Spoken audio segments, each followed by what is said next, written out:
No, I'm not.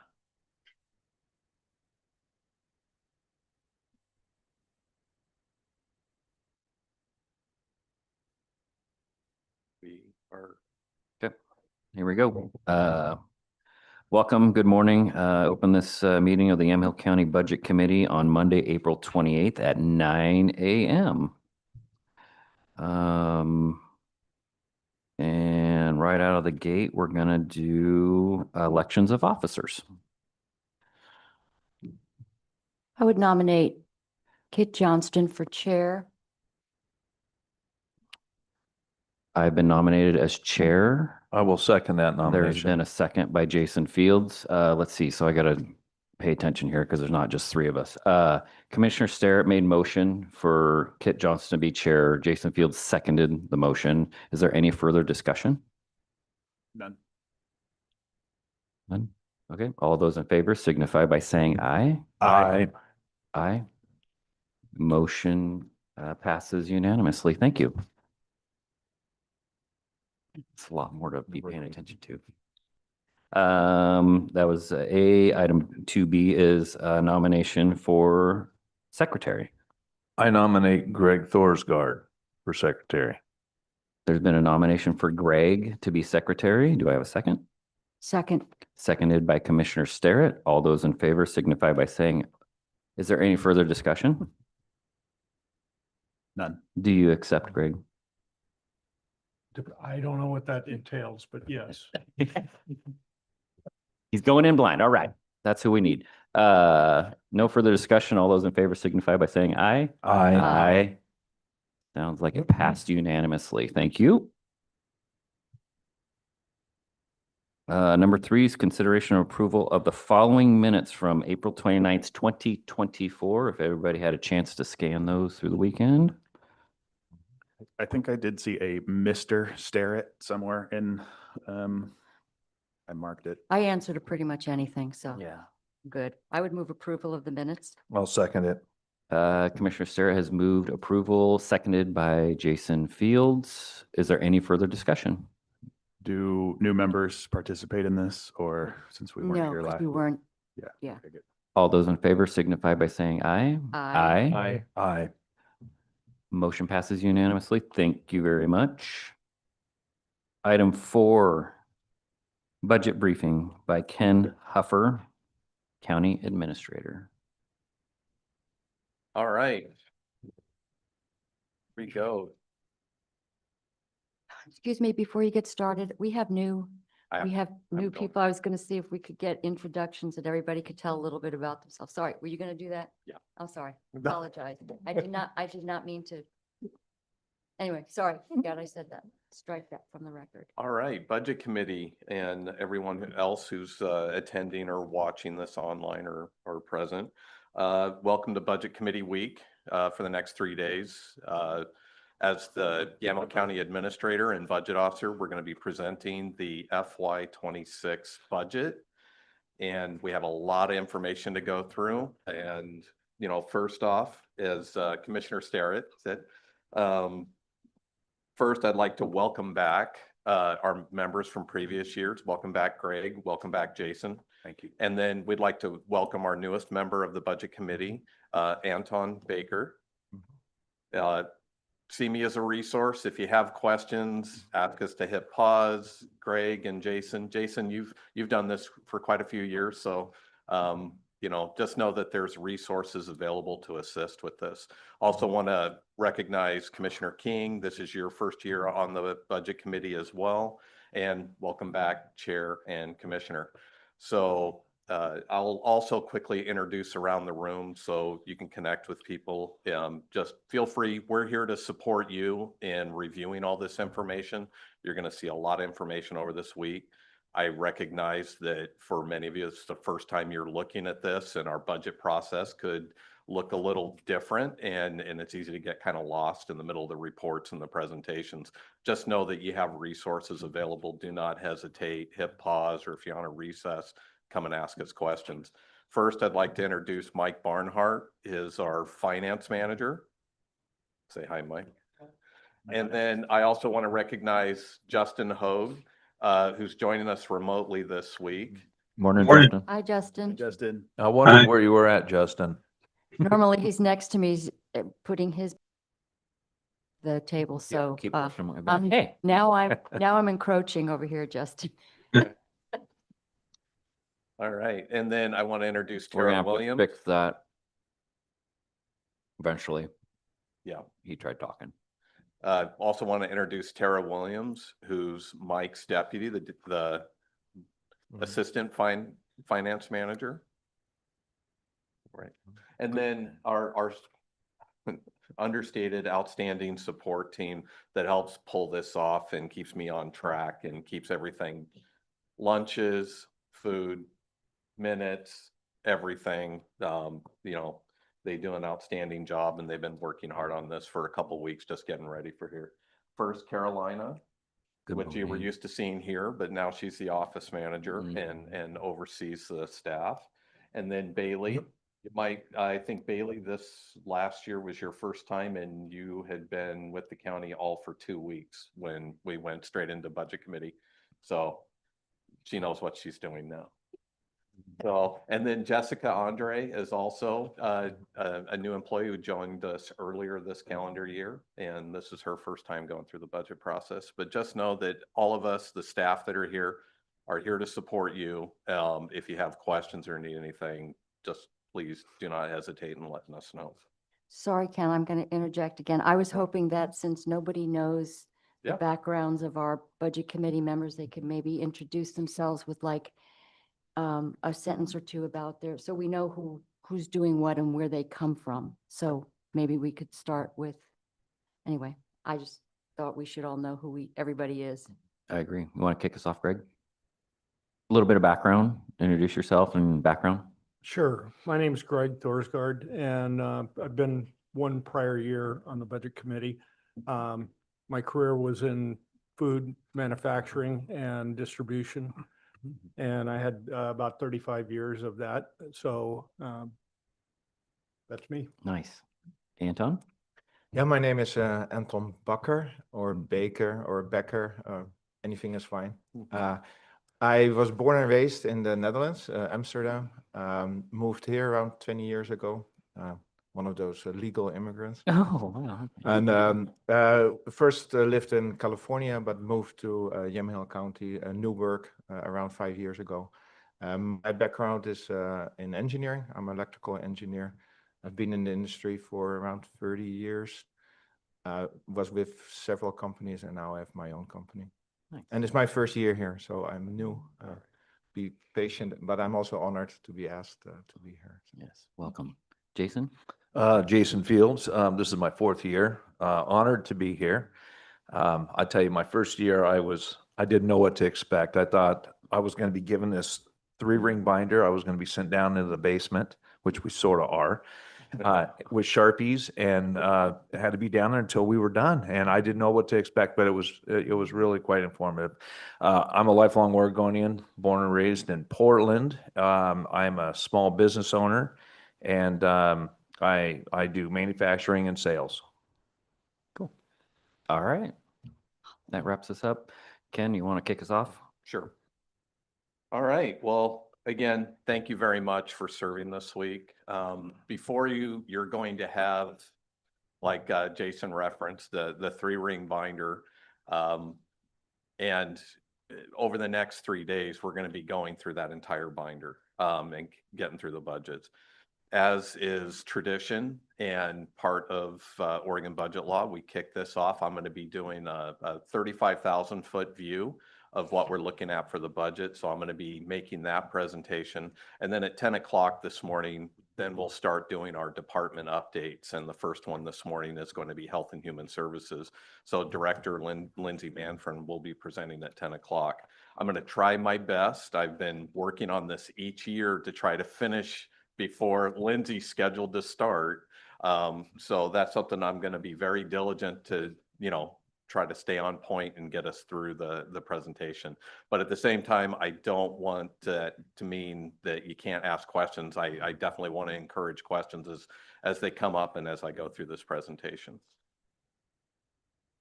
So what are we doing this week? So Oregon local budget law, which is in chapter 294, requires that all public entities go through a public process in preparing and adopting the budget. If you want. As we've actually started doing our budget work in December of 2024 when the board approved the initial discretionary allocation. And I'm going to go back and forth, and sometimes there's confusion. The discretionary allocation that we refer to is actually, other agencies call it their general fund. So it's comprised of your property taxes and also your other taxes that come in that are discretionary in nature, meaning that they don't have any restrictions to them.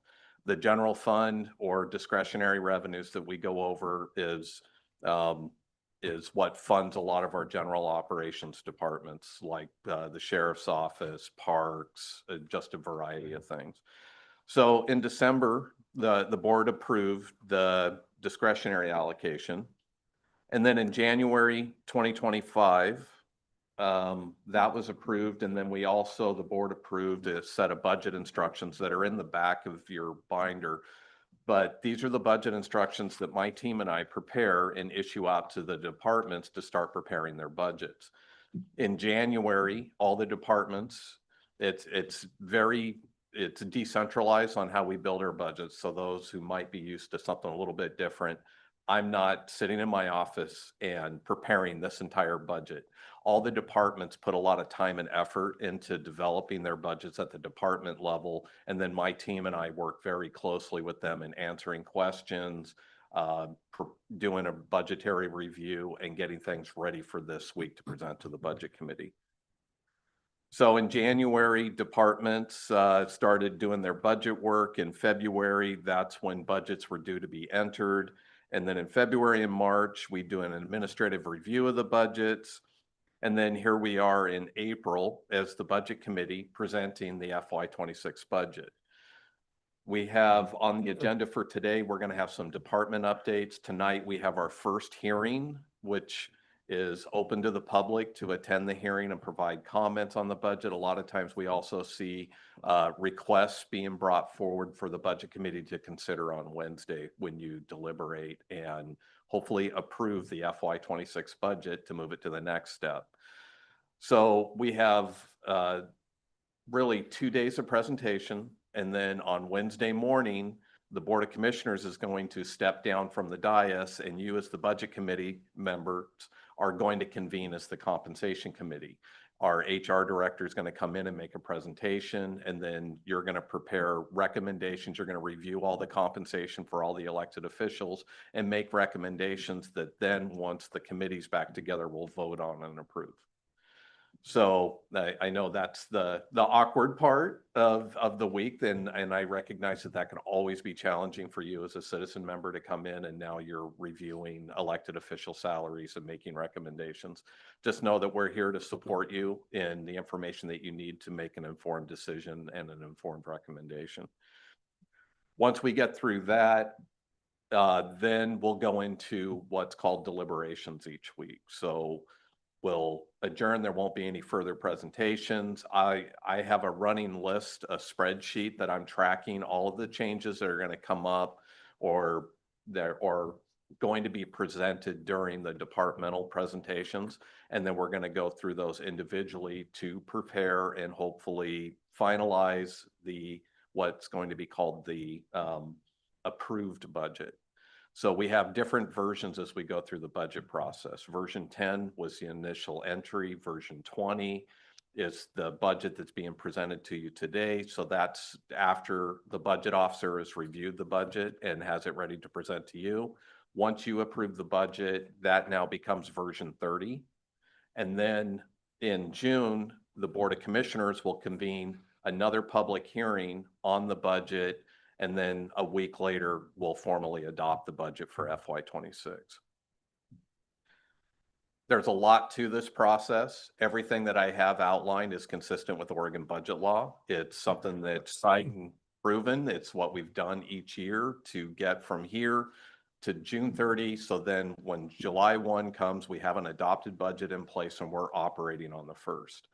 If we do not complete this process, I really want to emphasize how important this is. If we don't complete this process, we're unable as a county to operate come July 1. We have to go through this budget process. Can Yeah. I ask a question about the lead up to putting the budget together? Mhm. What is the kind of the pre-process, the strategic piece, and who's included in that? So the first thing that kicks off, it's really with the board when we set that discretionary allocation. We're running a lot of budget reports. It's where the departments are looking at their priority, where they see needs in personnel, where they may see revenues that are either coming in, either new revenues or maybe older revenues are going away. It's really a decentralized, it really comes down to those individual departments on that priority. But then of course, the overall goal in the shift is really kicked off by the board when we issue those budget instructions. There are times where we may, in this case, it was a status quo type budget. In fact, we actually approved and increased the discretionary allocations because we know that expenses are getting higher and higher, and we found that we had sufficient funds to support that. And, where you may hear from other jurisdictions where they're actually cutting expenses or setting that tone for the year. Like I said, we're pretty close to a status quo, except for we actually increased discretionary because we had the means to do so for many of the departments. And we were attempting to really kind of front load that to kind of minimize coming here and having a huge amount of add back requests. You're going to see some add back requests, but really it's the driver is I work with the board and then we give the direction. So one of the reasons a major reason I asked that is because this is kind of a unique year that we're entering into with the change in administration nationally. Mhm. And I'm just wondering if there was consideration given for federal funds that may or may not be coming into Oregon because of some of the issues that the conflict between the state and the feds. That is something that I think you're going to hear presentations from the department about. Maybe there's a lot of federal funds that come in there. We have direct allocations that come to the county, but then we also know that a lot of the funds that we get in indirect allocations that are passed through from the state also are comprised of some federal funds. That has been evolving over time, that we're trying to do our best to build this budget, but we still have open questions about sustainability with some of the programs, whether or not the fund's going to be there. And I think each department is there, you're going to hear a little bit about that as they come and present their budgets. Yeah, I didn't see that in the budget. It looked like it was business as usual, the sky's blue and we're moving forward. But Right. if those federal funds aren't there, which Right. We're a large target for that. Yep. It's then that's going to change the dynamic immensely. This is something that is always a challenge with the budget process that we run to, because I would also add, not just at the federal level, but right now with the Oregon State Legislature, they haven't adopted the biennial budget. And so we have a lot of funds that are also tied to that. And so what we try to do, and when you look at this budget, you're going to see, what a lot of placeholders and projected revenues, and we remain ready to adapt the budget because, again, if we have $100,000 line for a federal program in a department, we adopt the budget, those federal funds don't come forward, we can't spend that. And what we do is we adjust our spending to reflect that funding is not there. And you're going to see that with the Department of Community Justice, who get a lot of state grant and aid that comes through the state. You're going to see it from HHS that has a lot of state funding that also comes through. It's going to be subject to what the legislature does with its biennial budget. We work really hard to work with our different affiliates and resources that we have at the other agencies to try to prepare those best guess, estimates and projections to see if those funds are going to be there. But we know that between now and July 1, we may have to make modifications, or even after July 1, we may have to adapt our spending to reflect that those revenues aren't there. Thank you. You're welcome. By the way, just on top of that, and if there's a big change in the projection on the revenue, do we have to reapprove the budget? No. No, the most important function that really comes through is you set, as with this adopted budget, you set what's called the appropriation authority or our expenditure authority for the year. That gives us our not to exceed.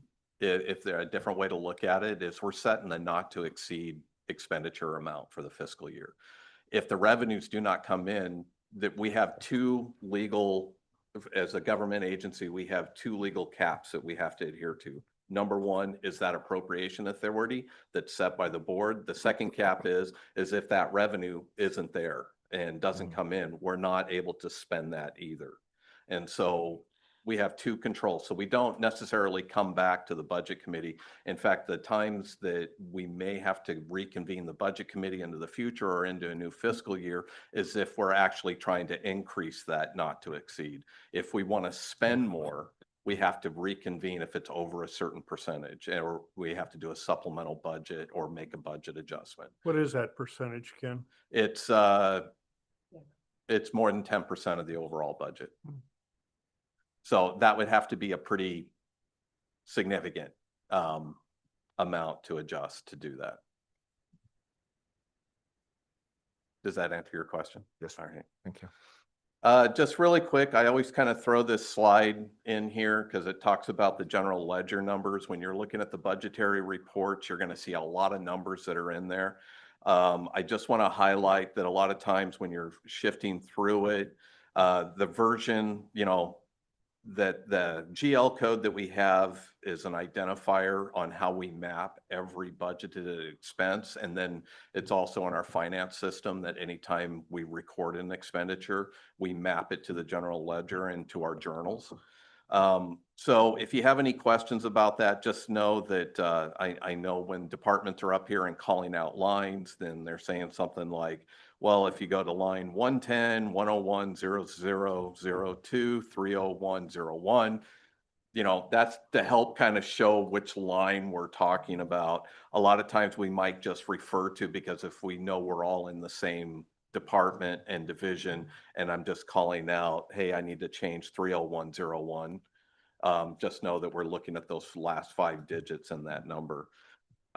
There's a methodology to this. The 110 is a general fund. You get 200s. Those are special revenue funds. 400s are capital reserve funds. 600s are typically our insurance reserves. And then when you see the 30,000 number, that's usually a revenue. 40,000 is a personnel expense. 50, 60, 70 thousand, that's a materials and services. 80,000 is a capital, and then 90,000 is usually an ending balance or a reserve line. So again, this is supposed to be really high level, but if you have questions or if you ever get lost or are not sure which line we're talking about, that if department's coming forward and saying, hey, I need to adjust my beginning balance number, know that that report provides the general ledger number, but it also has a general description that's right next to it. So if you have any questions about reading the reports, please let us know. All right, now we're getting into the fun stuff. Now we're going to talk about FY26. So this first slide that I'm presenting here, this is the FY25, the current year's budget. And you're going to see that last June, we adopted a budget of $195 million. And you can see the breakdown where more than half of that was really split between criminal justice and HHS. Those are of course, our 2 largest departments and budget teams. Criminal justice involves the sheriff's office, community corrections, juvenile, DA's office. That's all in that budget team. So more than half of our budget is represented by those 2 budget teams. And then you'll see internal services, community services, which is predominantly transit is the big line in the community service. Land use is planning and surveyor, public works, and then general government. The general government line is everything from administration to tax and assessment to the clerk, There's a lot of departments under that general government category. So the current year that we're operating in is, the last year's budget was adopted at 195 million. What you have before you this week, for the 25-26 budget is just over 200 million. So we're up about 5 million from previous years, from last year, just on the budgeted expense. You're still going to see similar, HHS and criminal justice represents a majority, more than half of the total operating budget. Yes. I'm just gonna ask, are we tracking on target for current budget, or we have above or below? We're tracking, if I understand your question, that, yeah. Month to month, yeah. Yeah.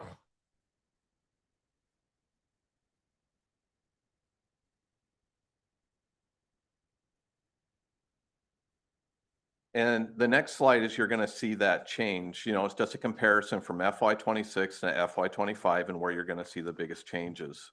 There's a lot of things that come into play with this. Some of it has to do with because beginning balances, if we're underspending in departments. Others are budgeting less than the number of projects, or they did some larger projects last year. You're going to see the biggest swing is in Public Works, where they've budgeted $5 million less than what they budgeted last year. A lot of that had to do is they did some large equipment purchases this current fiscal year and had a number of large projects, and you're going to see that that's not in the budget moving forward. HHS, you're going to see that that is trending up. A lot of that has to do with balance, vacancies and everything else. And then also we're still holding on to some reserves for some capital improvements as well. So you're going to see that. You're also going to see criminal justice is also trending up. The internal services, you're going to see that up a little bit, and predominantly the biggest swing for that is we're starting payments on the new campus that we just purchased in December, just up the road here with the 2 new buildings as part of the capital improvement. So that increase in that fund, a majority of that is budgeting for the financial portion of it.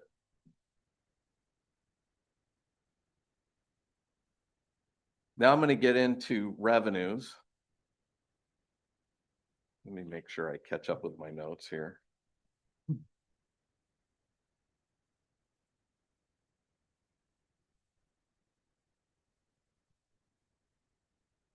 So this next slide is the 25-26 revenue categories. So our primary categories that we have budgeted for the year. And you're going to see 28% of that reflects balances. That's beginning balances of unspent funds that we carry forward each year. Some of those are restricted, some of them are unrestricted. It's a mix. You're going to see that taxes only represent 15% of our total revenues.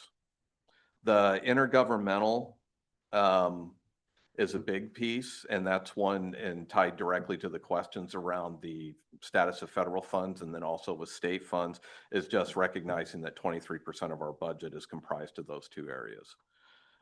So we are watching that, and then we have fees and charges that also come in, and that's fees for services that various departments charge. So those are our primary revenue categories, and the balances are always one, because we as a budget, we don't do zero balance budgeting. We encourage departments, if they underspend their funds and they have beginning balance, they keep that beginning balance number and able to build their budget for the new fiscal year. We don't take it back if it's unspent, and because we don't want to encourage a spend off come May and June every year because of the concern of losing their beginning balance. So departments work really hard. They review all their expenditures. I would say that we have some very solid expenditure habits countywide, because then they know that beginning balance, and many times it's over the years, many departments rely on that cost savings to build their budgets in the next year. Question, sorry. Sure. Is there any limit on the percentage of the beginning balance? No, So I see it's 28%. I'm sorry. Or at least on that overview, but there's no, let's say theoretically, somebody could get to like 100% beginning balance. If that were to happen, that's where the conversations would happen with the board and happen here. That if we have, a good example is if you have positions that, Mhm. if you have 2 or 3 years on the budget committee, that would be a good question to ask. Hey, you know what? I see you have this line budgeted for this position. You've never filled it. Mhm. Are you maintaining this to build beginning balance, or what's more story with that position? Those would be good questions to ask when you go through the departments. I also, when I'm doing my admin review, ask similar questions Mhm. because there's a lot of need, and especially when we start getting into conversations around general fund and discretionary, that's the one that gets stretched thin. And so then if there's questions in a general fund department on, this position's been vacant for 5 years, what's going on with this position, maybe you don't need the position. If you're just maintaining that for your beginning balance, that's a conversation we would need to have.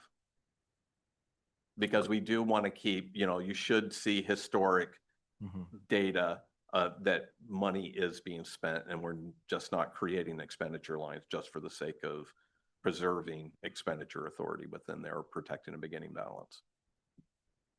Okay, but there's by law or by committee not a limit to the percentage. There's not. It's, in fact, you'll see as we go through some of the presentations, the opioid settlement funds is a good example. Mhm. That's one where we have restricted funds that have come in. We still haven't adopted a plan and formalized a plan. There's been a lot of discussions with the board about where we want to direct those funds, but you're going to see that there's no expenditures being made on that. I picked a restricted fund, so that's a little bit different than a general fund, but at the same time, we can explain what's going on with those funds. And I'd like to think that if you see a line, and if you're seeing a consistent underspending within a department, and if you see an expenditure line that has a lot of zeros next to it in the history, because the report will show prior year's history, Mhm. those are good questions to ask.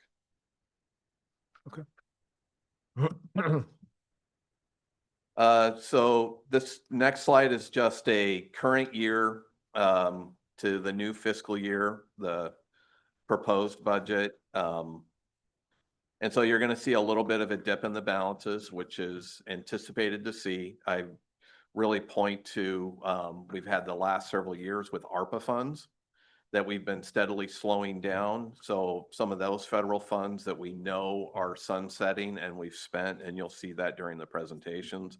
We've also spent into our reserves with the cash down payment for the facilities plan. Otherwise, in working with the assessor's office, we're projecting taxes to be up a little bit. Both for the current year, it's anticipated to come in higher than what we had budgeted, and we're also budgeting a small increase for tax revenue for next year as well. I budgeted, I believe it was 3%, but usually it comes in a little bit better than that, but it helps with the reserves, and so you'll see some of that when I go through 1002. Right now, we have intergovernmental up a little bit, but again, there's some uncertainty what that's actually going to look like long-term.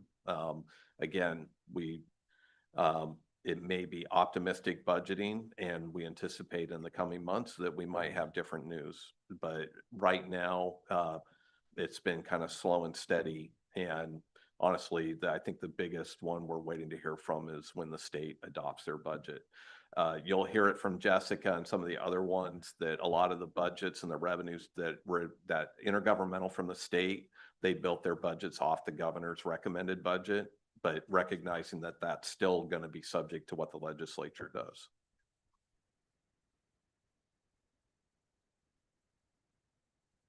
And then this next slide, this is just showing 10 years of data. So you can see, pretty consistently how we track and how we've looked in prior years.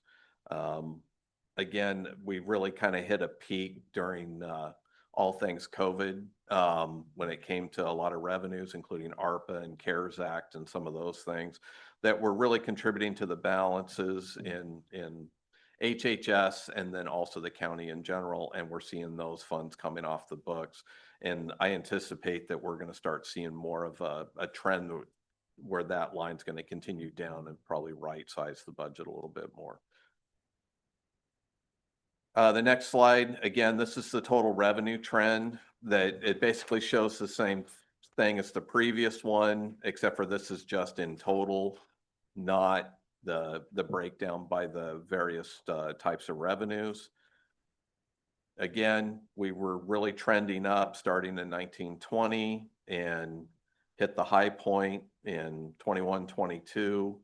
We saw that go down a little bit. It's up just a small amount, but again, I anticipate it's either going to stay flat or we're going to start trending down just a little bit. Can you go back one slide?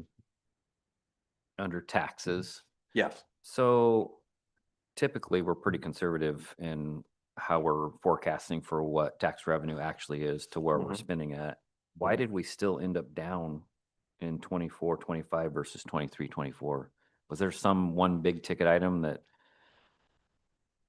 I think the one thing that I'd caution is the 24, 25, and I don't have it noted on here, but 24, 25 is a budgeted number, not an actual, okay, where the years prior to that are all actuals. okay, And so that number could be low because that's what I had budgeted and because we're still in the process of collecting, okay.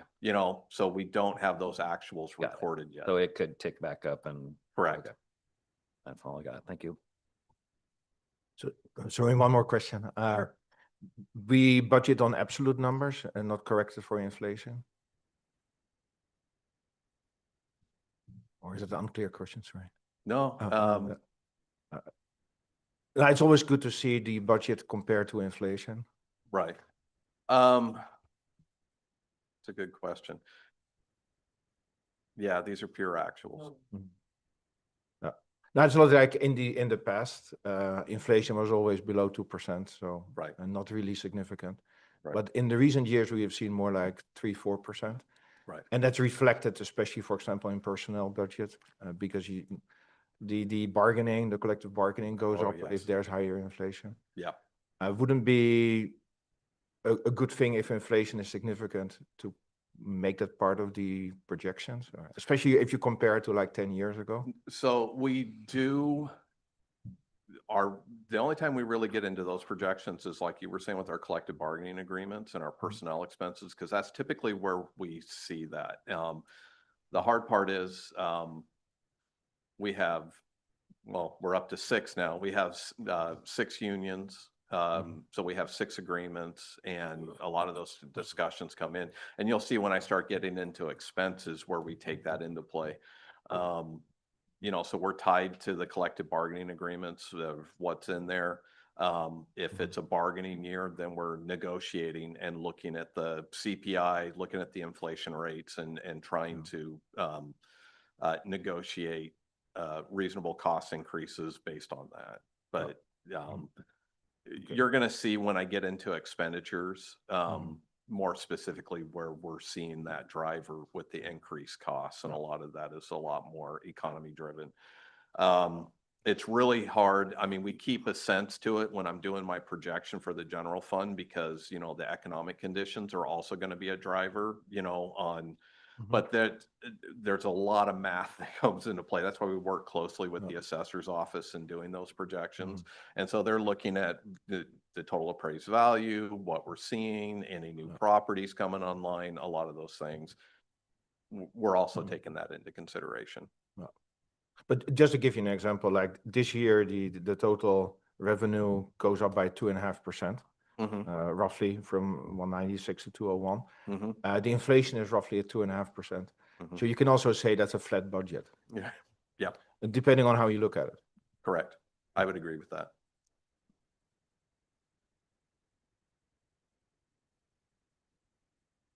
So again, this next slide that I'm showing here is just to look at how this budget has evolved over the last 20 plus years. In 2002, dedicated funds versus discretionary or the general fund, about 27%, almost a third of our, little more than a quarter of our budget was made up of general fund monies. Right now, it's right around 15%. So we have a lot of revenues, a very diverse revenue with a lot of intergovernmental agreements, so state and federal funds, as well as licensing and charges that also come in to offset. So yeah, so this is just some history on the comparison of our property taxes and other taxes that come into the budget. I think a lot of times folks are thinking that 90% or a large portion of our budget is made up of property taxes, but it's not, it's only 15%. So the next few slides, I'm going to get a lot more specific. I'm also checking the time, make sure I'm on point. I always run long. Excuse me, So- Ken, question. So going back to the dedicated and the discretionary, that's a huge difference. So basically, we're looking at basically state and federal dollars Mhm. that much higher than we did see in 2002, 2003. Right. Compared to, we've got basically half of the discretionary. So I'm just wondering in terms of, is that just a function more of additional federal funds, or is that taking ARPA into account? Well, no, because I think you're going to see, like, if you pulled up FY26 or if you pulled up my slide from last year or the year before, I think you're going to see that the discretionary funds have consistently over the last, ever since Medicaid expansion, I think you're going to see where discretionary funds only represent 15% of the total budget. Because keeping in mind that over the last 20 plus years, in 2002, 2003, HHS in particular was a quarter of the size that it is now. And so you have a lot of those Medicaid funds, the expansion of services, the expansion of personnel. Most of HHS is funded by those outside funds, and only a small portion, if you look at their total revenue package, is funded by the general fund. Okay, makes sense. Thank So you. that's probably my best example. And then you'll also see that a lot of departments establishing fee programs like planning in particular, they're 100% based on fees. So building permits and fees pays for planning. They have no discretionary that's coming in, except for one really small amount that pays for GIS services in past years, and that's going to be going away. But so it's just, this slide's just really to demonstrate, you know, but again, probably our most contentious around the discussions, and where most of the discussions is going to be over these next few days, is about this 15% of the total revenue package. Because again, when you look at all the other funds, the other 85% of the funds, those are restricted revenues. So you can't take Medicaid funds and pay for a grader at Public Works. That's probably the easiest example to share. The funds that are allocated through those intergovernmental agreements that come to this are for a specific purpose and a restricted use, and we can't use those to backfill in other areas. But we can have some input into like personnel increases in those areas, correct? Even if they're dedicated funds, if they're adding 6 people in a department, Mhm. there's got to be some, and I asked this question last year and it wasn't answered from HHS, which is, what's the criteria are you using to expand services or personnel? Right. And it was never answered. Okay. So if if those are dedicated funds and the board doesn't have any say over them, it's kind of a feudal scenario. The board does have say on it, because every single one of these funds, every dollar that comes from the state or the federal government that comes through us is part of an agreement that goes before the Board of Commissioners that's approved. So whether it's a new service or an expanded service, it's a new program area, any of those requests that come through, they're going to be tied to a overall intergovernmental agreement with that other agency or part of a contract with that state or federal agency that's paying for this program. And so we do, you know, that's where the conversation takes place. It also takes place with departments. You know, HHS isn't going to apply for a program. Sometimes there's mandates that come down from OHA or other areas and say, here, we want you to expand in this service area and here's the funding for it. But ultimately, the decision on to execute the agreement rests with the Board of Commissioners, and it's with the input from our very talented staff that we have in the departments that are looking at staffing, programming, costs, and everything. And they're applying in many cases for the funds. And they have to demonstrate, well, this is what I need. I need 5 FTEs to do this, and this is what it's going to cost. So, you know, we can get more specific with those questions, but it's a multi-pronged response or answer to that. So We'll be able to address some of those during the department yep. presentations. Okay. So now I'm realizing I'm just running a little slow, so I'm going to see if I can pick up the pace a little bit. The next few slides I'm going to be talking about is the general fund revenue. This first slide, you're just going to see, you know, that projected, you know, pretty good size beginning balance. We're projecting 20 million, just over $29 million in property taxes to come in. And then you're going to see the rest of the general fund is comprised of all the other various tobacco, marijuana, alcohol, some of those taxes that are in directly allocated to the county. It's collected by the state Department of Revenue. We get a portion of that and they share it with us, and it all builds into the general fund. A majority of the general fund is comprised of property taxes, but then you'll see that, you know, about 5 million, a little more than 5 million is from the other revenue sources that are coming in, including a beginning balance. The marijuana tax in particular has been a really tough one to project and track, because it seems like every time we turn around, you know, there's some new legislation or they're sending it different directions where it was higher when it first came into play, and we've seen that decline, and now it's kind of stabilized. But some of these taxes were at the mercy of the legislature, to be honest. If they do a change in how they are funding something else and they're withholding, it could have an impact to our revenues. And then things like the cigarette tax, we've seen a decline in the tobacco usage, but then again, they raised the fees. And so there's been a little bit of an offset with that. And then we have pool and bond interest that comes in. You know, our treasurer works with the investment advisory committee and is making investments. This is the discretionary funds that come in here. So any earnings that we get during the year based on that investment is returned to the general fund, and that's part of our distribution. So the next few slides, this slide right here is the allocation of discretionary funds for the current fiscal year. Just highlight that 71% of all the general funds collected goes to the criminal justice. More than half of that 71% goes to the sheriff's office and funds the sheriff's office programs. And then you can see the other breakdown where 17% goes to general government. So that's the current fiscal year that we're operating in right now.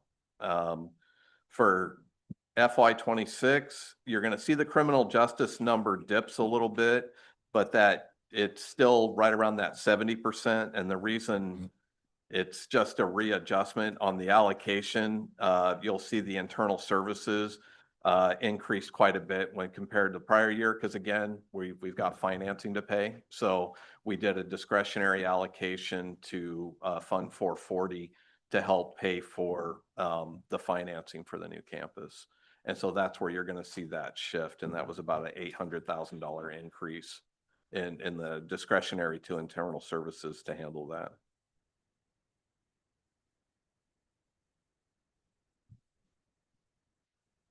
This next slide really shows the trends on the discretionary allocation, and, you know, I don't mean, I'm not picking on criminal justice, I would just highlight that where you're gonna see most of the other departments, except for in the internal services, there was a couple spikes, and that had to do with some transfer of ARPA-related funds.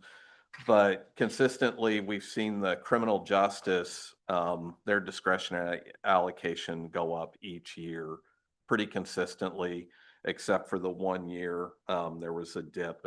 There was also a countywide reduction in discretionary funds that year. But yeah, it's getting close to almost doubling to what the investment has been into criminal justice of the discretionary funds, which isn't unusual. I think if you go to most government agencies that have police or you're going to see where a majority of the general funds is going to the law enforcement departments. So this isn't sustainable long-term when it comes to the discretionary allocation. At a certain point, there's probably going to have to be some tough decisions made on what the service is and how much of the discretionary funds, or getting more aggressive and looking for other revenue sources to help curtail this. But I just call out, and there will be more discussions when the sheriff presents his budget this week, but you're going to see pretty consistently there's been a lot of increases approved over the last 10 years to that fund, where everyone else has been somewhat flat. Next, that was all I had for revenues. I'm going to quickly go through some of the expense categories. For 25-26, what we have budgeted, no surprise, more than 50% of the total operating budget is personnel costs. We have a lot of hardworking people that come to work and deliver services every day. So it's no surprise that 50% of our budget is paying for those folks to come in and do the work that they do. How many employees are we up to, roughly? So this budget has 696 FTEs. Tara's nodding, so I didn't have the number in front of me, so good. So that's, so that's FTEs. We have just over, or pretty close to 700 total employees.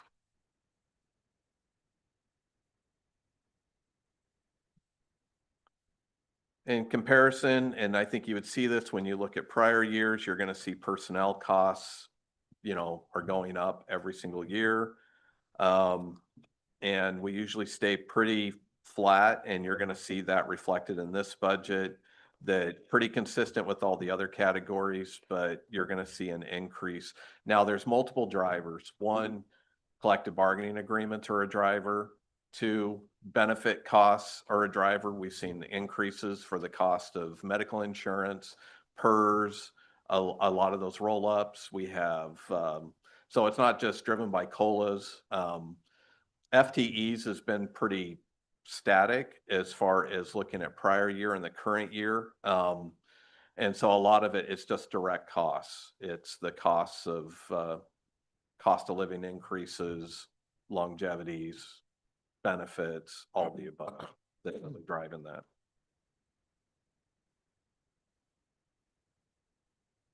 And then this next one, it's similar to the revenue slide. It just shows a longer trend, and you can see that personnel expenses continue to climb with each year. This next slide is just looking at total revenue to total expenses. The only caveat that I would have is when you're looking at 24-25 and 25-26, those are budgeted numbers, not actuals. Everything from FY17 through 24 are actuals. So again, you're going to see that gap a little bit wider between the two, but again, that has to do a lot of times with vacancy savings and also just sound spending practices when we go through this. That just because we have it, doesn't mean you have to spend it. You know, so all of our departments are very diligent and frugal with the funds that they have. And so when you see the numbers, when you start seeing that getting close to one another, just highlight that those two numbers are budgeted. We budget a little bit closer because it's better to maintain the appropriation authority for the year. But realistically, you're going to see that when I'm back next year and that's an actual number, you're going to see that it's going to be the gap's going to expand a little bit. Can I just ask a question from 1 or 2 slides back on the personnel cost? Mhm. Is that I mean, it's a significant increase Mhm. that goes faster than the budget. Yeah. Are most of those costs just salaries and medical expenses, or is there also something that is necessary in the future, like pensions? Yeah, PERS is a big part of it, Mhm. which is that's our public retirement. Mhm. So, so PERS, we've seen increases and Yeah. every year with that, with the unfunded liability and everything that's happening at the state level. So again, there's a lot of moving pieces. Mhm. Another one that you'll see when you look at the DA's budget, some of it is just standardized costs that are going up or other times it's an administrative change or a change in the legislature, like the DA's budget in particular. They went from most of their deputy district attorneys in one category for retirement and they got moved into what's called police and fire. And that went from a 24% impact being an officer to a 30% impact being in police and fire. So that's a much smaller, but those are the types of changes that you're also going to see within the budget. It's not just simply COLAs or static, but you have reclassifications, you have a change in staffing, you have administrative changes, and that's all salary driven. And then you have those percentage costs and then retirement, medical insurance, the cost of doing business is also a driver in that. But just the point is, let's say that at a certain moment we make a difficult discussion to reduce the number of FTEs. Mhm. There's no option to reduce the pensions. So that is a percentage that needs to be allocated as Yeah. there's nothing you can change about that. Yeah, the pension's managed by the state through Mhm. Oregon PERS, and we're a Yeah. member of Oregon PERS. And so our only recourse is the FTEs in filling that position, Mhm. not whether or not we can reduce our PERS impact.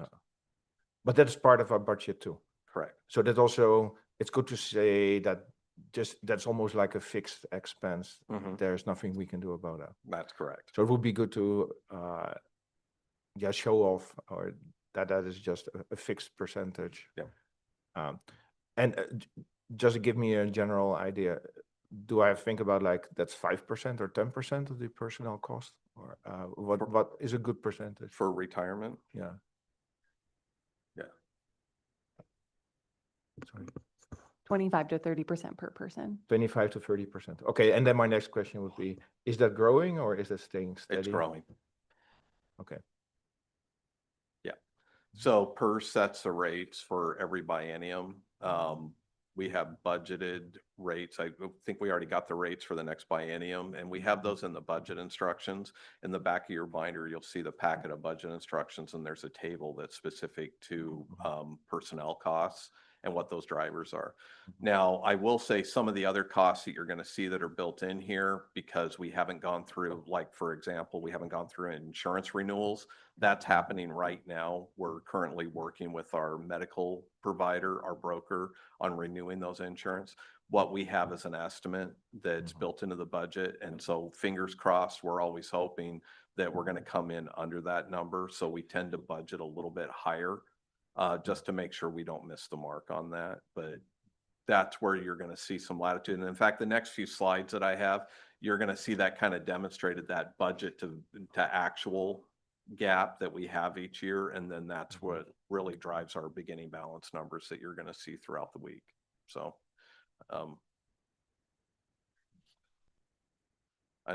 did you have any other questions?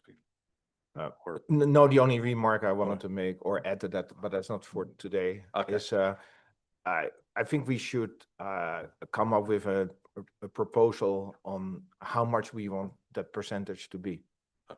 Because it can kill a budget in the future if you have mandatory expenses, there's nothing you Mhm. can do about it. Right. And I've seen that happening in California a few times. Okay. And that's just devastating for a county Right. or for a city. So you want to keep that percentage kept somewhere. And 10%, in my opinion, is no issue at all. 30% is getting a little bit iffy. But again, I'm not the legislation piece here or the policy piece, but I think it's good to somewhere in a meeting discuss how high you want to have that percentage. Yeah. And I can tell you, if it gets to 50%, I think you're gonna get into some issues.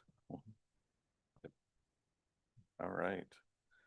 So the next few slides that I have is the first one. These are just comparisons to show the difference between budget to actuals. And you're going to see, as my philosophy is, be conservative with your revenues and over project your expenditures to make sure that we're covered. Usually like to simply put, just aim low on your revenues and expect the worst with your expenditures. And so that's what you're going to see reflected in this over the next few slides.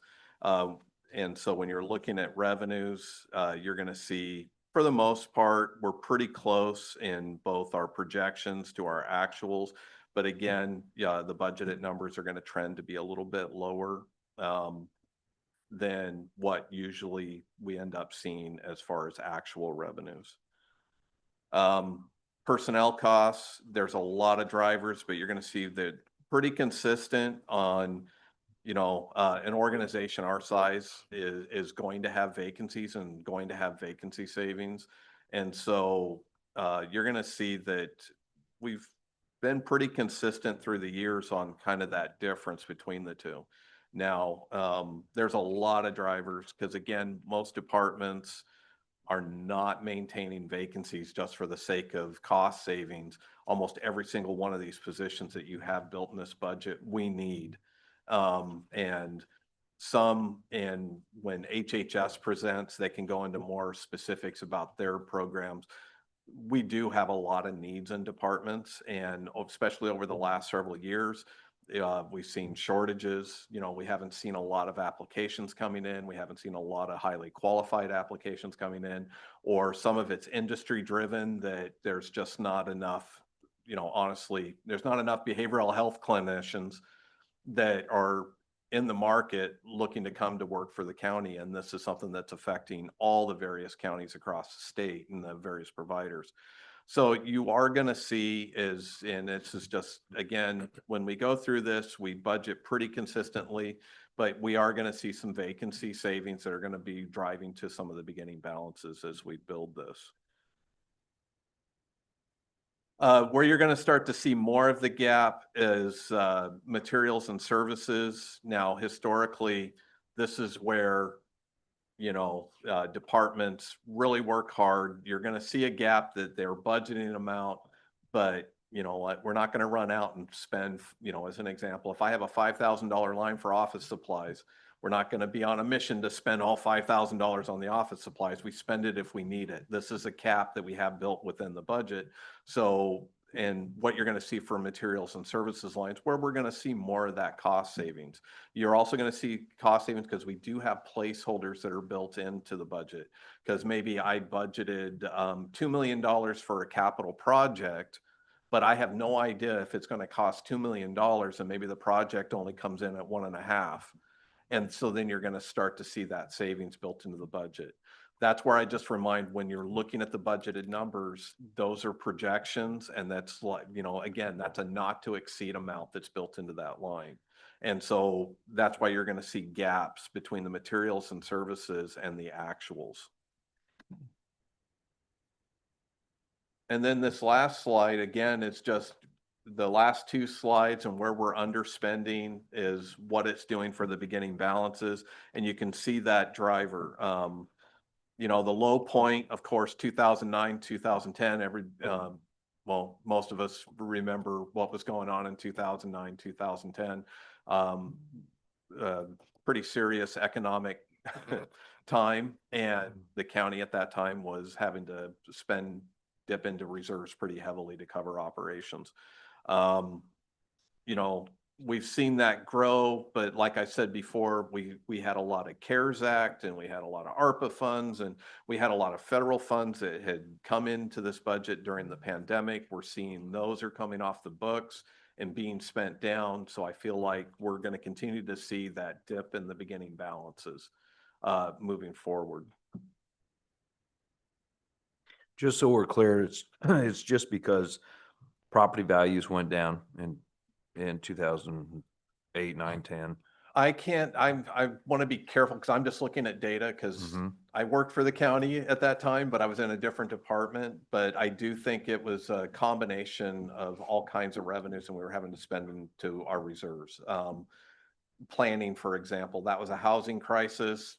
People weren't pulling building permits and so planning saw they were having to spend into their reserves to cover costs because the inspections weren't happening and nobody was going through land use process.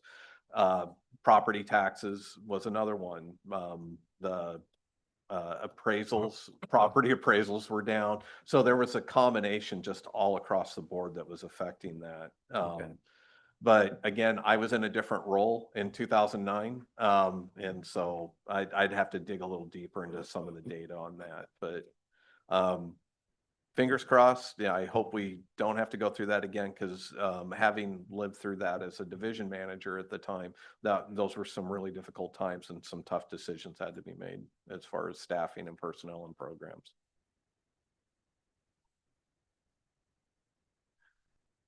All right, and so my next few slides, and so much for me staying on time. I said I shouldn't even have said it. I probably wasn't going to make it to 10. So I'm going to go through these rather quickly. So the next series of slides is just to highlight how we compare to other similar sized counties. And you're going to see we have a sampling of the counties. So if you're looking at our population growth, we've been pretty consistent. I think we're as far as population growth, I'm buying time while I try to get to the right page in my notes. I believe we're still running about third as far as the growth over the last 24 years between in comparison to our comparable counties. Our per capita revenue and expenses, the one thing I would highlight here is this doesn't include balances. This is going off of audited amounts each year. And so if you look at what we spend per capita as compared to some of the other counties, you're going to see we're right in the middle there. We're not quite like Lincoln County as far as their revenue and expenses. Our difference between revenue and expense, you're going to see we're on the plus side, which is good. That means we have more revenue coming in than we're spending. Where you see some of the other counties that are below that line, it's because they're having to more heavily rely on reserves and balances to cover their expenses. So, and that's been pretty consistent for counties like Douglas County, especially those timber counties that relied on timber revenues for a long time. So they're still relying on balances. So let's see. Kind of looking ahead, and sorry, I'm speeding up and going a little fast because I'm going to see if I can get us back on track here. Kind of looking ahead, like we've talked about, I still have concerns about the demands on discretionary revenue. I think that's an ongoing discussion. It's a discussion we have every single year. It has to do with add back requests. You're going to see fewer add back requests coming forward this year, but at the same time, we do have a few that are pretty sizable. So I anticipate there's going to be some discussions on Wednesday about those add back requests and general fund. Again, those same questions. It's the criminal justice team.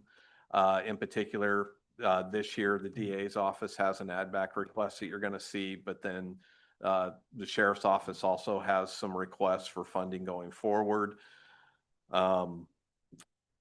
You know, long-term county facility needs in courthouse, that's something that I think has been pretty well publicized with our facilities planning and the work that we're doing there. That work is going to continue, and when we get into capital reserve, you're going to see, we'll talk more in depth about what is planned for this year. The annual increase rate for personnel costs, that's a challenge. I always have that on every single slide, every single year. Dog control services. This is going to be one that I anticipate is going to require some discussion. And then, yeah, legislative changes. That's probably the last one that we're going to be keeping an eye on, because that has both an impact on our revenues and on workloads, depending on whatever, you know, how the state budget looks when it's finally adopted, and then also with the federal funds. So anticipate a lot of discussions about that as departments present their budgets. Some really quick, some good news. We still have a $2.4 million retirement reserve that we've been maintaining in Fund 680. We've also, thanks to risk management and managing claims, our insurance reserve is also looking very positive. We're starting to build up that reserve. And when we get into Fund 680, I'll get into more details about that. Conservative budget and fiscal management, I think I've hit that several times, but you know, we have very good managers that are very responsible with the people's money that has been entrusted to us and what we spend on programs. Very capable, hands-on working managers. The capital improvement fund, when we get into the capital reserve fund, we'll talk a little bit more about, and we can answer questions about the strategies with the acquisition of the building formerly known as OMI, and all things. Foamy. Yes, foamy. All right. I do want to recognize that, you know, as part of the good news is we have outstanding employees working at all levels of this agency. And, you know, I couldn't be more proud of the work that they do every single day. I think you can, you know, there's an old saying, you can go to 36 counties and you see things done 36 different ways. The one thing that I'll say about our county is we do it the right way, and we do an outstanding job of delivering services. So I'm very proud of our employees and the work and our management team and all the work that they do every day. There's 35 wrong ways. I'm just saying that we do it the right way, or the best way. We're the best. Good. All right. Can Any you- questions? Yes. Can you actually request, for next year's budget, can you add, and maybe I missed it in there, but add just one slide for just specific to tax revenue that has, what is it, 20-year historical or Okay. 10 years historical or something like that? Okay.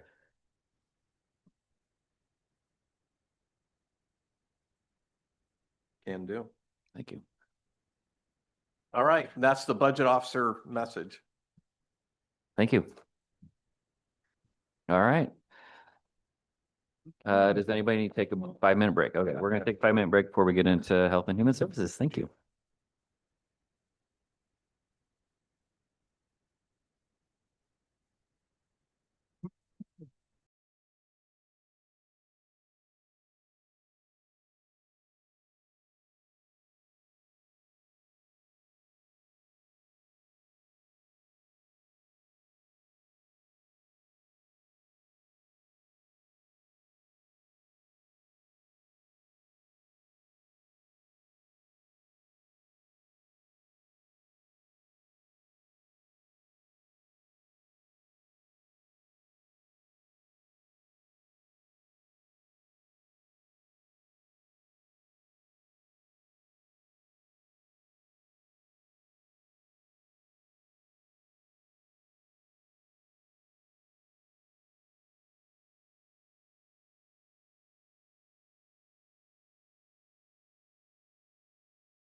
Good morning and welcome.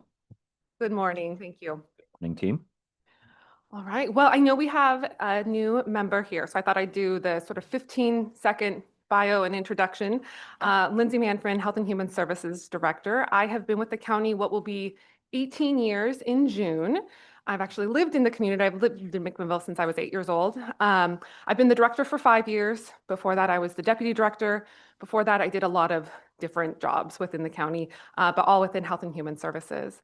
I have a master's degree in health systems and organizational leadership and a doctor of nursing practice degree that I was able to get while working here. I'm here with Lane Pendleton Baker, who oversees our budget. She's our finance manager and also in charge of our analytics team, which is very important given all of the data that we are required to report to the state. And then I have Jason Hennis here with me. He's our behavioral health director, and about 80% of our work falls in the behavioral health sphere. So it's a really critical role. And I will say the county is very lucky to have both of these people. So thought I would start with just some overview of our budget, go through a bit of some highlights of things to note, and then we'll dive into the budget book and the division-specific budgets. That sounds like an okay way to proceed. So just a couple of things to note. We have a projected beginning fund balance of 23 million. Our projected ending fund balance is 8,873,335. We have our now budget, meaning what we're currently operating within, has FTE of 372.7. And the budget that we are presenting to you all has 374.74. So just a slight change there. Overall, our budget is 98% state and federal funds. So that means the majority of our budget comes from outside places, either through the state directly or from the federal government to the state to us. That means 2% of our budget is the county general fund, but I do want to note and highlight that 2%, while small proportionately to our overall budget, is really critical because the other funds that we get from the state and the feds are really restricted in how we can use them. They come to us for very specific purposes, and we're not able to deviate from those purposes. And so that 2% really allows us to plug holes in our budget where we wouldn't otherwise be able to, or offer programming that we wouldn't otherwise be able to. There are some memos that you have in front of you. The first one is just our org chart for reference. The second one, item B, is our memo related to any personnel changes. So you'll see here a handful of additions as well as reclassifications. I'm going to just highlight them now, but we'll highlight them again just during the division specific where they're attached to. You can see that we have added within the budget that we are presenting to you 3 additional supervisors. We are working really hard to decrease our management to staff ratios. They have been, when I first came into this position, the majority of them were upwards of 1 supervisor or manager to upwards of 20 staff. And particularly in the types of work that we do, crisis work, things that are require day-to-day oversight of intensive programming, that's just too high. So we've been over time strategically adding positions throughout our budget over the course of the last 5 or 6 years. And so this is in keeping with that. Then you'll see a handful of reclassifications. I will say the majority of these are reclassifications due to staff getting licensed, behavioral health clinicians getting licensed throughout the year. The way that our classification system works, we have behavioral health clinicians who come to us after they have earned their degree, but are still working towards becoming a licensed clinician. When they do become licensed, then they change classifications to what we call an advanced behavioral health clinician. So the majority of our reclasses you see there are because of people getting licensed, which is a really great thing. And we're hoping to keep all those staff here after they do get licensed. And then the last page is really just to note some of the position management that doesn't get pulled over in Oracle because of the way that the personnel costs or personnel lines are extracted. But we are wanting to maintain this. These are people who have voluntarily reduced their FTE partially. So they've gone from full-time to maybe 4 days a week or 32 hours, but we're wanting to maintain that position management authority so that if that person leaves, we're able to recruit that position as a full-time position. I'm happy to share more about that if that is confusing at all. And then the last document in your packet is a breakdown of where that 2% of our budget of county general fund is being allocated. You see it by division in the same way that the budget is broken down, as well as over the course of the last several years, dating back to 2013 and 14.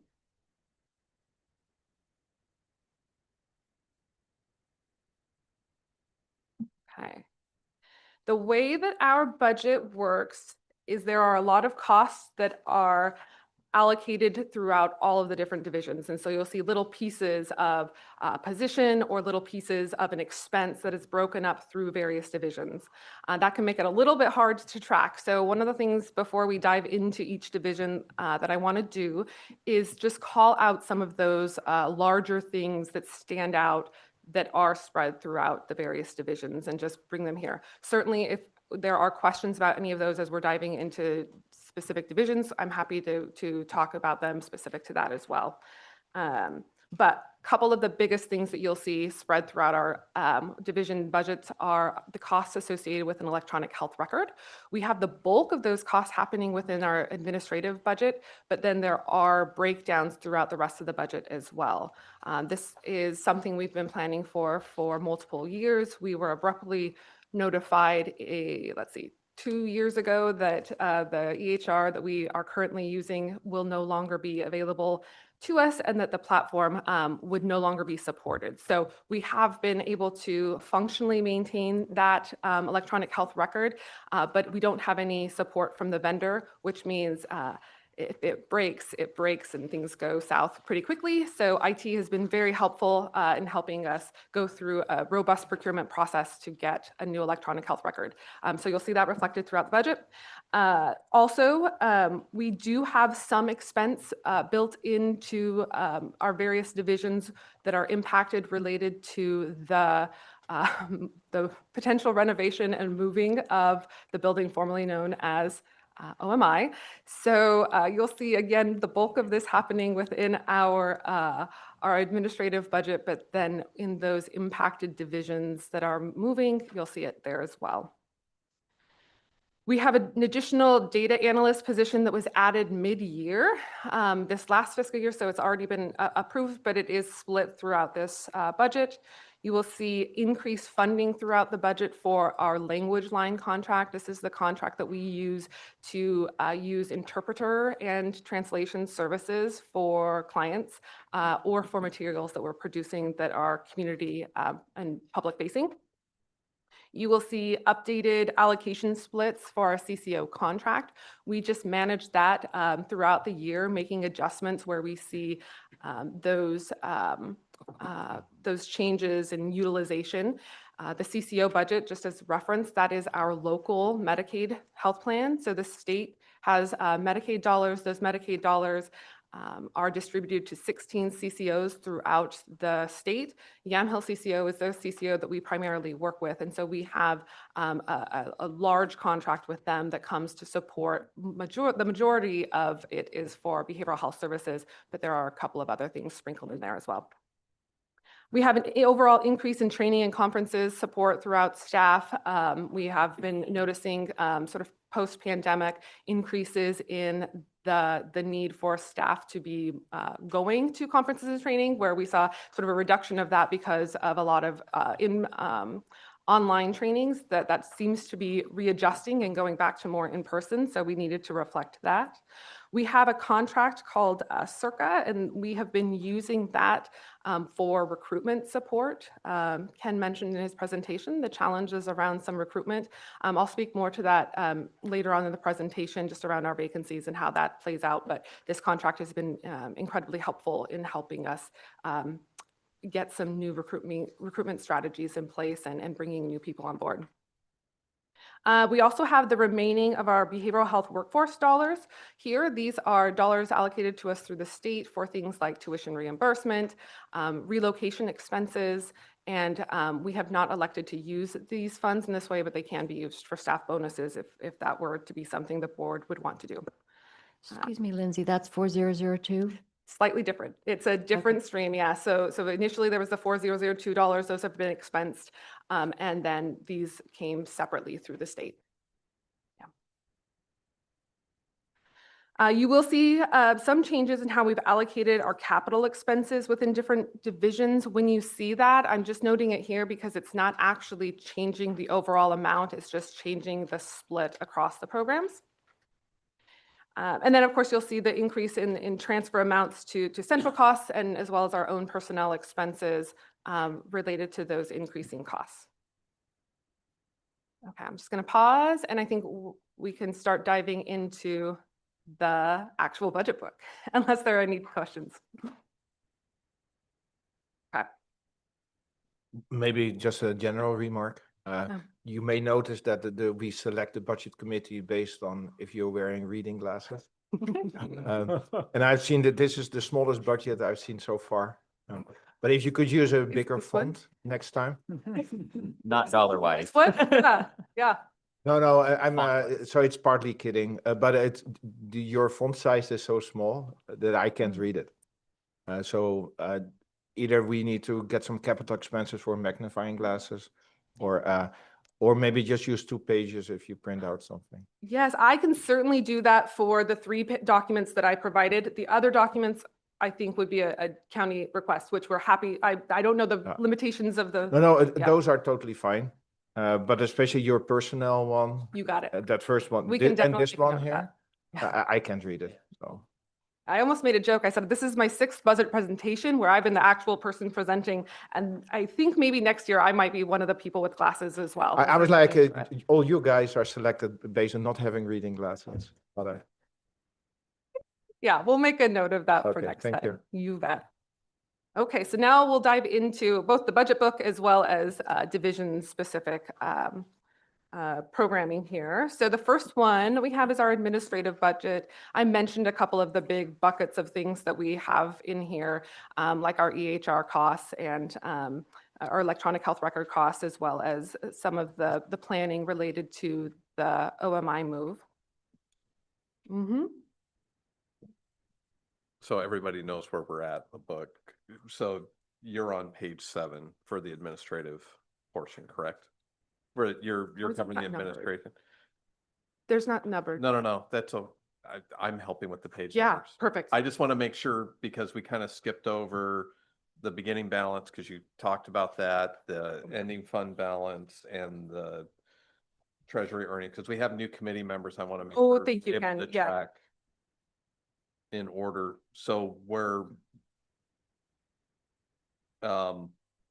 so page 4 starts with the HHS. That's called HHS beginning fund balance. And I know Lindsay already talked about it. So on page 5 is what you're seeing. She mentioned the 23 million for the beginning balance. You go to page 6, that is pool and bond interest earnings that are coming in for HHS. And then on page 7 is administrative Yeah. services division. Thank you, Ken. Okay, we're all on the right page here. So a couple of other additional things to note within this budget. We have something that is new to this budget called health-related social needs, or HRSN funds, that are coming to us that'll essentially be a bank of dollars that we draw down on from the state. So we can't use them for anything other than this. It's on line 10079 if you're wanting to reference it in the actual budget book. But essentially, these are CCO funds, or excuse me, these are Medicaid funds that will be for open card. So these are individuals who have Medicaid but are not assigned to a CCO. These expenses help support things like housing and other social needs that they may have, food security, things of that nature. We're able to tap into these funds to use to support individuals in our care when appropriate and when they qualify for it. But essentially it sits there like a bank and we draw down from it. This is brand new. We've never used it before. So we are working on the assumption that at the end of the year, any unspent funds will go back to the state. It's a state fund, not a federal fund. It is through the Medicaid waiver. So anytime I'm talking about Medicaid dollars, which is an important thing to note, because such a huge component of our budget is Medicaid funds, there's about a 90% match happening. So when the state provides some state funds for Medicaid, they're drawing down a 90% match from the feds. And so anytime I'm talking about Medicaid funds, it's a significant combination of both state and federal funds, but much heavier on the federal funds.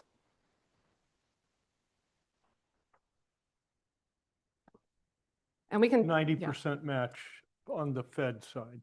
Correct. So I brought this up earlier with Ken. My big concern is nobody's talking about it in the room is that right now we have a new administration at the federal level. Federal dollars coming to Oregon, big jeopardy. Absolutely. Because we're not in compliance with their DEI or their trans agenda or being a sanctuary. Thank you. I was going to say secure sanctuary state. So those funds may never arrive. And in some states, they're going to court right now on that to set a precedent to once they swing off the East Coast, they'll be coming for the West Coast. So my question is HRSN something that you should even be spending against if 90% of it is federal funding and the likelihood of getting that is very low? I think when it comes, so I appreciate the question, and it is certainly part of my presentation. I will talk about existing federal impacts that we are having today, as well as things that we are being mindful of, right? We don't know if the other things will happen, but to your point, right, we want to be really intentional about the things that we're doing today, knowing that there are potential for what would amount to significant changes. So for us, the HRSN is an incredibly small amount of our budget. I think it's around $350,000, whereas our Medicaid budget is millions and millions of dollars. So I think that there are some other really significant risk areas, but your point is well taken with any of these funds for sure. And there are a couple of places that I'll call out when we're talking specifically about the budgets, largely our public health budget, where there have been some federal dollars that have been removed from our budget that are not reflected in your budget, because when it was built, they were still there and now they're gone. So I'll call those out for sure. And then I think towards the end of the presentation, I would like to share a little bit more about some of the budget impacts that we are hearing and what we are, I guess, bracing ourselves for lack of a better term. Well, we're all ears. I'd love to hear what the contingency is, because the fact is those funds, the likelihood of those funds arriving is pretty small. I mean, the current administration has been very direct about not sending money to non-compliant states. So, I mean, if we don't have a plan, then it's going to be a quick reaction force, right? We'll be spending against a budget that has a shortfall, and then we'll have to have a quick reaction force. And we talked about that earlier this morning a little bit. Mm-hmm. Sure. I think some of this has to do with us planning as much as we can to be as nimble and as fast as we can, but there are also a lot of really significant unknowns. So some of the significant unknowns that I have that I'm thinking about related to Medicaid are a couple of things. One is I mentioned our CCO contract and how that supplies a large amount of the funds that come directly to our budget, mainly for behavioral health services. Those funds come to us on what we call a per member per month. So we get a small, tiny allocation per Medicaid member in Yamhill County per month, but those allocations add up to bigger amounts, and that's what pays for a huge part of our budget. If the membership decreases, so if there are ways that Medicaid changes eligibility and makes it so that fewer people are eligible to Medicaid, that will, by nature of the way we're set up, will decrease our budget. So there's one piece, just the Medicaid eligibility in and of itself, I think is important for all of us to be paying attention to. The other piece is the match piece. We've heard, and again, I want to be just I will be very intentional about stating what I know as fact or have seen in writing and versus what I hear conversations happening. So right now, these are conversations that I've heard happening. I don't have anything definitive. But within that realm, the other things that we have heard and are paying close attention to are just the changes, potential changes in match, going from what I mentioned, the post-ACA, that's how we think about it, the post-Affordable Care Act versus pre-Affordable Care Act. That would substantially decrease, going down to, I believe, a 60% match, which is a lot of money. So there's that possibility. I think the more drastic thing that you're talking about, whether it comes to fruition or not, right, is if all federal funding ceases because of the things that you mentioned before. I have not seen anything that indicates that is what's happening, but I think that I've heard people's concerns, and that's certainly part of conversations happening. The other things that I think, and it's not just behavioral health, I think that the Medicaid match pays for a significant portion of our developmental disabilities budget. I mean, it's pervasive throughout our budget. Our huge percentage of our budget is Medicaid, so any significant changes are big. The other thing that was in a document that was released, although it's not, it was released, I don't think it was intentionally released, indicated deletion of something called a Certified Community Behavioral Health Clinic. We call them CCBHCs. Those also have significant federal match. They have some state investment, but the state investment is really just to support the actual match to draw down the federal documents. Just for reference, it's a variable revenue because it allows us to capture a wraparound payment similar to federally qualified health centers, if you're familiar with that. And so it's a variable revenue for us, but roughly around $15 million. And CCBHC would be very small. That $15 million, a decrease of that is very small comparative to some of those changes that I mentioned from Medicaid. So I think we can plan as much as we can for some of these pieces, but we don't know what the state investment will look like in terms of what they might be able to support in terms of continuation of all those funds. So we don't know exactly how much to plan for things like that. But with any of those things that were mentioned, they would be catastrophic losses. We'd be talking about catastrophic changes in staffing. So we are hopeful that we don't get there, but we certainly are thinking about those things. I think one of the other things that I'll just note from a Medicaid standpoint that is very concerning is that if we lose funding, we lose the ability to recoup money for the services we provide. But because we are the statutorily designated community mental health program, or CMHP, that is defined in Oregon statute and has many rules related to how we serve people as the safety net, the people we serve are not going away. So essentially, we're going to continue to be required to provide all of the same services that we are right now based on OAR without the funding. So these are also conversations that are going to need to be had, obviously at a state level too, around expectations if there are those drastic changes. I have a question. So I was on the Local Government Advisory Committee meeting, and it appears based on the conversations with OHA and the LGAC committee that there's going to be a doubling down in opposition. They're talking about bringing the Attorney General in at our next meeting to talk about how to protect and guard the physicians that are doing castrations and gender affirming surgeries, those types of things. So I'm wondering if there is any conversation from the county's HHS in terms of saying to the state, we're playing a very dangerous game here. We're talking about, basically decimating our programs, so that if we continue to fool around, I think we're going to find out, but I don't know how we can shore it up with the little amount of money that we do from our general fund. I mean, it is significant because some counties don't even provide that. But I know that in conversations with the CCO, there was concern about the work requirements. So if there are work requirements there, that a lot of folks would either not be able to report or wouldn't report or would no longer be eligible.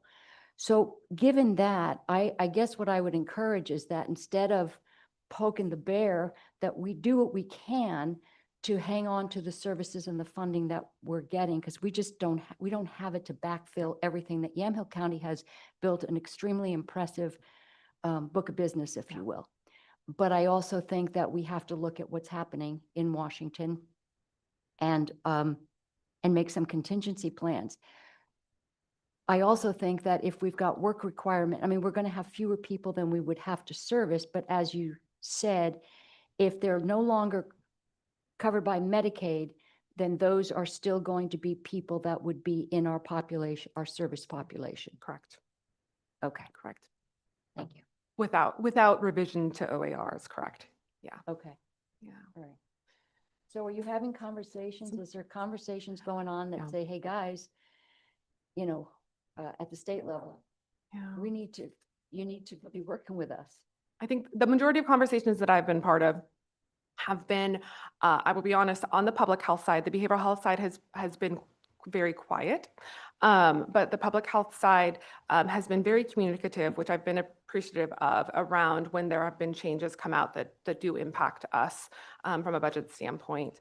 And I'll mention those here in a minute, but so the conversations that we have been having have largely been related to what the state thinks they are able to support in the absence or diminishing, potential diminishing of federal funds.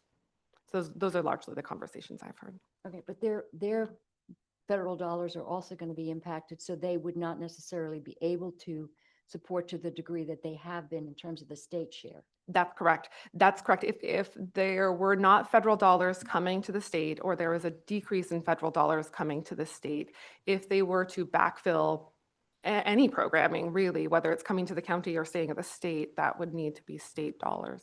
And there's only so many of those, as everyone knows. Okay, thank you. Yeah, you're welcome.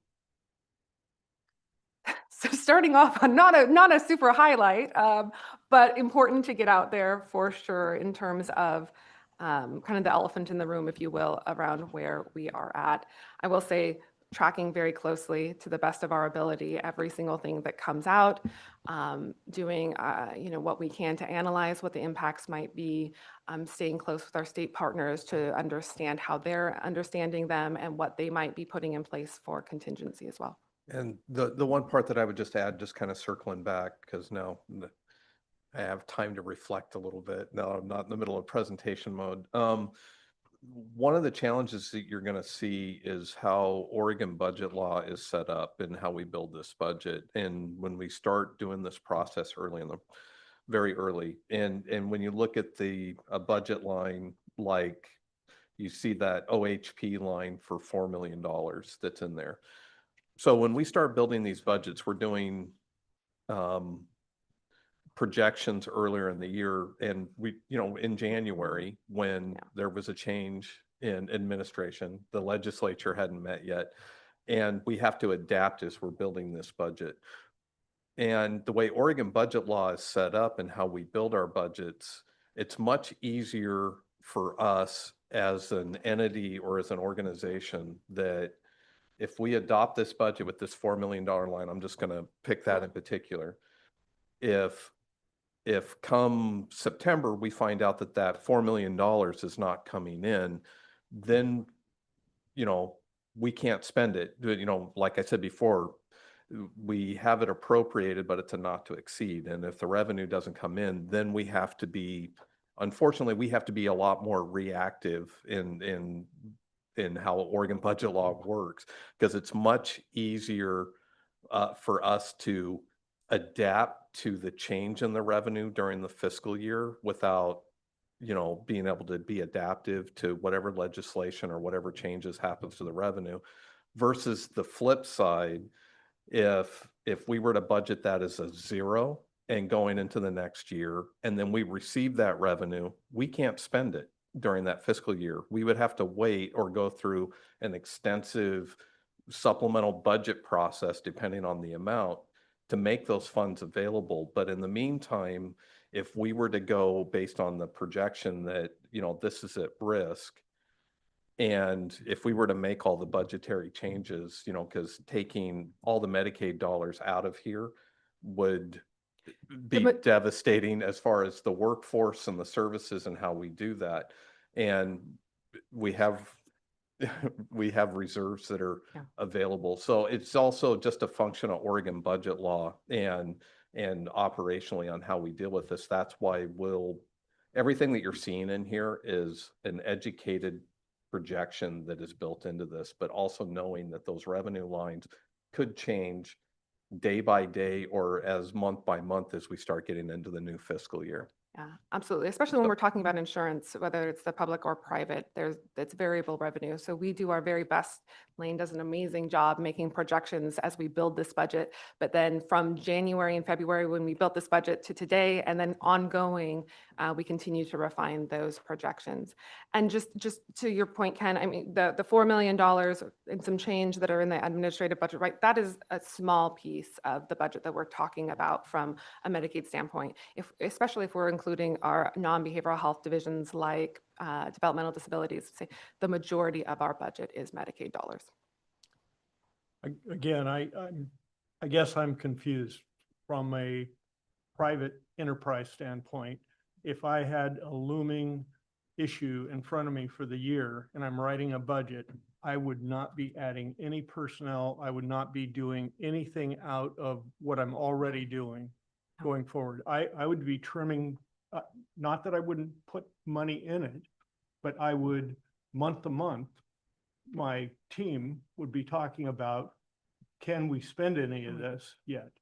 You know, we may have it in the budget, but we sure the heck wouldn't be spending any money until we saw whether the clouds are on the horizon or the sky's clear, you know? So yeah, I just bring it up because I don't think, Yeah. I don't think it's a frivolous thing to talk about. I think the West Coast is a target for what's going on. You know, I think we have a high likelihood of not having federal funds until something changes. So if it changes. Yeah, I can appreciate what you're saying. I think we have right now before you a fairly stable budget with a few additions in some really targeted and pre-planned areas that I mentioned in terms of staffing changes.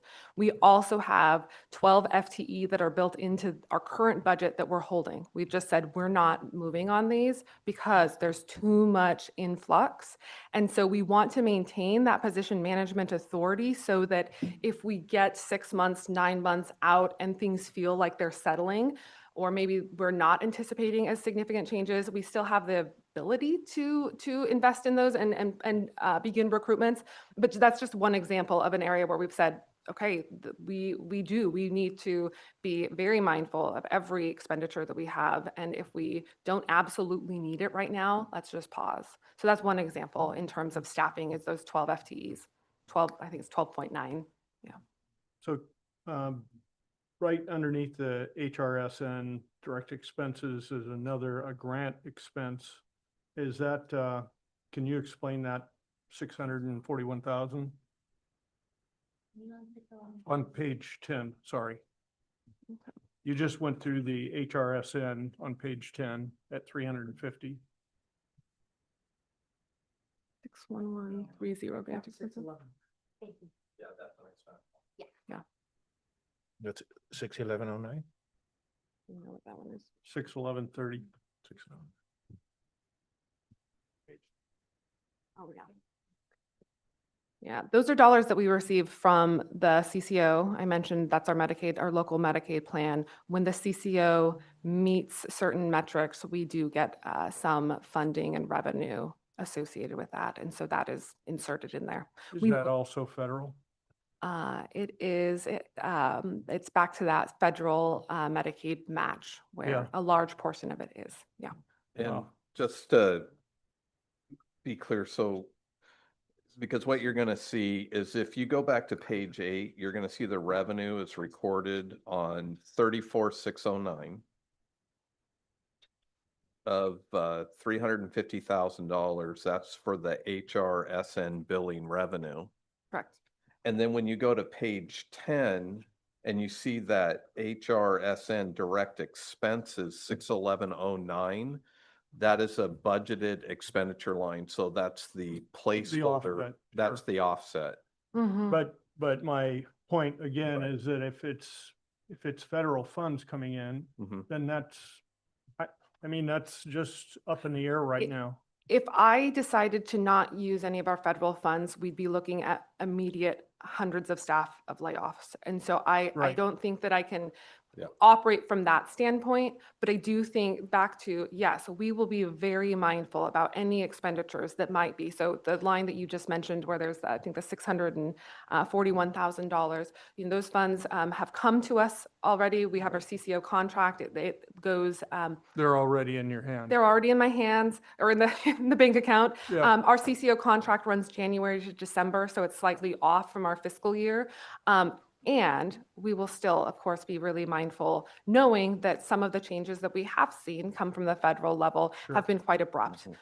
We haven't had a leeway of saying, at the end of this fiscal year or the end of this month, they've been abrupt. So we are being very mindful about those and will in terms of the way that we use, for example, these funds are usually used for things like trainings and things like that. So they'd be one-time expenses that we account for. And what I haven't seen, till now, even though some of the changes have been abrupt at the federal level, meaning as of today, you can no longer spend these funds. I have not seen anything that has said, you have spent these funds, but we're still coming after what has already been spent. And so as long as that doesn't happen and we are very intentional about how we're spending these funds, I think that we will be okay from that standpoint.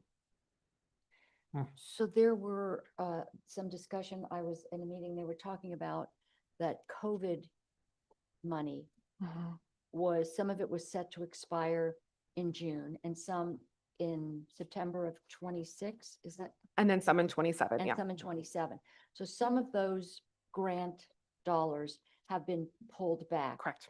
And there are programs built using those dollars, like for instance, public health type programs, Sure. correct? Are we impacted in that way? Have we done that? Yeah, we are impacted. There is about $1 million that on March 25th, the state received notification that as of March 24th, they are no longer allowed to spend those. We were very quickly alerted from the Public Health Division that we needed to cease spending on those funds within a matter of, I think, 2 days, which we have done. It is about a little over $1 million of funding. The bulk of that, and that is something I was going to note later, and I'm happy to talk about that's it fine. now. I'll wait. There is, it's still in your budget because of course it was we had these funds and we were able to access and use them. So the budget in front of you has these dollars built in, but we know that at any moment we're expecting some sort of process to be defined for us to turn those funds over, but there's all these legal battles. So right now we just have them sitting there and we will not touch them.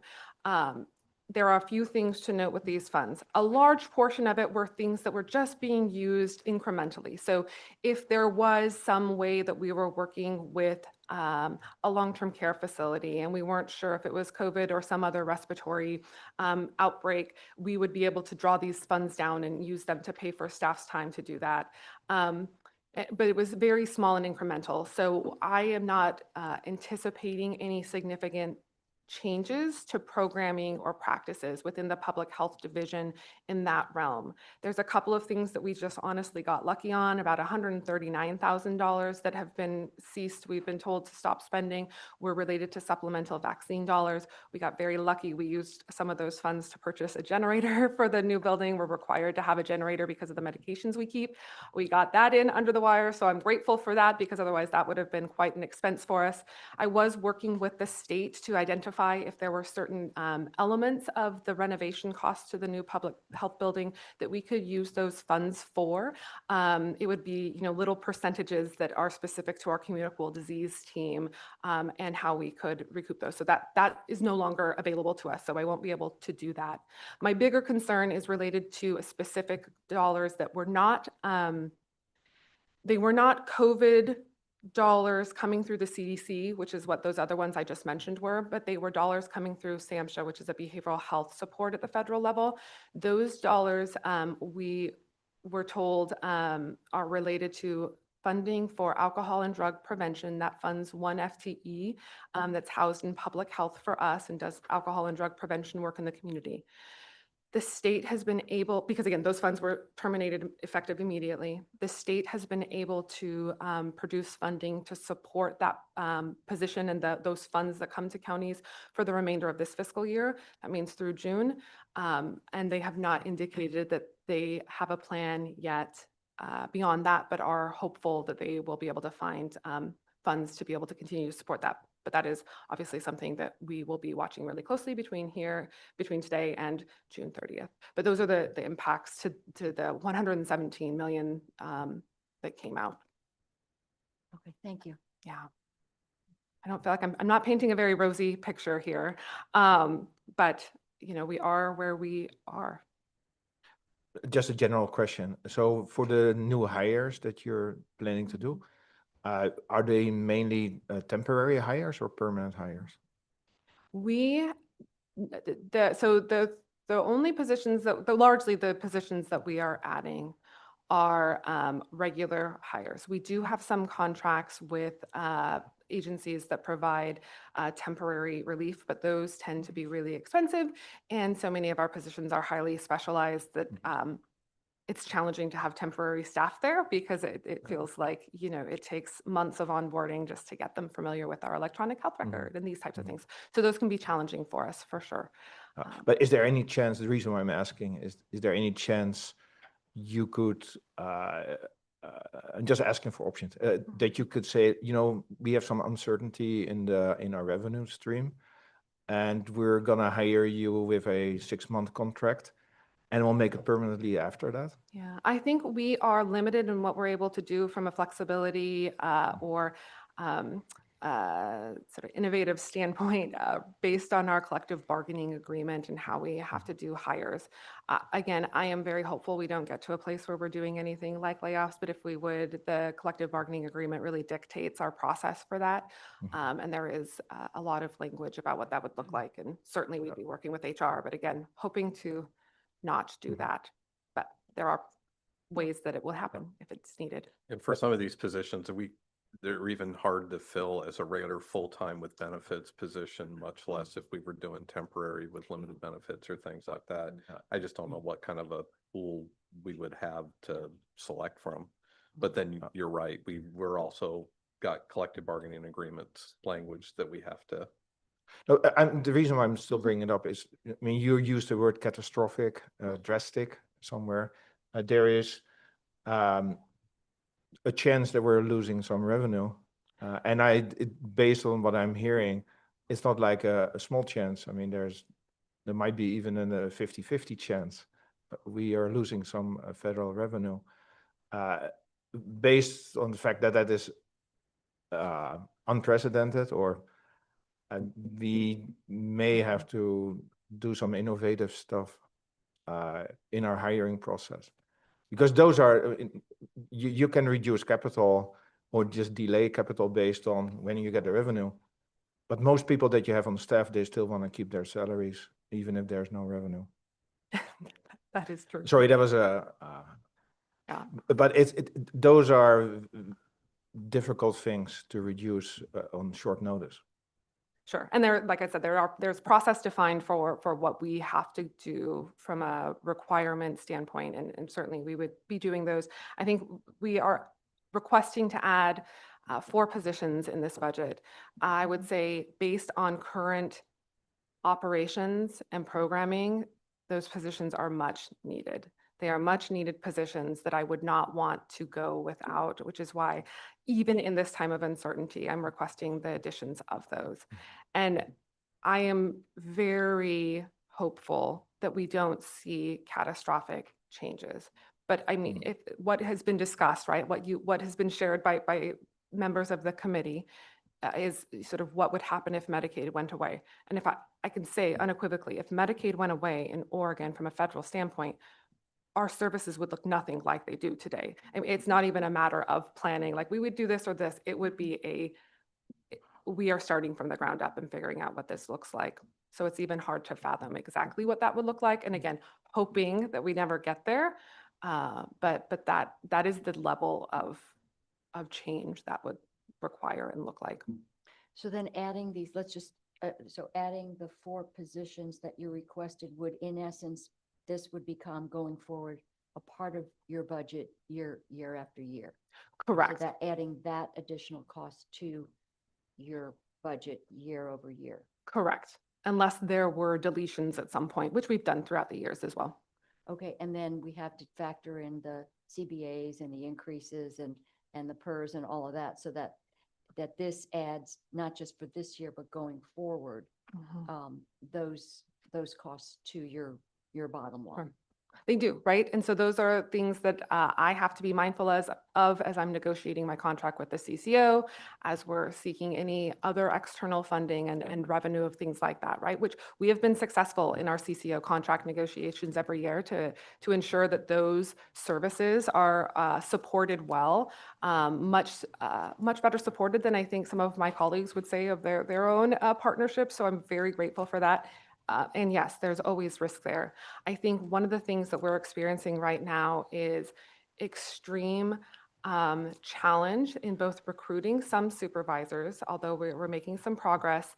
And part of it is because the jobs are so difficult. And when you have a really difficult job already, and then you have a ratio of staff to management ratio that is just unattainable, staff are not getting supported. Supervisors aren't supporting what they need to be, not because they're not skilled, not because they don't want to, but because they don't have the time. We have programs that require a certain level of meeting with staff to provide supervision that is built out in OAR. And right now, our management to supervisor ratios do not allow us to meet those regulatory requirements because of the number of staff that they're trying to manage, let alone like any of the day-to-day personnel things that you would see in a private business that just needs to happen anyways. Additionally, one of those 4 positions that we're asking to add is a requirement of one of our fidelity models that we are not in alignment with. In order to continue to receive that funding, in order to meet those fidelity requirements, we have to have another position in that particular role. So other counties that are unable to, and we have historically not been able to fill some of the positions that were part of a contract requirement, correct? What happens then? Yeah. So it depends on the contract. Some contracts will attempt to recoup funds, others will not. It really is contract dependent. So the whole CCO procurement, which means that you kind of have to justify your existence, and then there's competition. And so the CCO is now looking at the legislature for extending the period of time to basically prove yourself. And then someone else could come in and sort of poach our book of business. Yeah. And and then our CCO that we have a great relationship with ceases to exist as it does now. So how are we considering that? So certainly we've been supportive of the CCO efforts to maintain their own encapsulation area. I think that has lent itself very nicely to the CCO model, as well as just support to the community mental health programs to only have the one CCO. So I'm a very strong supporter of that.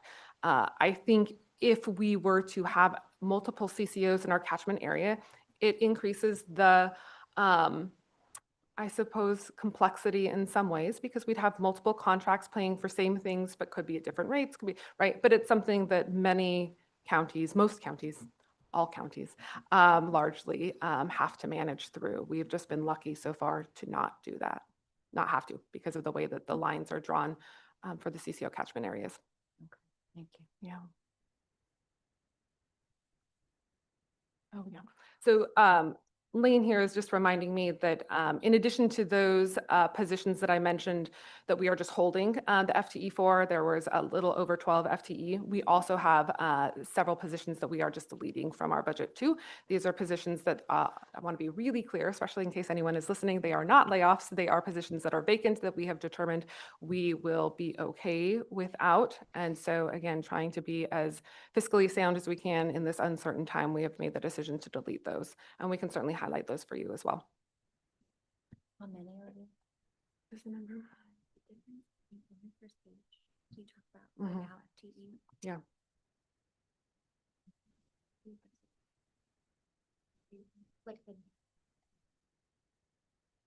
Okay, so we're adding the net add in the budget request is we've deleted 2, we're holding 12. So we're asking to maintain the position management, but we're not filling them at this point in time. Can you do makes that, sense. go over that again? Sure. I was- We're asking to add 4, Mhm. we're deleting 2, and we're holding a little over 12 FTE Unfilled, unfilled. but We're- position authority. We're asking to maintain them in our budget in case we get to a point where we feel more comfortable in moving forward with those. Have those historically been vacancies?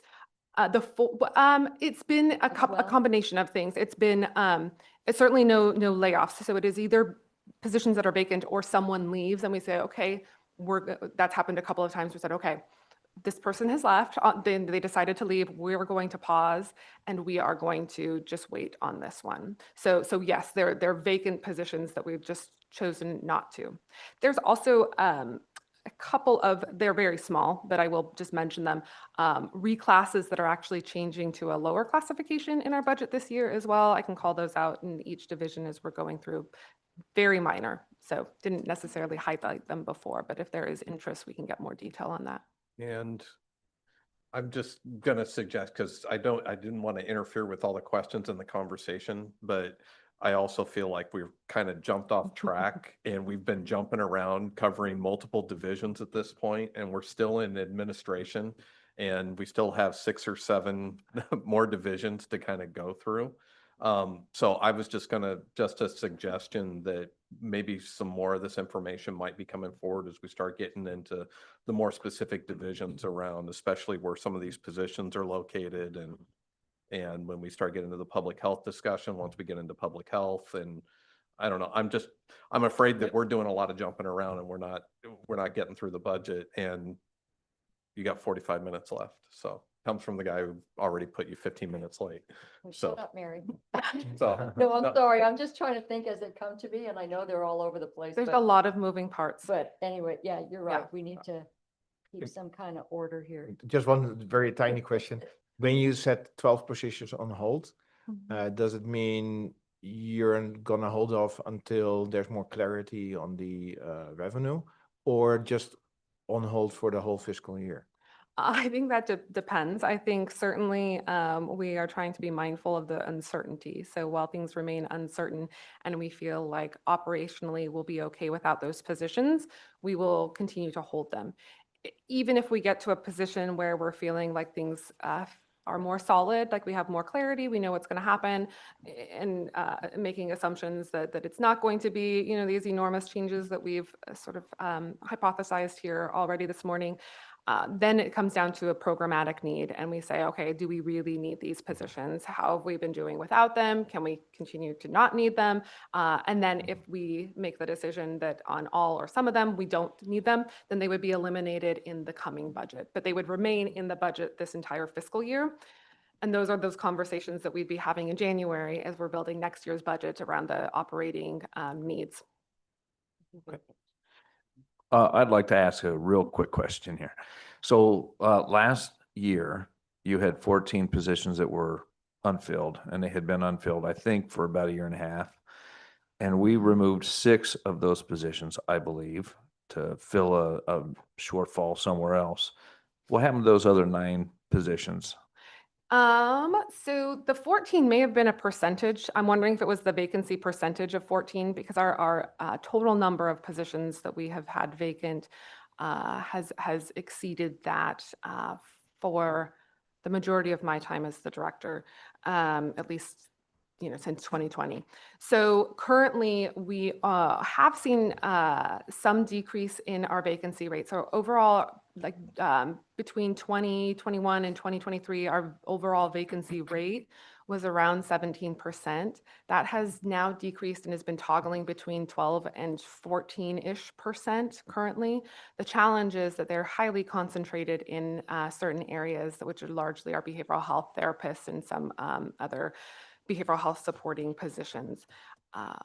Why we have decided to maintain all of those positions is because we need all of those positions. We are beginning to see some increase just in the last, I want to say maybe 6 weeks an increase in the number of applicants that we are receiving for those types of positions. I don't know if uncertainty and just the world is changing people's minds, but we are getting more applications and more qualified applications, which is really promising. So we are very excited about that and hoping that that will come to fruition, because no matter what happens in 6 months or a year, what I know right now is that we desperately need those positions. We have staff who are burning out because their caseloads are far higher than we would like to see them. And we have community need that is not doing anything except increasing. And so we have the significant demand. And as long as I'm able to fulfill that demand, I'm certainly going to do my best to try. Okay, thanks. Yeah. Okay. All right, so I think I covered everything, the sort of highlights of the administrative budget. So we'll jump into the next part here. You'll see the transfers. That's the amount transferred to us based on the budget process. And then you'll see our ending balance.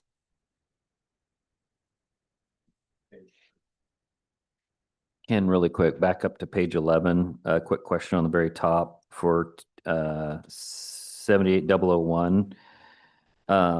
Is this specifically just for the admin house? Yeah, Oh, so the building reserve, and Lane can probably get more specific about the formula. So that transfer to building reserve, we have a formula based on square footage. It's not just strictly, we do, Justin and Joe, they have the square footage of what's occupied for every department. And we have a dollar rate to figure out that that's transferred out. That 997 it's their rent that they're paying into. And that is, and, yeah. and the reason I'm asking that, if it is the rent, that's a heck of a deal for rent. And I know we're talking still all like Yamhill County, but department wise, it doesn't seem like enough, even though it's split. So that's a tiny piece of the admin, which is a really small part of our budget. Every single division has that. got it. And it, A piece of admin. yeah. So that's it is a very small one. In some of the divisions with more staff and things like Yep. that, you'll see a much higher percentage come through. Perfect. Thank you. And we built that out just based on our budget instructions. Yeah, Okay. budget instructions don't. Turn on my mic. And the budget instructions at the time were built on what we knew. It hasn't been recalculated based on the new facilities. Right. So there's going to be some right sizing as we progress through the year, once we know everyone who's relocating under that roof, that we're going to revisit all of those numbers and that square footage. But this is an internal number that, and how Lane splits it up across the various divisions. They have a total square footage of all their buildings that they occupy. We have a dollar amount that we apply, and then it's up to however Lane splits it across those divisions. Okay, perfect. I just want to make sure we don't get in somewhere where 30 years, 40 years down the road when we're all gone, then they're like, well, we got to go build a $500,000 campus again. God forbid. But I just want to make sure we're reasonable with the allocations towards replacement. The other question is at the very bottom of that, for the $870,000 miscellaneous building remodel. Is that for the Hurstberry Farm remodel that we just did, or is this a allocation for potential OMI? This is for potential. Okay. This is holding, because anything okay. that was spent Yep. this year would be spent this year. Perfect. Thank you. You're welcome. Okay, well, we can jump into our public health budget. So we've already touched on a handful of things, so I'll skim over some of the things that we've already talked about. But a couple of things to note in this budget that I'm calling out. You will see a decrease in one of our state health grant lines. That's line 33411. This was anticipated. This is a reduction based on what we had current one-time funds for some tobacco prevention work that's going away. So we knew we had them for this amount of time. We're using them, but we won't have them to carry forward in the budget. But that was anticipated. Again, it was one-time funding, and we knew that. You will also see some changes in personnel here. So there's a reclassification of 11 FTE based on the county's study, wage and compensation study that happened as part of the collective bargaining agreement for ASME. So with that, there were a couple of changes. This is where you'll see the biggest change.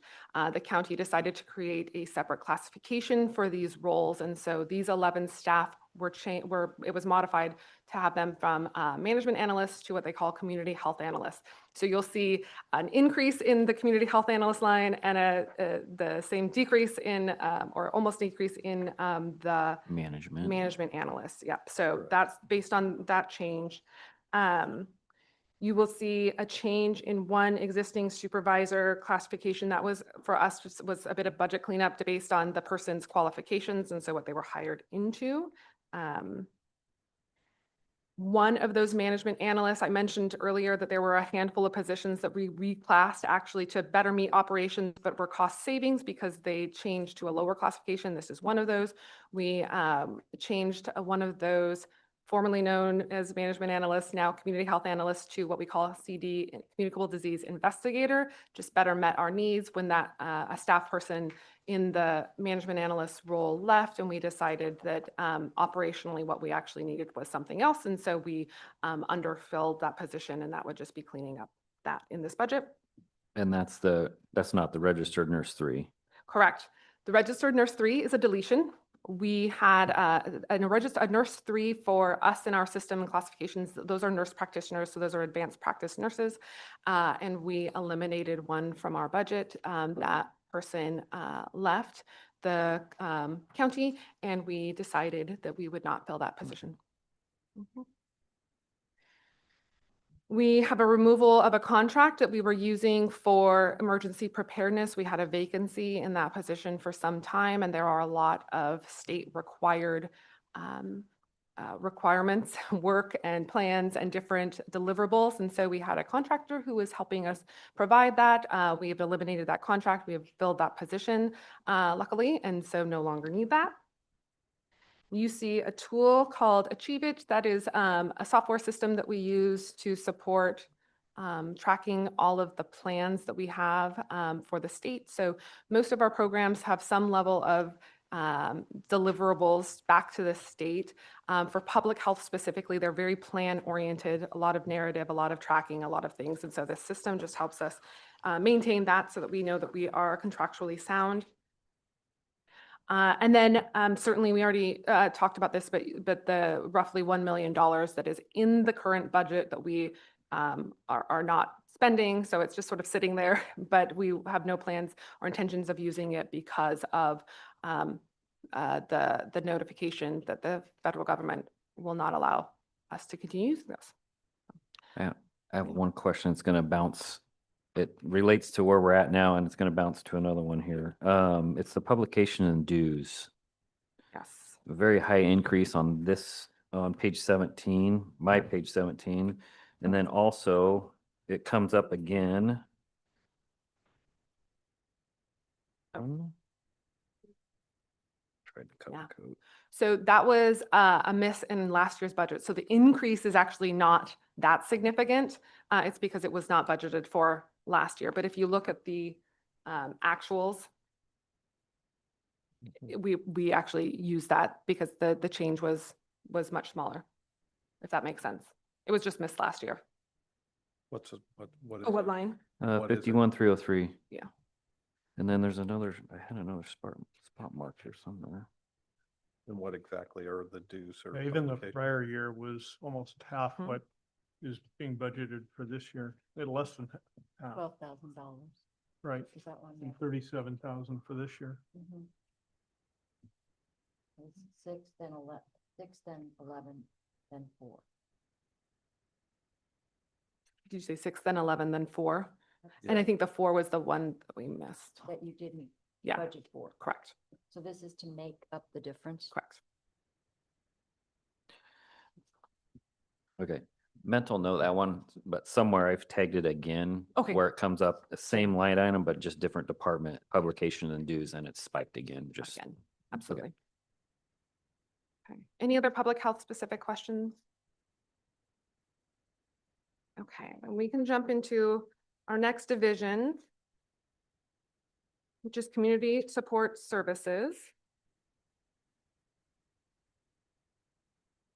This is one of our behavioral health divisions that works with individuals with severe and persistent mental health challenges.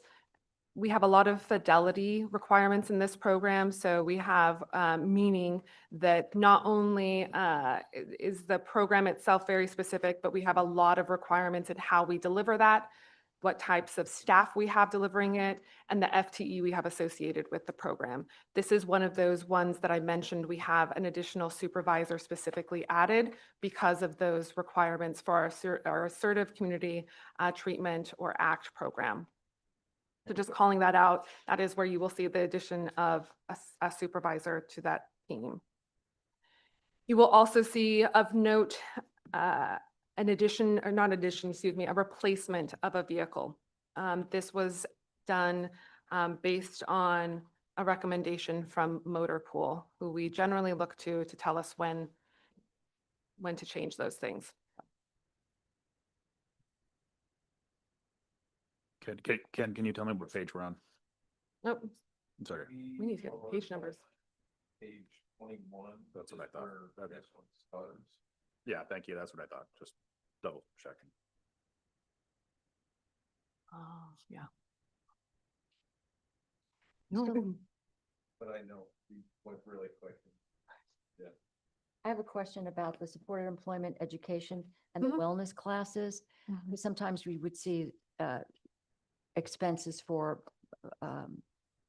gyms and different things like that. What's the utilization on that? And what are we looking at, just ballpark in terms of what it's costing us? Are we seeing utilization and is it actually penciling out where we're not just saying, well, here's a gym membership, and how are we making those distinctions? Yeah, that's a good question. So the funding stream that we use to support things like that are called HRN funds, or excuse me, HRS funds, not to be confused with HRSN funds, which I know is messy, but they are CCO funds. We call them flex dollars. They're CCO funds. We get them. We essentially get a certain amount every contract year that we're able to draw down and use for those types of things. The vast majority of them, I want to say 60 plus more percentage of them is used for housing supports. So rental assistance, getting people in, things like that. So a much smaller amount is used for things like gym memberships, although we do track that, and I'd be happy to get you more information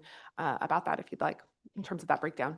So the flex, that's something you have to basically submit for, and that has to be approved by the CCO? No, so we have been allowed to make those decisions Okay. based on the rules and how they can use them. So we have to do some sort, we do reporting back to the CCO so they can backtrack and make sure that we're doing everything on the up and up, but we are able to do those approvals on our own. Okay. Yeah. You were gonna say something? When you asked about utilization, were you asking about if we're tracking whether people are going to the gym when we pay for them, or was it just how much we're spending? No, I don't really, I Okay. guess what I'm looking at is, we used to actually see checks and different things that were written for reimbursement, and I was looking to see whether or not we're actually saying, okay, this is something that it's being utilized and it is verifiable and it has the desired effect. Yeah. Absolutely. And we always purchase those things ourselves. So we're never giving clients, money to go purchase those things. We're paying for those things directly just to make sure that we're accounting for those appropriately. Okay, thank you. Yeah. I have a question about the retirement, page 22, 210. And if you look at the comparison with the previous years, it goes from for a little bit over 400,000 to almost 700 last year, and the budget for this year 760. Those are very significant increases. Can you explain those, or? You want me to do it? I was going to say, those are given to us based on what is entered into the workforce data, and Ken probably would be able to speak to those. So those are not numbers we're creating.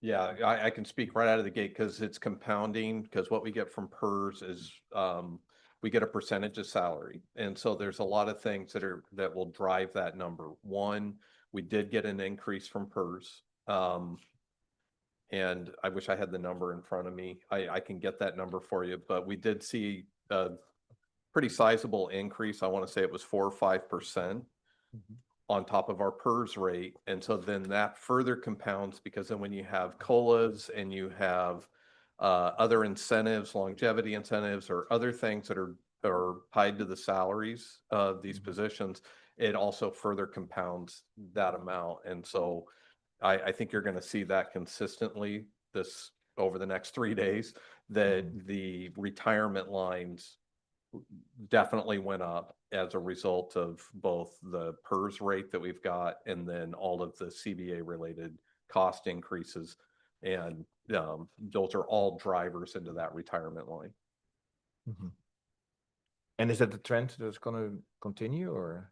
It's been the trend for quite some time. And usually when you're looking at like the prior years with the actuals, if you see those numbers are lower, 9 times out of 10, it's because there was vacancies that were in there. So there was vacancy savings. So we didn't realize the fully budgeted PERS rate.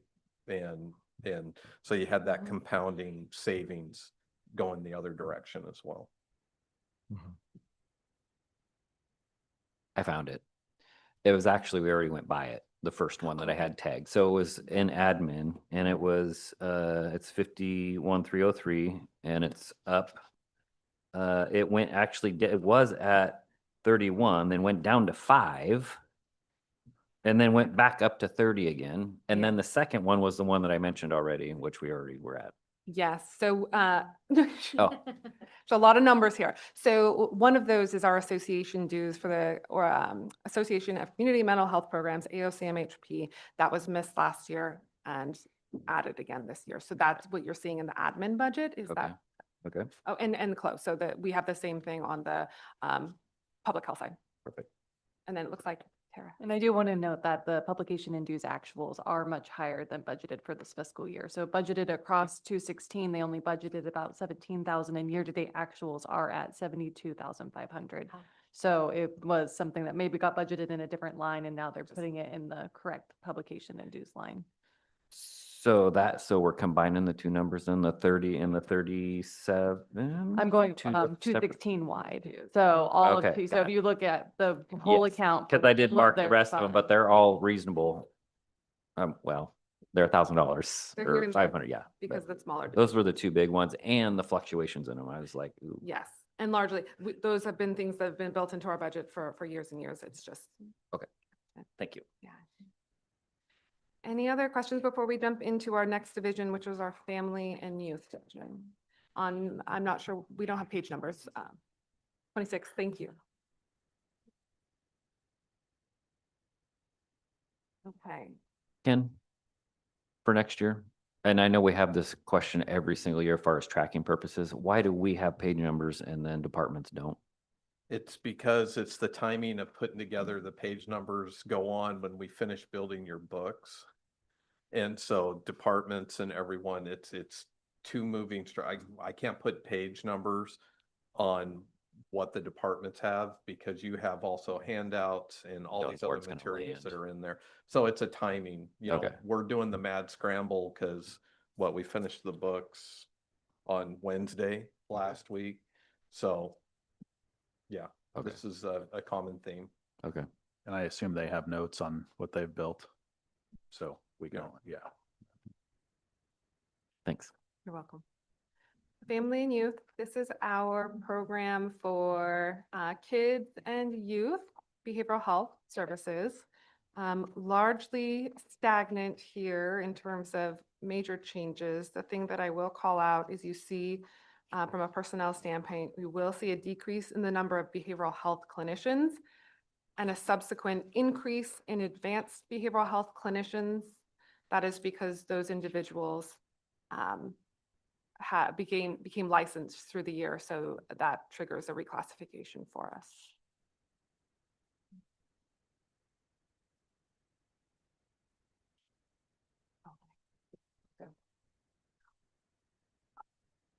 Lindsay, how many vacancies overall are we typically seeing in behavioral health? Right now, our overall number of vacancies, if we're including the positions that we're holding, That is roughly 50 minus the 12 or so that we are holding. So putting us at like 38 that we're actively trying to fill. And how long has that been going on?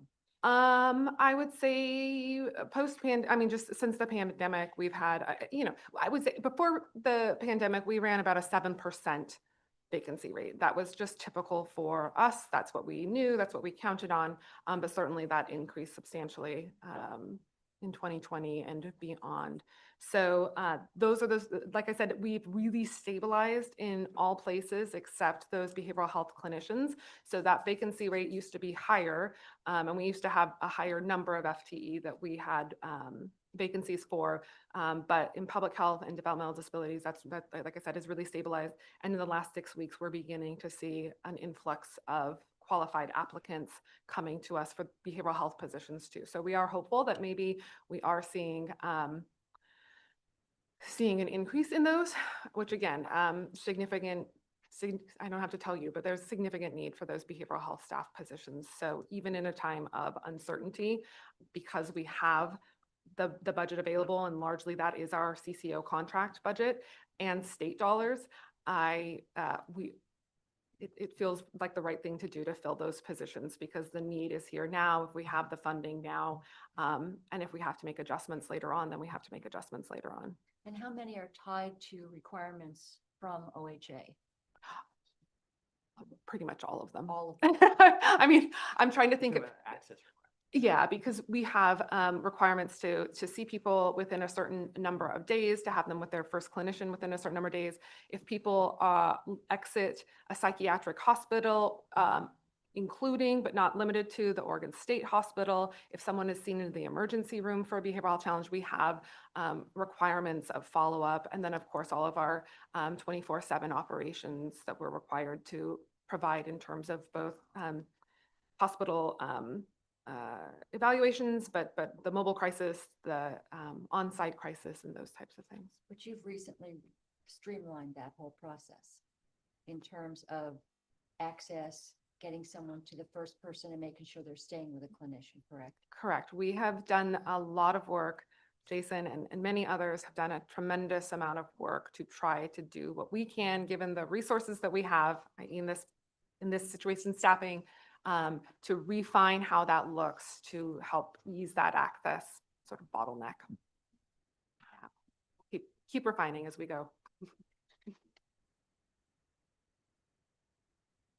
Yeah. Oh, and specific to your question, 80% of those vacancies are behavioral health. 80%. Yeah.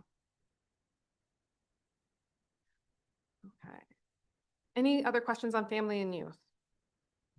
Anything else jumping out that you want me to dive into?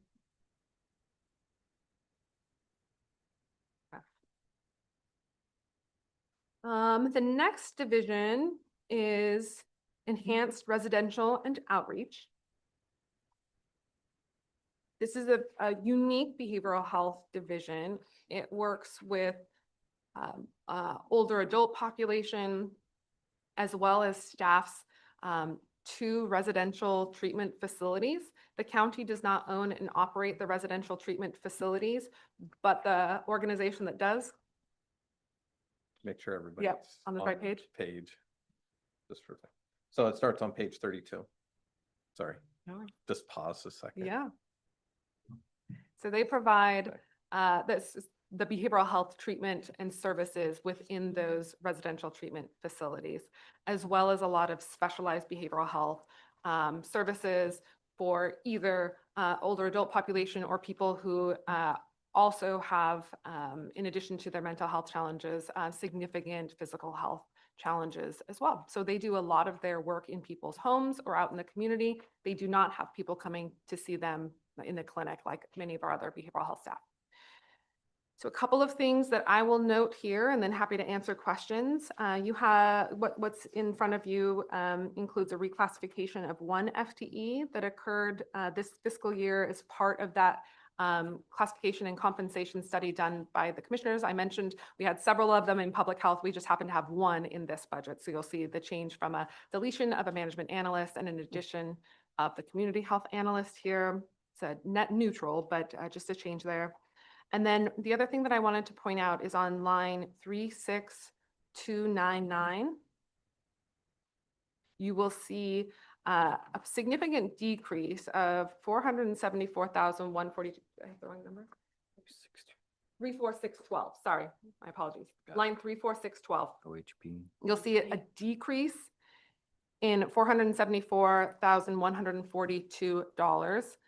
This occurred because the state increased their rates substantially, meaning when we submitted for reimbursement, they were giving us a much higher rate. They realized that that rate was not the right rate and quickly changed it. So our budgeting has been reflecting the current lower rate throughout this budget year. So it doesn't feel like a financial hit to us, so to speak, but is reflected, the change is reflected there, and that's why that is such a big number. Is there a reason why private insurance went up so much, or? Those are just based on projections. It's a good question in terms of why. We see those happen from time to time where we are just doing our projections. Those will continue to get refined throughout the fiscal year. I'm not aware of anything specific to this budget other than just happenstance. You mainly see a 10x change compared to the last 2 years. Just say that one more time. Oh, sorry, you see a 10x. Oh. So I'm reading 611.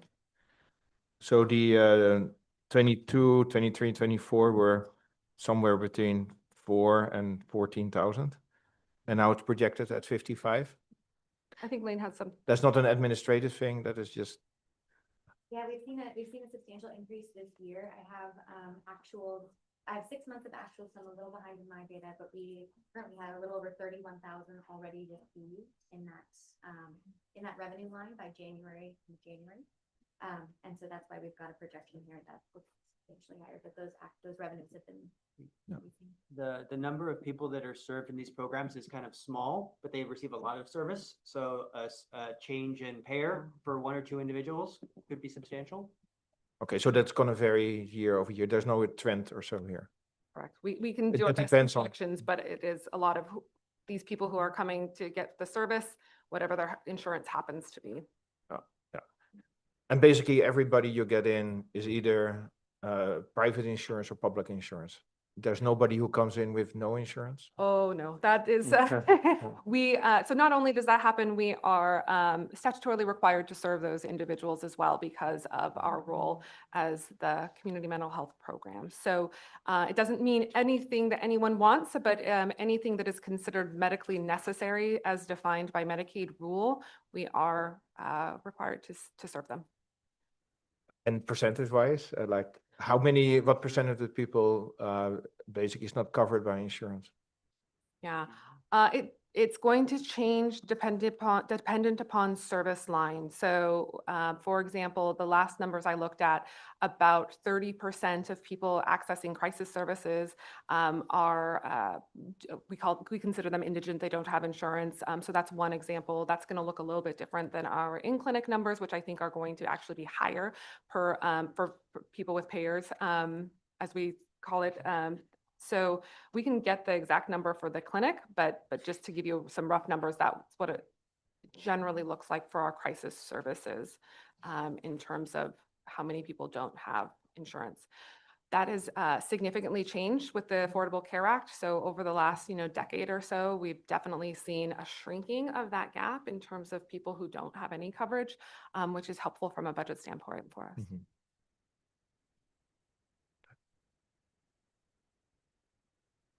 Okay. Our next division is Housing and Recovery Support Services. I'll just pause while we get the right page number. 38. Page 38.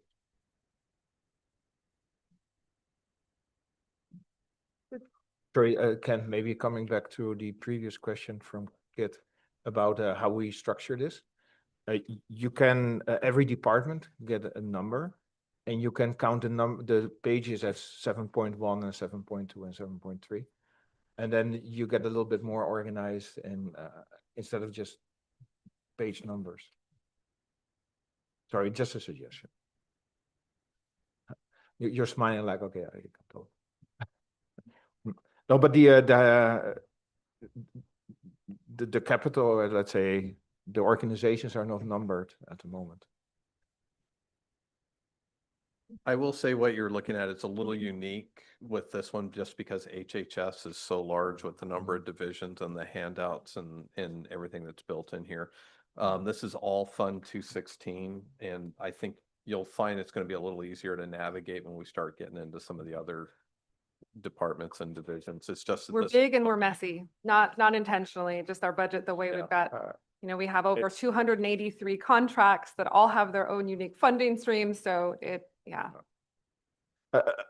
I'm just bringing it up again Yeah, because I'm new, I'm learning. Goes to the wolves It's, with the first one. Yeah. Well, and it's also hard because the order that the budget book or the binder is built in order of presentation, not order of budget. So that's another thing that we've struggled, but we're trying to prevent too much flipping back and forth because otherwise with Fund 216, we'd be starting in the middle of the book. So I wonder if we could put like little, like just the little flags or something on like each section of the budget or something. Maybe, we have that. We might have to put in subcategories. you can do subcategories. Another thing I've seen in the past, or based on my experience for private companies, you can do color coding. You can, instead of printing on white paper, you can choose a different color paper. That works well until your budget officer is colorblind, Yeah. which Yamhill County's budget officer is colorblind. Yeah. So. I'm colorblind too. I'm just, to be fair, from a, let's say, a private company standpoint, Yeah. the remark like, we're big and messy, that is not intentionally, Mhm. typically doesn't fly. Our budget's not messy, but the way that it looks to you all because of the complexity Mhm. can be challenging. Yeah. No, but it's, the trick is, even if something is complex, you put more and more effort in making it more accessible to, especially people that see it for the first time. And I'm happy to present this data in any way that is allowable within the system that I know we have certain system limitations based on how things print from the budget system itself. And if there are pieces of it that I can make modifications to. But largely the only pieces that I have control over are the memos, and I have a note that you would like the font bigger in those. Yes. Okay. So our housing and recovery support services, these include several of our housing units, as well as things like our transitional treatment and recovery supports, our TTRS homes. These provide supports, intensive supports for families who are in recovery and needing really daily contact. This also includes a host of people that are in recovery themselves, who are certified recovery mentors, either as peers within our own system or contracted through some of our local nonprofits who operate peer-based organization services. So a couple of things in this budget that you will see. You'll see a deletion of one Health and Human Services Specialist 1 or an HS Specialist 1. Changed and modified to an HS specialist, or excuse me, associate. So that was a modification that we made. Some positions, they needed a different classification. This is actually a lower classification. It's in a couple of divisions based on the role and scope of work, and they are small part-time positions. So it's not a huge number, but worth noting. You can see there is a change in how the miscellaneous supplies and building maintenance numbers are budgeted. It's not necessarily a change in what we're doing. The amount hasn't changed, but you will see that the entire amount moved from one line to the next. And I want to make sure that my lines are correct so I don't. You'll see a decrease in miscellaneous supplies, that's 51199. And you're gonna see a matching increase on building maintenance, which is 68310. So it looks like there's a large increase in one, decrease in another, but it was a change in our coding.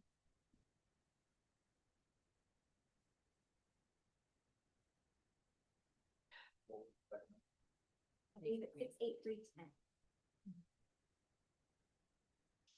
It's not a change in the actual amount, just where it's allocated.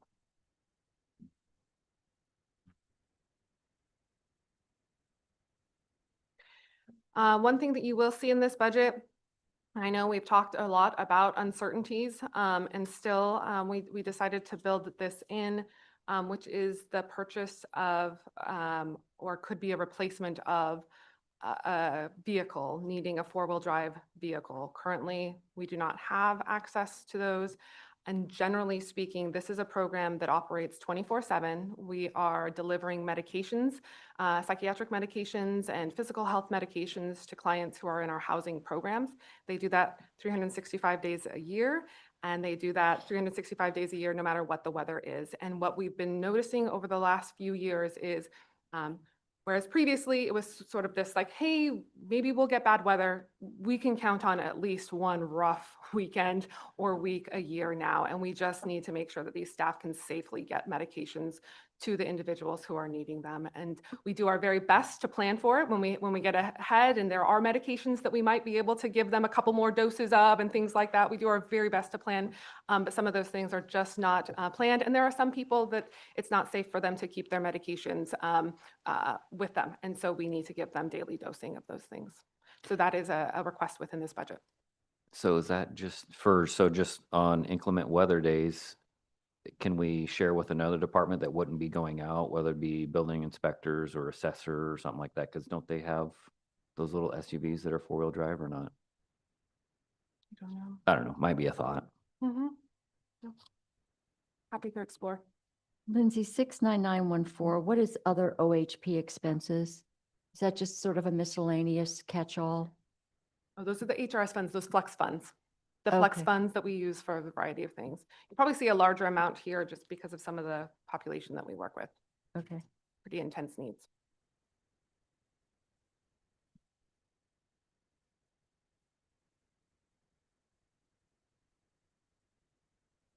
Okay, any other questions on the housing and recovery supports budget?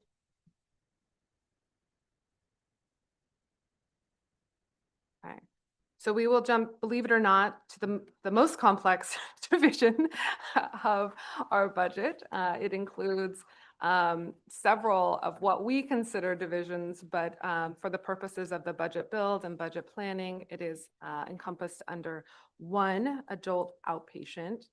This is inclusive of both our clinic services in McMinnville as well as our clinic services in Newburgh. It includes our medical team, which includes psychiatric prescribing as well as a host of other supports that they provide to people, and then our crisis services. All of those things are lumped under this budget. Do we have the right page numbers? Yep, we're good. Okay, so a couple of things that I want to note here. You see an increase of 39,500 on a local contracts line. I believe that's line 64613. That is a contract with the city of McMinnville. We have it budgeted here. We just finalized the contract with them currently. We built it into our budget, not knowing for certain if they will continue it or not, and we will see.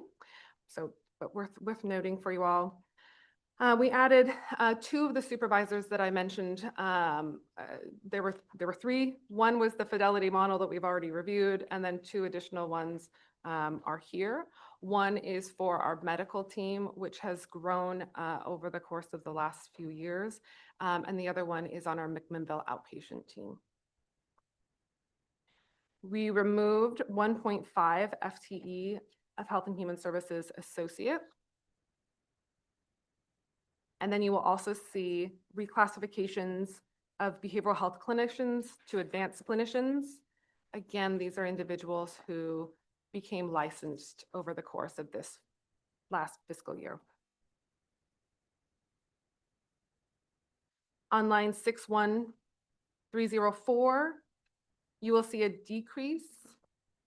That is related to a very specific line of our contract with Provoking Hope. We still maintain a contract with them, and that is built into this budget. However, one element of that program was removed. They are working with the CCO on that specifically. The reason for that was it was one of those things that was historically held over from when the county was the risk accepting entity for the behavioral health network as part of the Medicaid CCO plan. When that changed, there were a handful of contracts that remained with us, but the intention was to move them over to the CCO, and that happened over the last year. Are you talking about, you're not talking about needle exchange, are you? No, this is, this is for a program called Responsible Dads. Oh, The right. CCO had been funding something called Responsible Moms, and it made sense for them to Okay. just align those. You will also see an increase on the line related to overtime. This is driven by our crisis team. Again, we offer 24/7 telephonic and mobile crisis services, and then in-person clinic services as well during operating hours. And in order to cover some of these, we've just needed staff to work overtime. I think we've covered it already before, but I wasn't not 100% clear. So on line 68307, software license and maintenance fees. Mhm. I think that was a transfer from something else, but Those are funds for our electronic health record that we are Yeah. working to purchase. So the electronic health record, we had a bulk of those expenses in our administrative budget. And then there were also some budgeted elements within each division. Largely, the way that we set it up was the big bulk purchase of the initial upfront costs is built into the administrative budget. And then the costs associated with software, daily maintenance, and those types of things are built throughout the divisions. That Okay. makes sense. so I think it was like 587K, I saw somewhere. That's the initial capital investment. And this is the, It is substantially more than that. Our, for the entire purchase of the electronic health record. yeah. So what, is he looking at the very done? Okay, maybe just Yeah. also just because of my area of interest. So in general, you buy a new piece of software. There's some initial cost, capital, and there's an annual maintenance cost. Correct. Can you give me those numbers? Yes, we can get the numbers. And as she's pulling up the exact figures, the initial bulk cost is built into our administrative budget. And then the maintenance fees, as you said, are really built out throughout the budget because we're really looking at FTE utilization, and some of our divisions don't really use the EHR and things like that.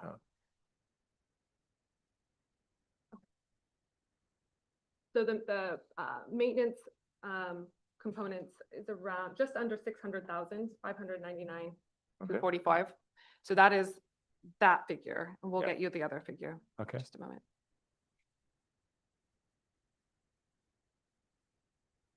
The software purchase is 527,000. I might need glasses too. Yeah. $884 Okay. for that. Ah. And just a And- note, I think we also had expenses related to this that were in this year. We worked with IT to the procurement process, which required a contract to go through that process. And so that is not the only expenses, but it's the only expenses that we have moving forward. Okay. Yeah. And of course, there's a follow-up question. Of course. I assume other counties have similar software because they have similar issues. Do you share software or FTEs with other counties to reduce cost? No, we don't, for a variety of reasons, largely related to requirements for privacy and confidentiality. So we have to follow HIPAA rules as well as 42 CFR Code of Federal Regulations, which is really specific to substance use disorder treatment and has a lot of guarding around any data relevant to or in part of someone accessing alcohol and drug treatment. So being able to share across is really not something that we're allowed to do in most circumstances. I would also say most counties, I mean, I think Ken mentioned, you've seen 36 counties, there's 36 different ways of doing it. And so certainly there's a level of customization to make sure that we're able to operationally move in the way that we have to, that would look different, I imagine, from county to county. With that said, when we were going through the procurement process, we certainly did reach out to our neighbors and our partners to ask for their feedback around how things were going with the software that they selected. The majority of counties of our size have elected to go with a product called Epic. There's lots of good reasons why they made those decisions. We made the decision to go with something else because that was really expensive. And this is also really expensive, but not quite as much. Okay. I'm just saying in general, software takes a lot of money to develop. And since you have a lot of overlap with other counties, it makes sense to see if you can share those initial costs. Anyway, and I think it's even bigger than just Oregon.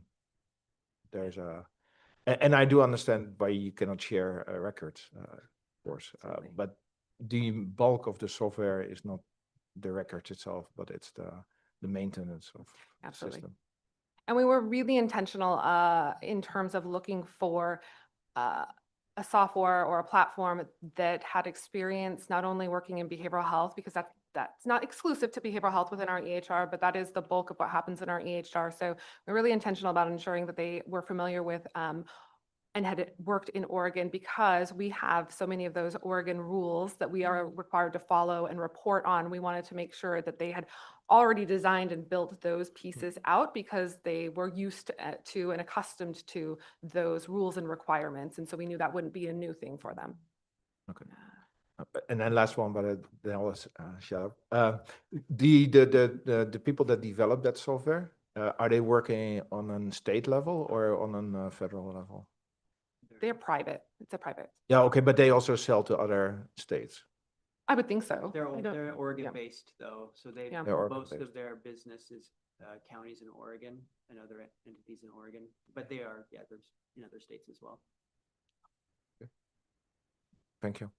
Can we bounce back to 61025 for just a second? I'm just interested in the almost exit strategy on professional contract employees. Sure. So just in general or specific to the dollar sign, dollar figure you're seeing? I mean, Yeah. what's the strategy there? Because you were doing over 500,000 in 23 and you're down to 18,000 now. Yeah. This is one of those instances where it is allocated differently in the budget. So those costs largely did not go down. So the services that the individuals that are in that contract line, which include our medical director and health officer, which we are required to have, and a contract to provide psychiatric supervision to our psychiatrists and psychiatric nurse practitioners, which is also a requirement for them, are built into those lines. So it's reallocated throughout the budget, but the overall cost has not shifted to the extent that you're seeing. And we can certainly get you more information. Lane's reminding me, we did remove a locums contract. However, we just recently added that back. So it's probably a net neutral on that front. But if you're interested in getting more details around how that is now allocated, I'm happy to pull that for you and get you more information. Yeah, I mean, it's $500,000, so I'd just be interested in knowing where Where it's at. it's Yeah. at in the budget now. Sure, we can do that. Well, we can do that. That's probably a come back to you question, if Sure. that's okay. Okay, perfect. Other questions related to the adult outpatient before we jump into what will be our last division? Okay. Our last division is developmental disabilities and veterans services.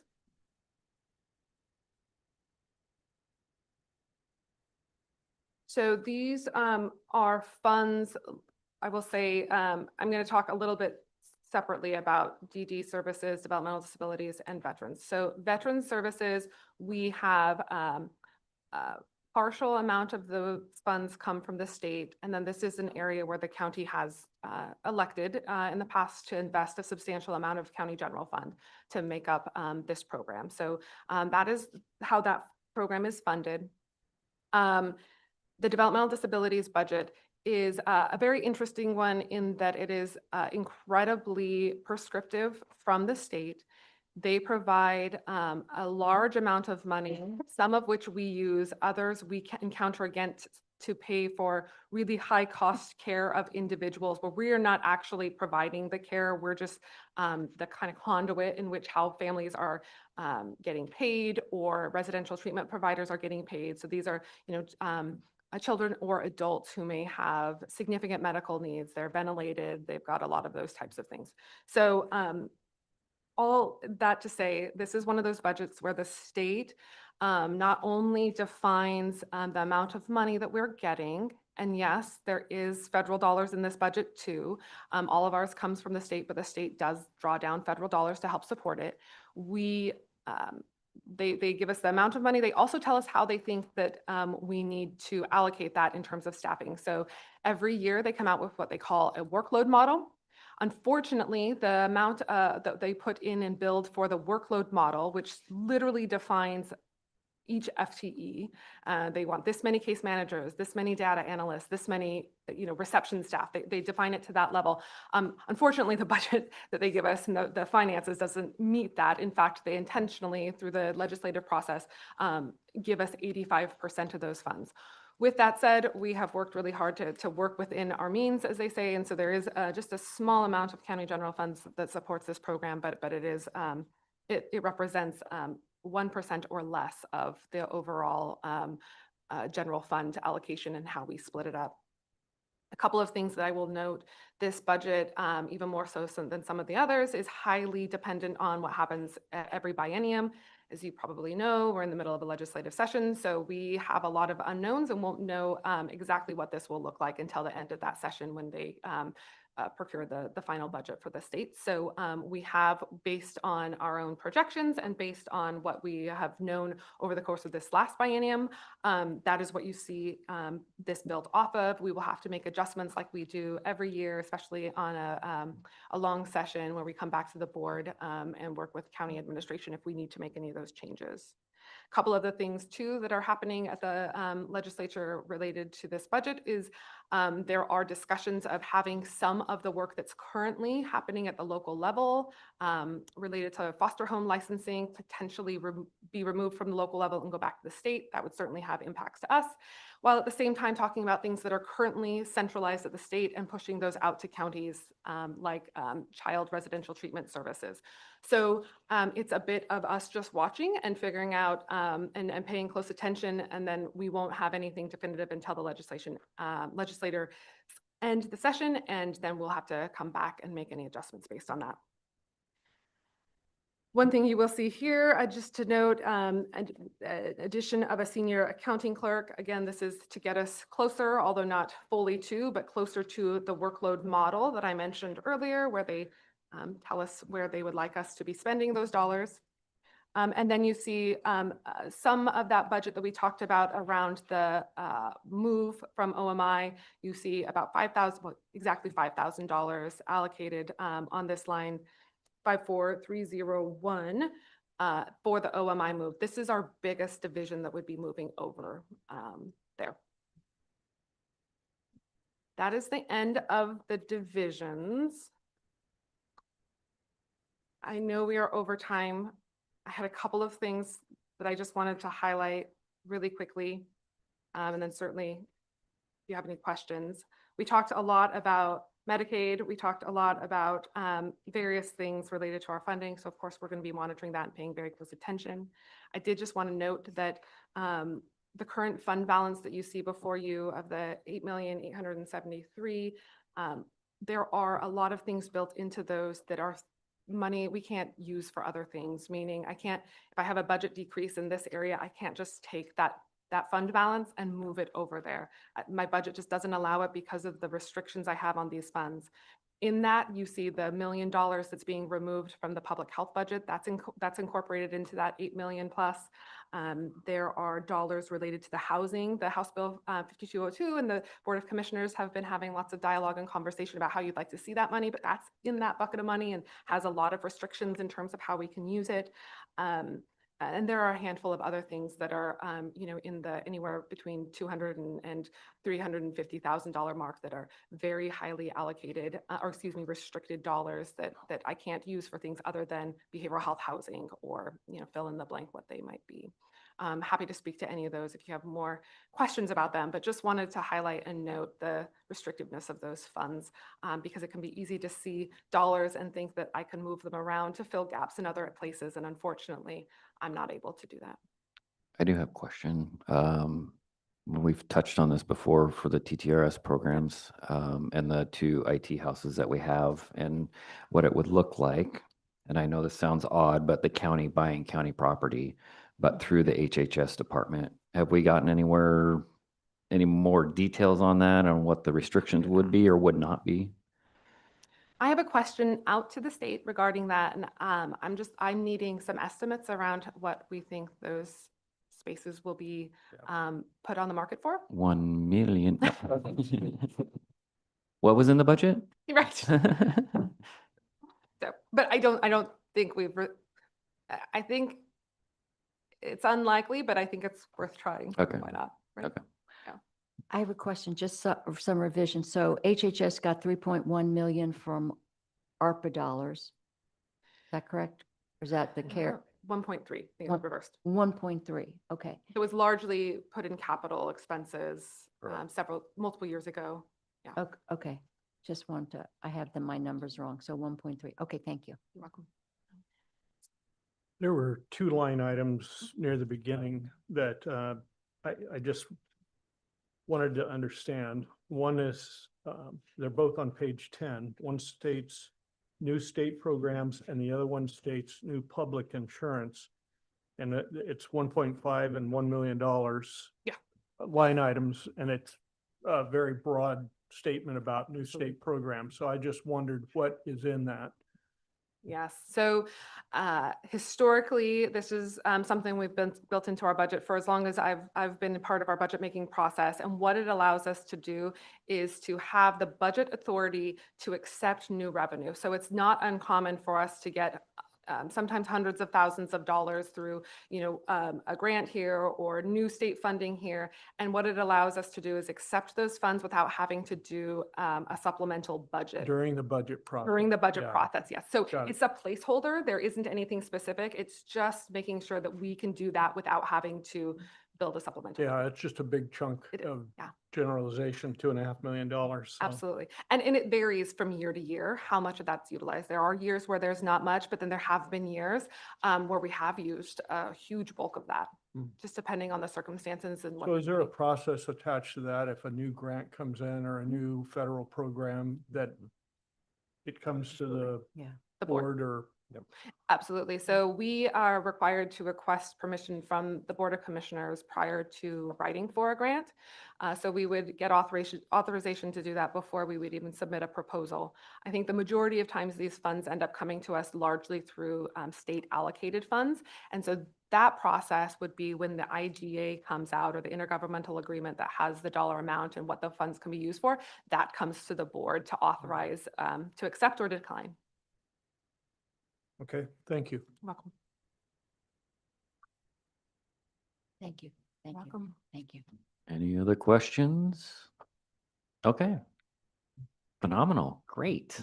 Thank you. You actually saved us 2 minutes because I think Ken went over by 15. So You're welcome. yes, thank you.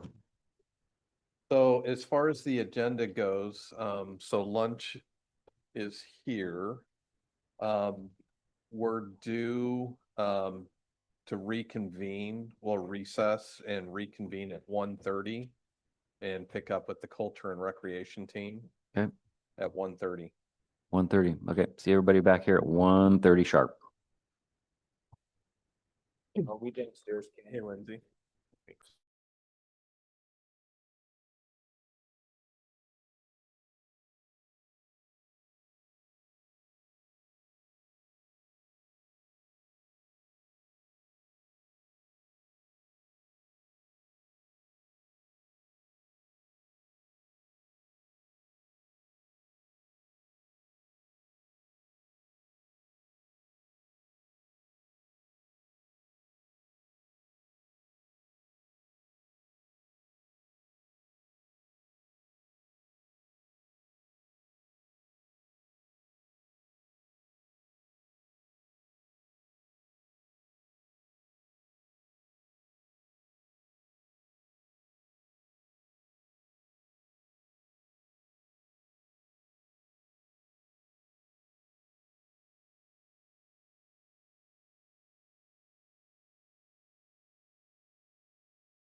Okay, we're back from lunch. It's 1:30 and joining us is Gary's going to be next. Okay.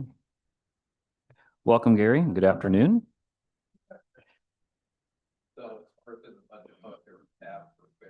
Yeah, it's clear to the back. Or clear to the front. 56. No, it's yeah, right. It's fine. Right there. A little bit confused.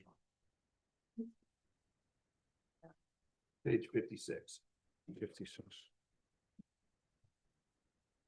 Or a grayish colored tab. Oh, yeah. Close by.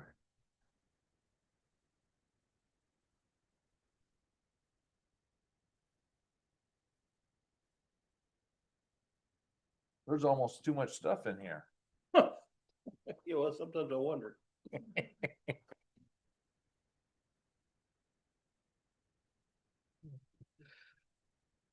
Everybody set?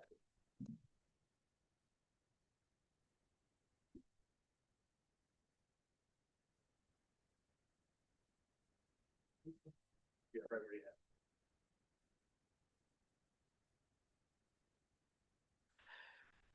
at. All right, we're ready. Well, thank you for allowing me to present the budget for the fair.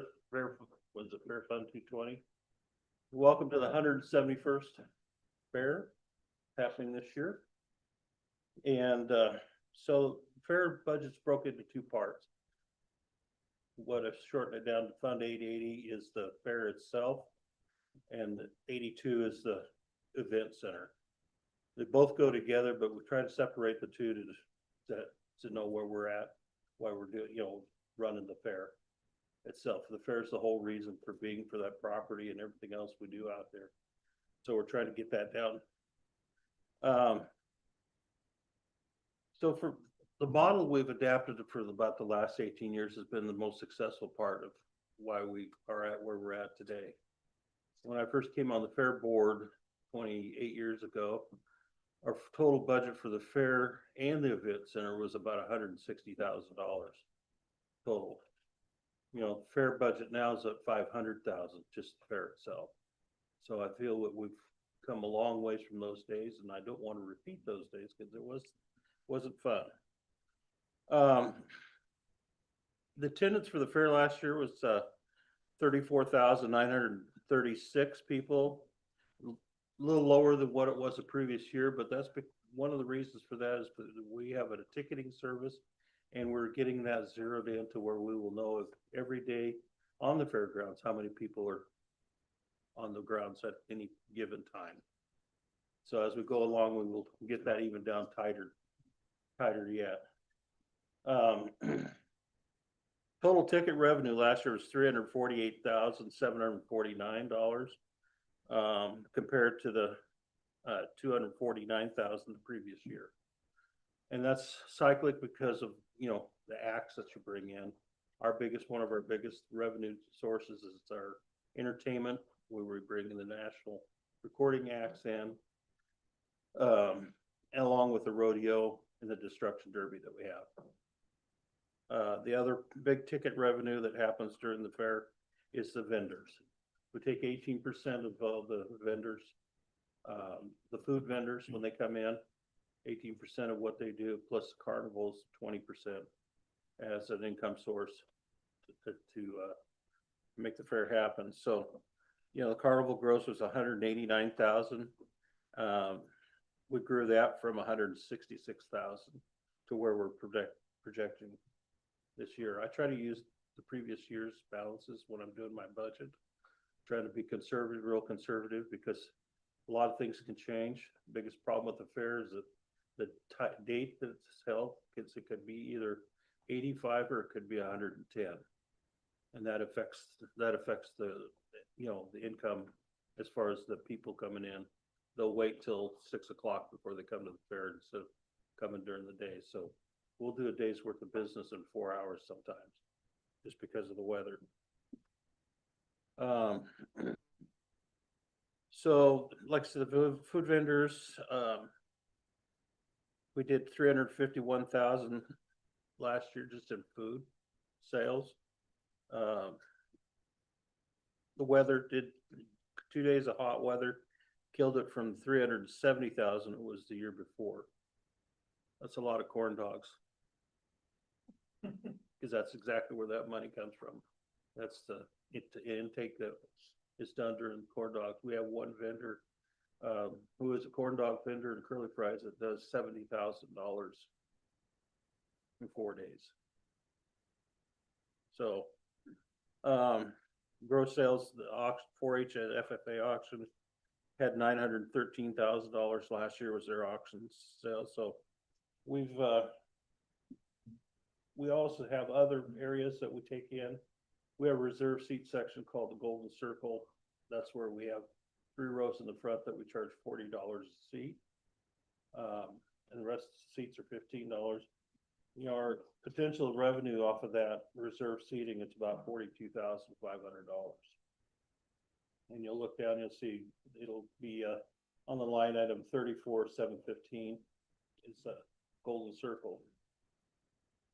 Parking's going to be different this year, which is 34,720, because we've gained another piece of property that we're going to park cars on this year.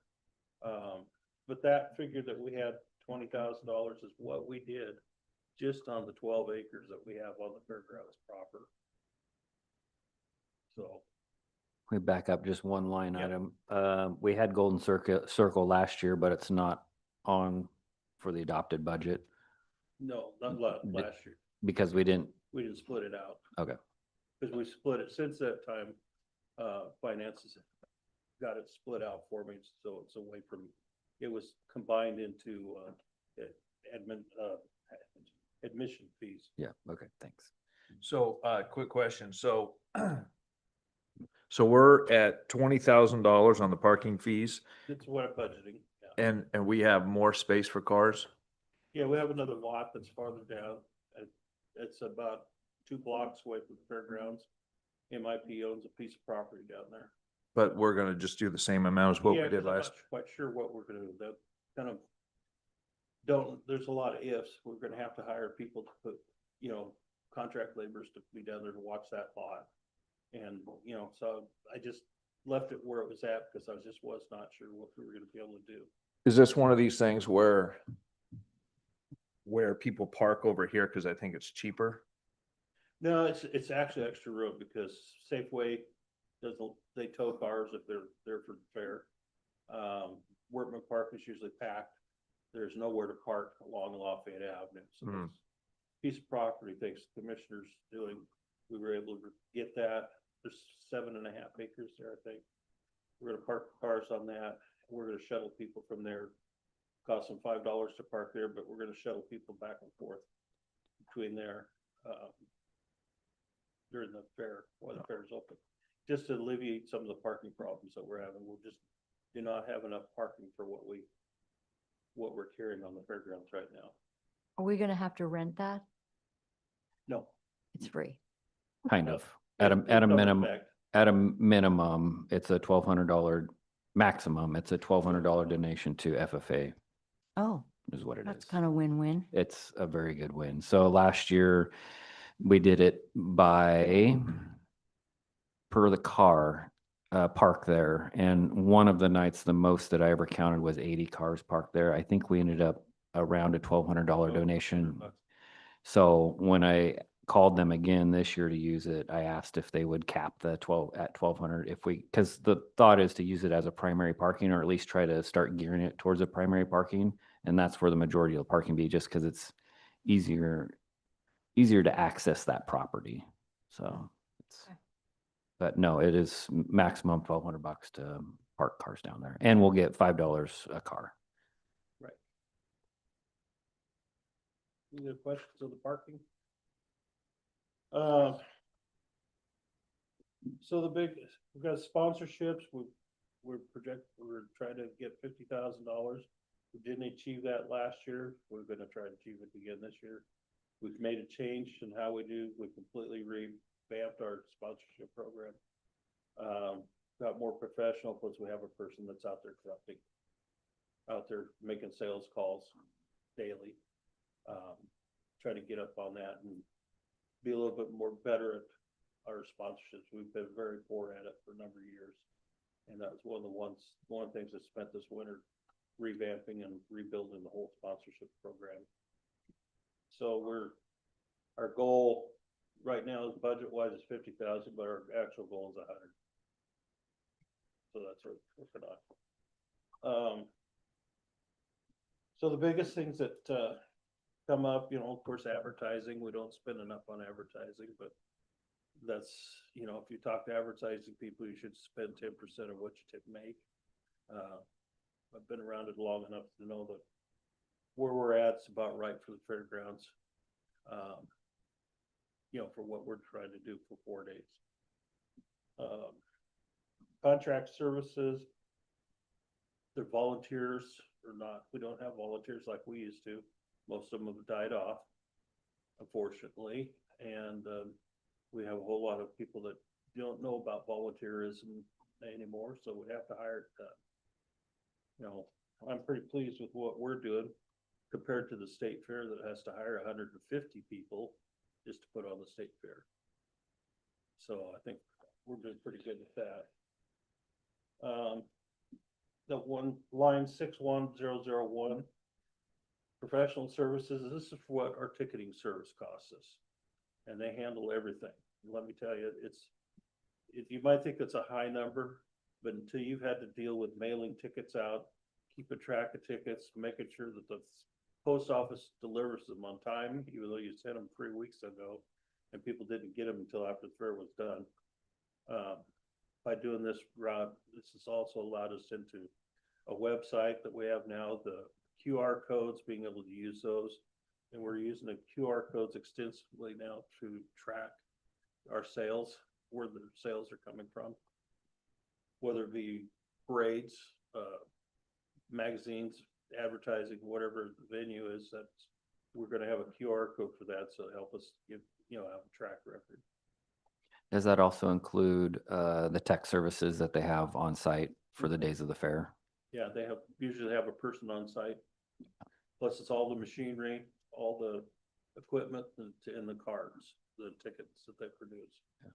So, like I said, it's a pretty good deal for us. It actually eliminates probably about 4 people having to work on that part of it, because ticket sales in the past we even printed them ourselves. And so it's by far been the best thing. Next one, big one, is entertainment.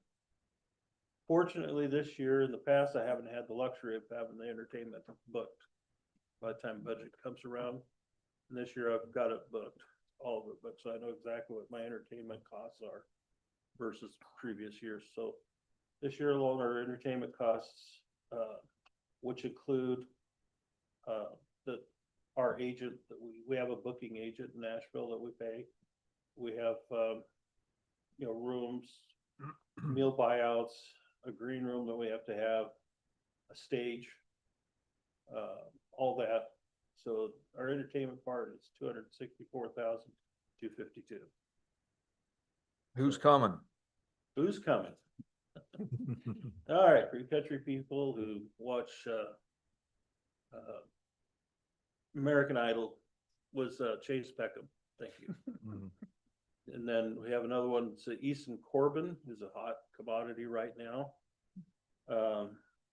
Since Sir Mix-a-Lot was such a success last year, we're bringing back Tone Loc and Digital Underground, who, by the way, are leading ticket sales right now. And then for the rockers, we have Alien Ant Farm on Saturday, and I have Ken's seats ready for it.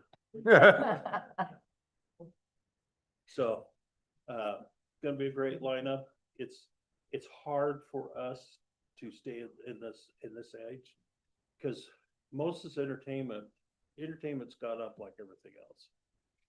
So the rockers that we used to get for $10,000 and $15,000 10 years ago, are 25 and 30. And so it costs a lot of money to bring these people out here, but we have to look at how many people we can pack on the fairgrounds that night. Thank God for emergency services, helps me out a lot with, that planning. planning part of that. But I'm pretty confident we are gonna have a packed house again this year. So otherwise, the whole other things on the fair is just, there's security and safety, which is, we help the sheriff with his overtime, along with having a security service that comes in and helps us out.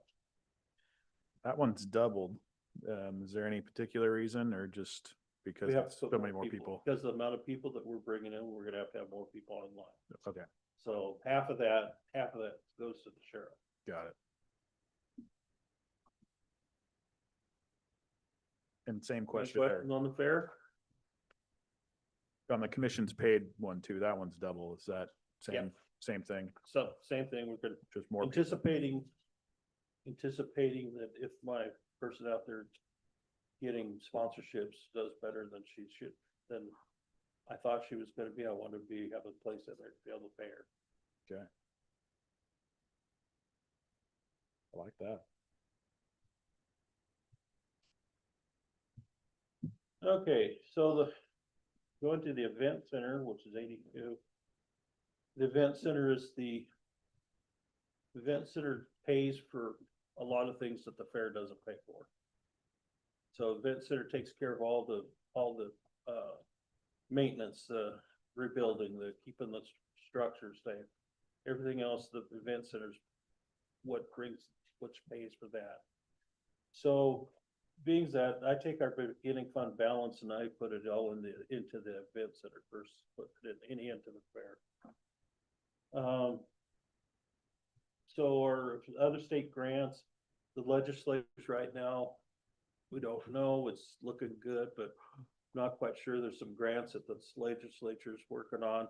If they go through here in the next week or two, then we will have, I put a placeholder in there to hold, so I'd have a place to put it.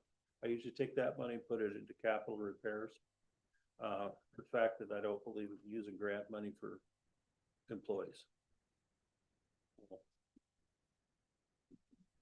So event center fees, event center keeps doing pretty good. We're probably 45 weeks up into next year already with weekends being booked. So with that, the event center facility fee is about 297,000 we're projecting. It was over that last year. It'll be over that this year.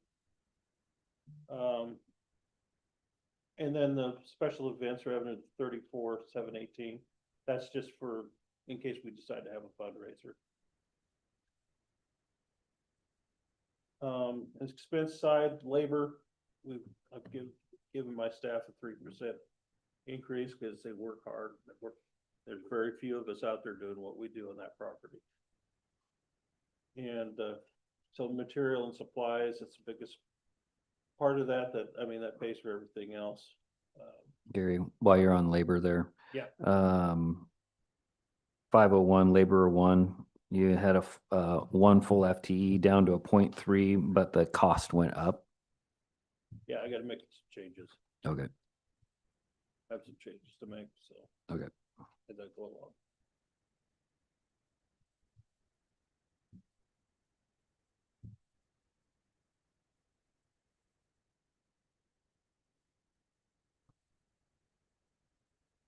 Let's see. The biggest thing on the fair, on the event centers, is the 67002 heat, water, and lights. Budget of 95,000. It keeps going up year after year after year. When I first started as manager 8 years ago, we were at $3,000 a month for heat, water, and lights, and now we're 7,500. So we jump on any of the leaks that we have fast as we can get them. Water infrastructure is the worst problem out there, and knowing where it's at, trying to find it.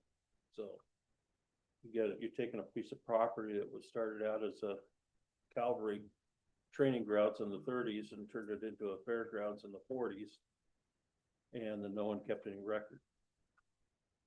So there's been a lot of changes. We run into stuff every day. Well, you're just occupied more too. Huh? The facility's almost under constant use now, whether it's the pavilion or the arena. Well, you take 10 years ago, you were only busy probably 15 to 18 weekends out of the year, to where you're now, 45 weekends out of the year. There's a constant, I mean, the fairgrounds has become a lot popular. Of course, the more extended use, the more breakdowns, more issues that you gotta deal with.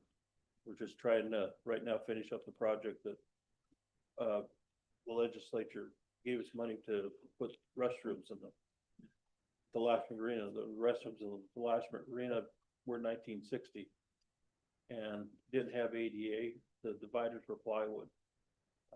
So we're actually gone through there, cleaned it up, have an actual ADA sinks, ADA lav, and clean and easy to take care of. You know what the breakdown is between the heat, the lights and the water? Is the heat, I'm assuming that's gas? Well, I do have a breakdown. I didn't bring it with you, I'm sorry, but water is the minimal part of it. Yeah, It's that's where I was gonna go. Yeah, the water is, let's say the water for, we have, that's the other problem. There's like 12 electrical meters, there's 4 water meters, Mm-hmm. and track it down to which section that's at. But water, basically, let's say the Lashman Arena, it's $800. Mm. Well, you gotta realize the Lashman Arena is what we use, most 80% of the water we use goes on the arena floor to keep the dust down for dust control, where there's only one set of bathrooms and a small concession stand that use the rest of the water in the building.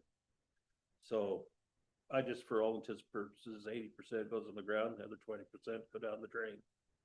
So on top of that, then the recent actions that the city's done is that, that adds $1,000 or added $1,500 to the sewer fees, add $1,500 to the bill on top of that.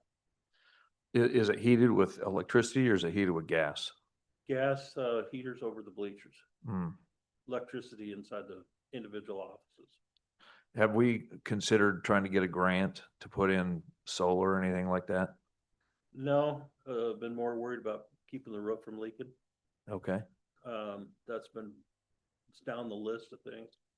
I have a second level that's not usable to the public because it doesn't have an elevator up there. Mm. That's one staircase that goes upstairs.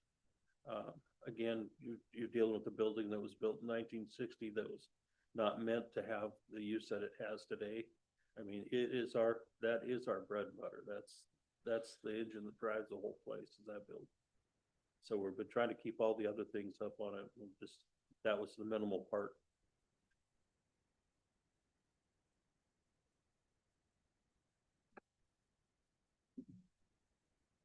Other than that, everything's pretty much, other than the property insurance went up quite a bit this year, I noticed. But you can understand that because of the usage of the facility. And of course, we have some things out there that they don't like, which is bleachers, that type of stuff. So it's just part of having a facility that has that many people in it for what it's used. Capital outlay, the 62,001, is just, I put a placeholder, and again, we don't know until the legislature bangs its last gavel whether we've got those grants or not. That's coming in, but that's for every fairgrounds in Oregon. So anyway, as we go along, we're doing, we have more events that are coming to us. Part of the issue is that venues are becoming very expensive. And because of the age of our facility, we're not charging the same as what Clark County charges for their new facility. So we're gonna keep getting busier and busier as we go along, but at the same time, we've been upping our rates to take care of all these, how far back we've been behind for years, not raising rates out there.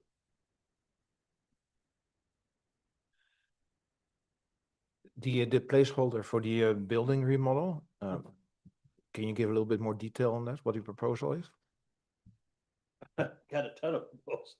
Okay, so but it's not related to It's the solar panels or the gas heaters? Related to the, gives me a place to put the money that if the legislature comes through, we'll put it in, and then we'll decide which project. I mean, seriously, I have a list of projects that we could do out there. And the Fair Board has been going through what projects next. Mhm. Um, But those will mainly be maintenance and not like trying Mainly to maintenance. reduce, Well, no new buildings. No, Just mainly maintain the buildings we have. Most Yeah. people don't realize that the newest building, until we put the one cover in, newest building out there was 1973. Mhm. You have two barns that are from the 40s. And then the last one arenas in the 60s, and none of them have had upgrades Mhm. at all to them. So we're busy trying to keep them up and safe for the public. And also just for my interest, so you're now at 45 weekends of the year? Is that your goal or what is the Our goal is- capacity there? Well, we'll never get, Christmas weekend will never get booked. But try, Mhm. my goal is actually 50 weekends out of the year. We will have something going on there. Place will be booked. And majority of those weekends, I'm trying, right now we do 2 events at the same time. Add PKA, which is the track that's out there that we lease to them. Then we'll have 3 events going on at the same time, and that's my goal. Did we end up adding a dog show? Yes, we are having a dog show. We are having a dog show. We are an official AKC dog shows being held at the fairgrounds in June. It was, previous show was held at another fairgrounds for 40 years, and they've decided to move over to our fairgrounds. And hopefully have a 40-year plan with them in place. So some of the things that we're picking up, things that are gonna use the total fairgrounds. So it's been fun. It's been fun remarketing the fairgrounds from just being a place for horse shows. We just got done with an alpaca show that featured animals that were from all over the West Coast into Texas that came here and showed their alpacas this last weekend. Is that the third year that they've had the? Third year we've had that. Mhm. Yeah, it's a huge show for them. It's a West Coast show. A few months ago, we actually had the alpacas brought judges in from Europe to learn how to judge alpacas, and they held the training at the Yamhill County Fairgrounds. They were there for a week judging animals. So we're diversifying and moving forward. All right. Any more questions for Gary? Thank you, Gary. Yep, thank you, Gary. All right, cool. Thanks, Thank Gary. you. Say hi to Lacey. Yeah, see you guys at the fair. Mark and Travis, your 5 minutes starts now.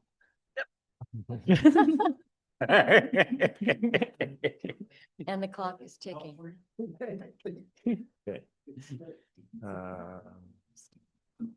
So we go to parks? Good afternoon. I have with me today our Parks Manager Travis Pease, and I am Mark Logger, the Director of Public Works. Welcome. So we're going to be presenting basically the parks budget to you all.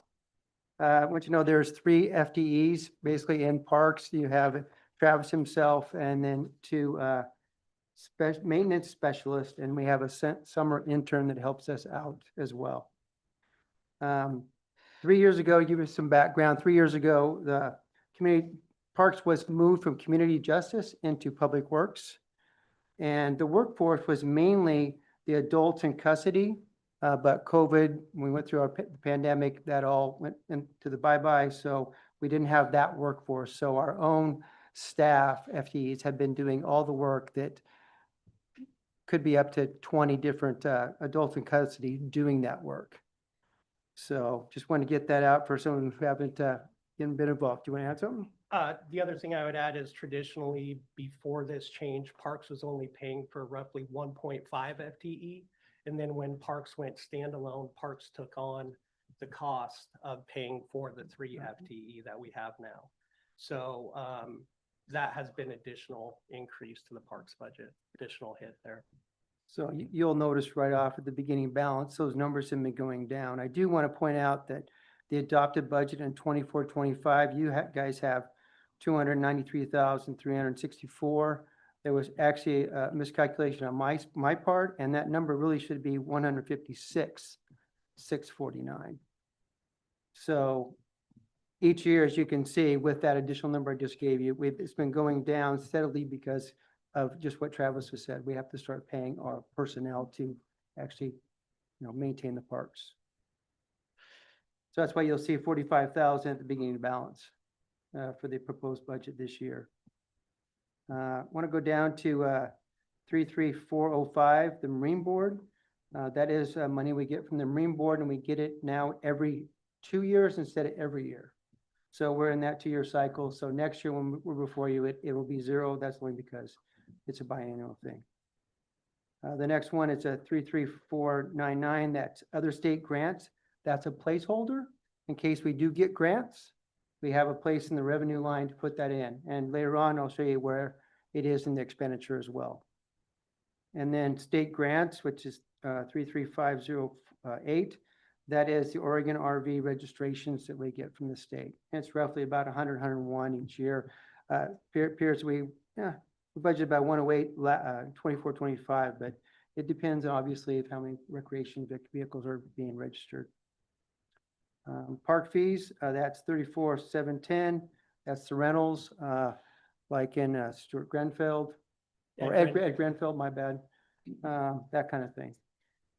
Next line under that for revenue is 34,714, which is Roger Lanning. I think we all know where that's at.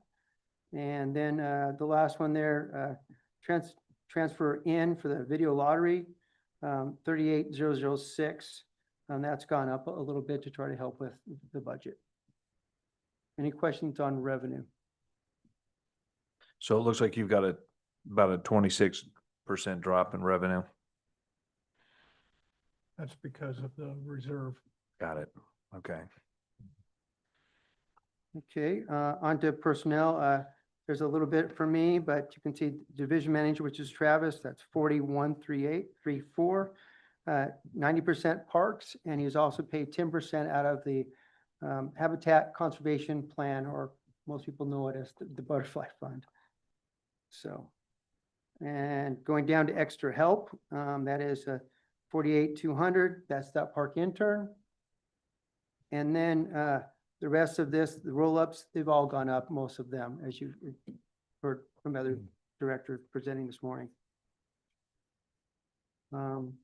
You want to point out one thing that it's at 49900. It says FET, vacation and sick.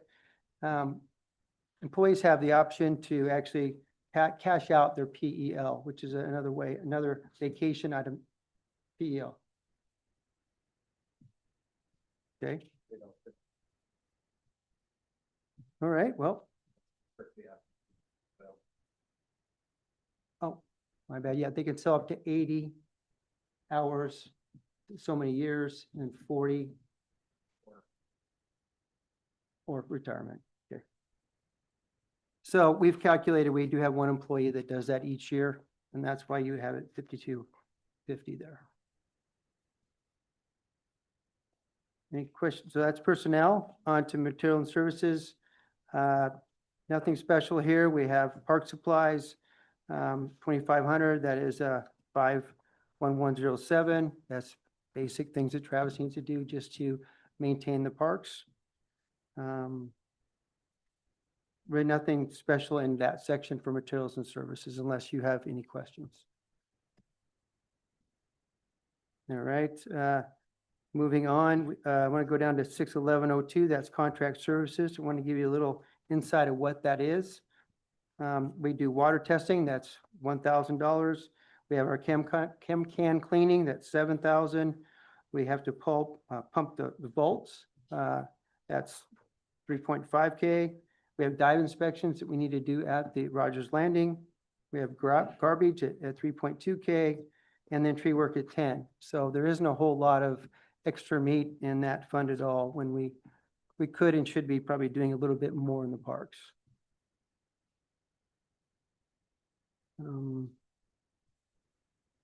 And the last, staying with contract services, the last one there, 69913, which is on page 68. That is that placeholder I have for grants in case we get any revenue in. That's where we would expense it from.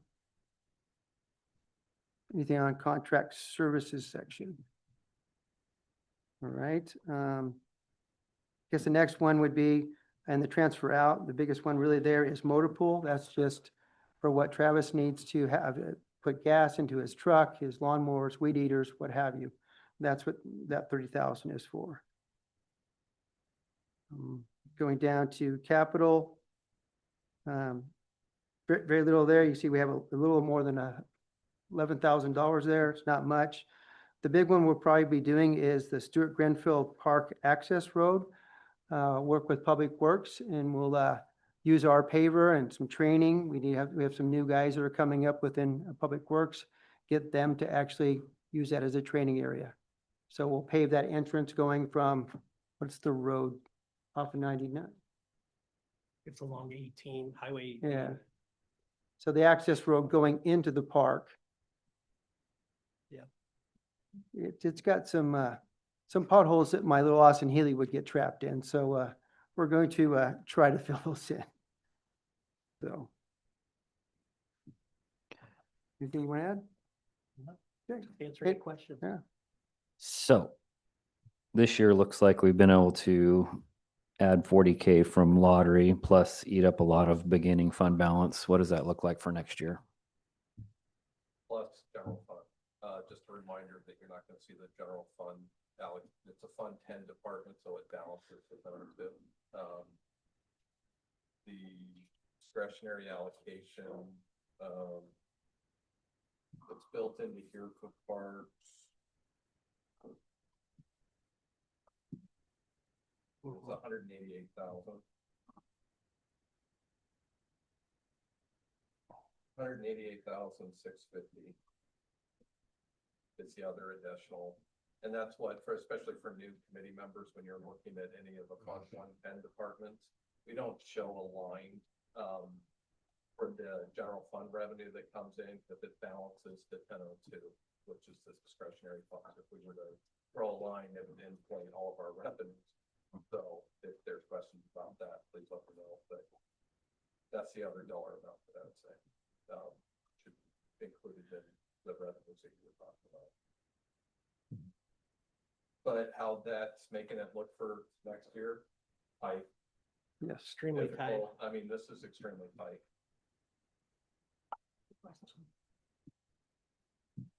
How much is So- your road? Oh, sorry, go No, ahead. go ahead. How much was your road improvement? I'm lost on that for in front of the park there. So out of that 11K, we'll probably use, we're just gonna be, we're just gonna be charging the parks for the actual cost of the asphalt. But still, that could be up to 10,000.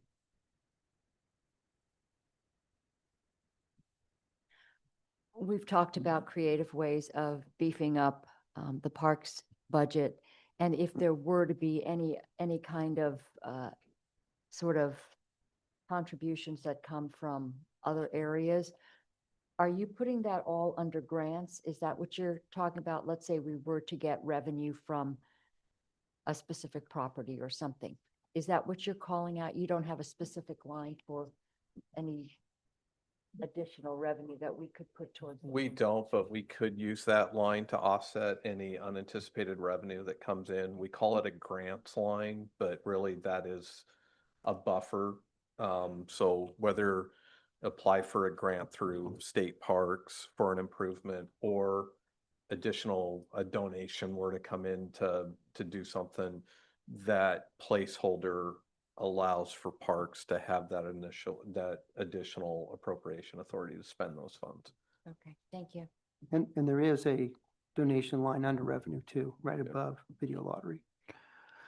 3 years ago when we allocated for the master plan, where did that come from? That was a grant. That came out of the ONC fund. You'll ONC. see that when I present that later, but we've been charging all the expense up to that approved amount directly to the ONC fund. And I think that any overrun or additional amount for doing that plan will be in the next fund that we're going to talk about, which is SDCs. Okay.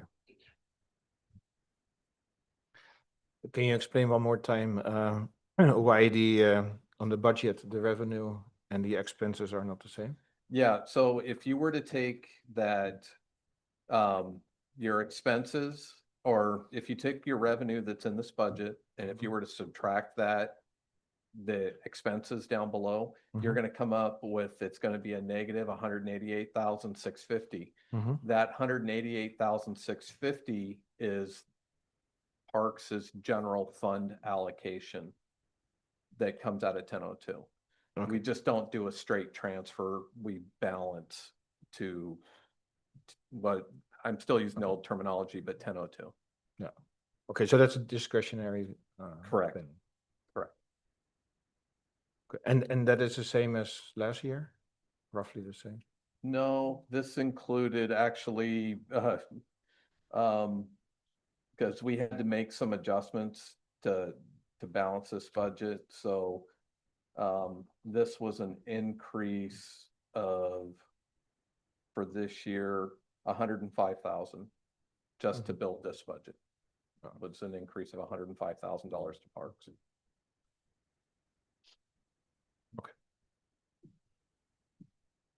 All right, any other questions? Thank you.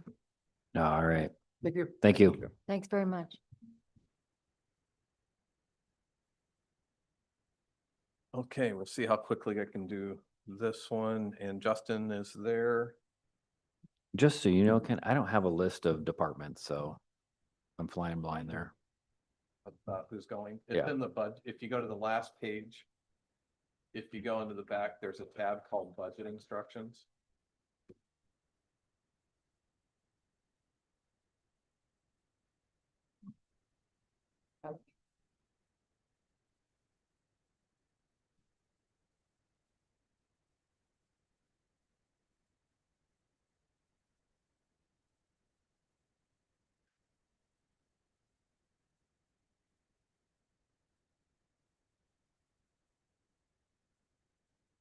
That's it. It's actually the very last. There you go, yeah. I wonder I couldn't find it. There was all this in between. It's like, ah. I'm gonna find it. Is there another one? Is there No, No. it's just those. Okay, thank you. Yeah, I know earlier we couldn't hear Justin. So Justin's up next. Can you hear? Yep. Yep, Good afternoon. Justin. Afternoon. All right, so we're on to system development charges.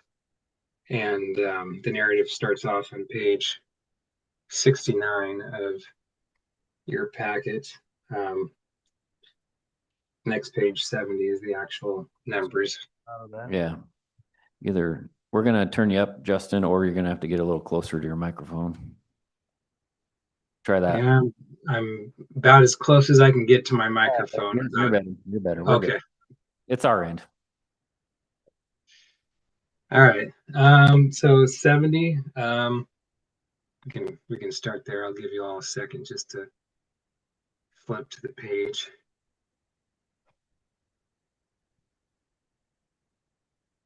So system development charges are one-time fees that we collect when building permits are paid for, which are collected down the street at the planning department. And so the purpose of SDCs, it's to compensate for new development and the impact that has upon public infrastructure and to attempt to recover the cost required to increase capacity that the growth drives. Projects eligible for SDCs are typically identified within the master plan for whichever system the SDCs are improving.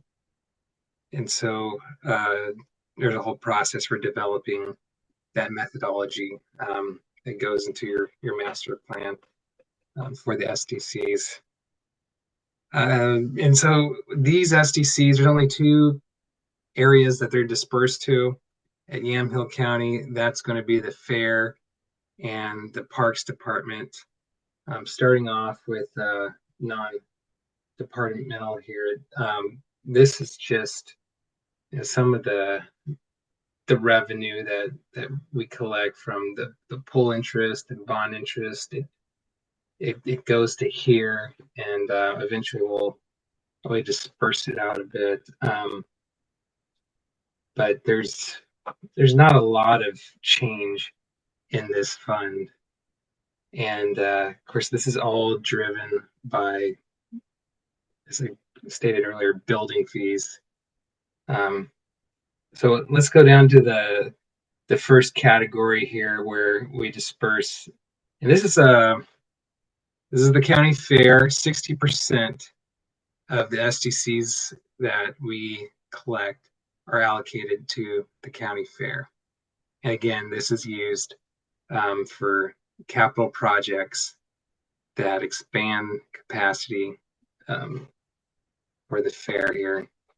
So not a lot of change. Gary will dip into this from time to time, you know, for his capital projects. I don't believe he has anything anticipated for this coming fiscal year that he wishes to spend it on, but things change, and so it's allocated the full amount just in case. Next is Chehalem Parks and Rec. And now we're just a pass through for Chehalem Parks and Rec. That's page 72, your binder there. And this is just, you know, again, I guess at what kind of development is going to be occurring within that district. And so we always want to make sure that we're over projecting a bit so that we have the funds and the ability to give them the full amount that was collected throughout the fiscal year here. Next page is county parks. And so 40% of the county SDCs that are collected are allocated here.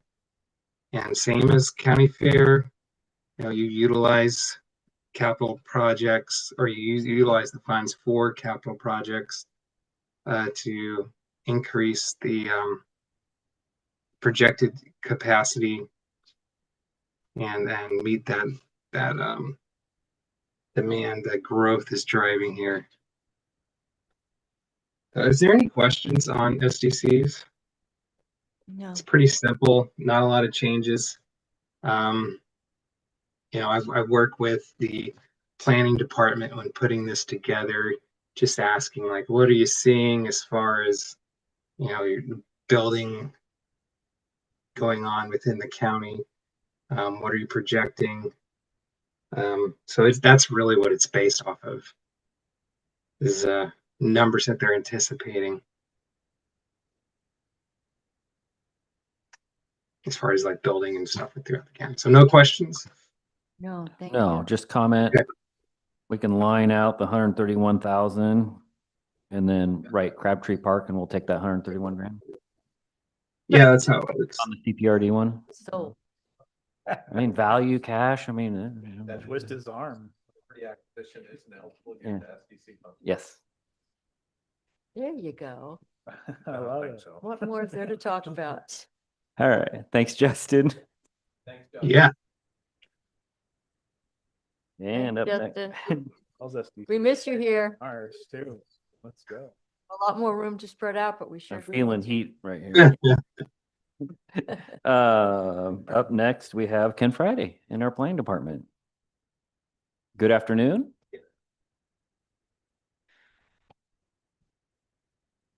And I'm just gonna hit the highlights. So I'm gonna go first to page 78. And on that page, the main thing I want to note is our beginning balance is down just a little bit. And this is one of those few times I think, well, that this is actually pretty good because we were able to help provide some money to use for the purchase of Oregon Mutual Insurance Building. Very happy to have been able to assist with that. The rest of the numbers are pretty much standard. And I don't have anything else to note on page 78. On page 79, unless I hear an objection. The only significant change is in staffing. There's a slight decrease with one senior office specialist position. That's line 40203. And that's because one of my employees only wants to do 3/4 time because she has to care for a family member. And in addition, under associate planner and senior planner, further down the page, the 40311 and 40312, we dropped one associate planner position and added an on-contract senior planner position. The contract benefits both our office and it costs far less to have that additional employee. And we don't really need them for a full-time position for another senior planner. I have a question. Sure. Why do we have an HHS director line even though it's, I don't know. I thought maybe you guys would tell me. I was really trying hard to see the connection, but I couldn't. Yes, so what happened is we implemented a new HR payroll system and type codes in the old system mapped to multiple type codes in the new system. So we tried to clean up actuals as much as we could during that conversion. So there was never actually an HHS director. It was just probably a shared code in the old system that got converted into the same code in the new system. Yeah, I was struggling with that one. Lindsay did not get paid for out of this. Ken, Yeah. line 34519 system development charge spikes to 42,000. Is that supposed to be 4,200? Let's see here. Page 79, 34519. Yes, that is supposed to be. Yeah. And then there was one other that was just Eric, can you repeat that line? 30. 34519. Yeah. It's called system development surcharge. It should be $4,200, not 42,000. Then if we can back up one page, just electrical permits down 100 grand. Yeah. Is that trending or are we? Yeah, I've been trying to figure that one out myself.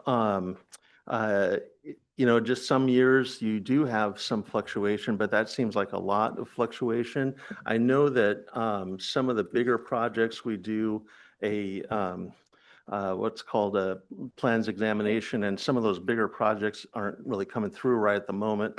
But while we're down on electrical, we're also up on building permits somewhat.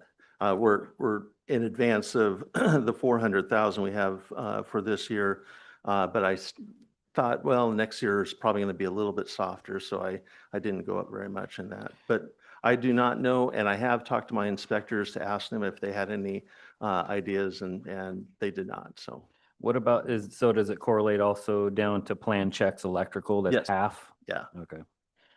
Okay. Thank you. Okay, for page 80, the only line item I want to, or I have to talk about is Building Inspector 3. As I noted, I put in a memo that after I made up the budget, I was informed that one of my inspectors is planning on leaving in November or December of this year. And that led me to request an adjustment to add one Building Inspector 3 position.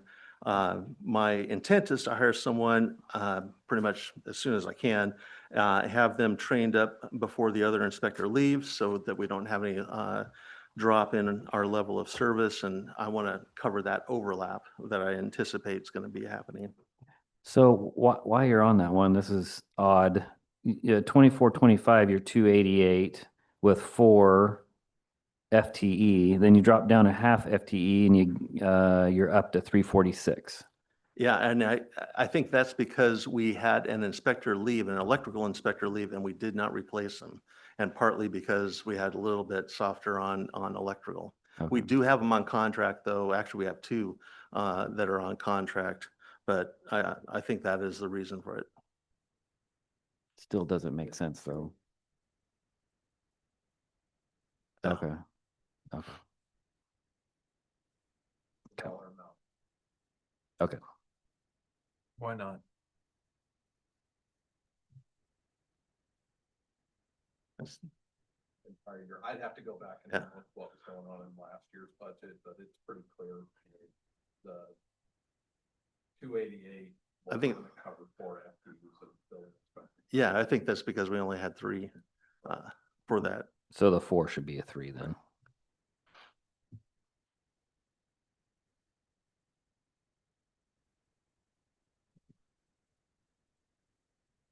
Do I have anything else until page 81? Anyone have anything?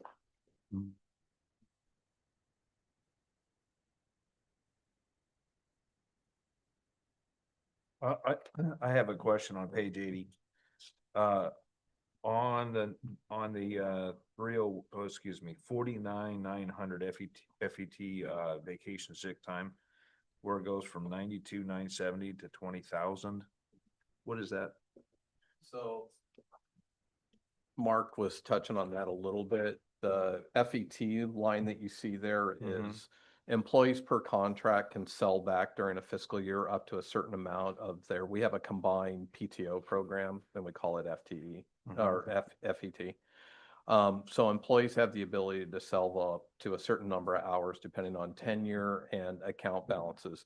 This is also a line that anytime you have somebody who retires or leaves the organization, depending on their tenure with the county, they get a cash equivalent payout on that FET. And so you'll see fluctuations on this line because if we know that we have a retirement that's coming up and maybe we have an employee that has a high FET balance, we try to project that the best we can. You see that higher number directly related to sales and possible retirements. Yeah. So it's kind of a educated guess because sometimes we don't know that somebody's leaving. We also don't know if somebody's going to sell leave during the fiscal year. It's something that they can do.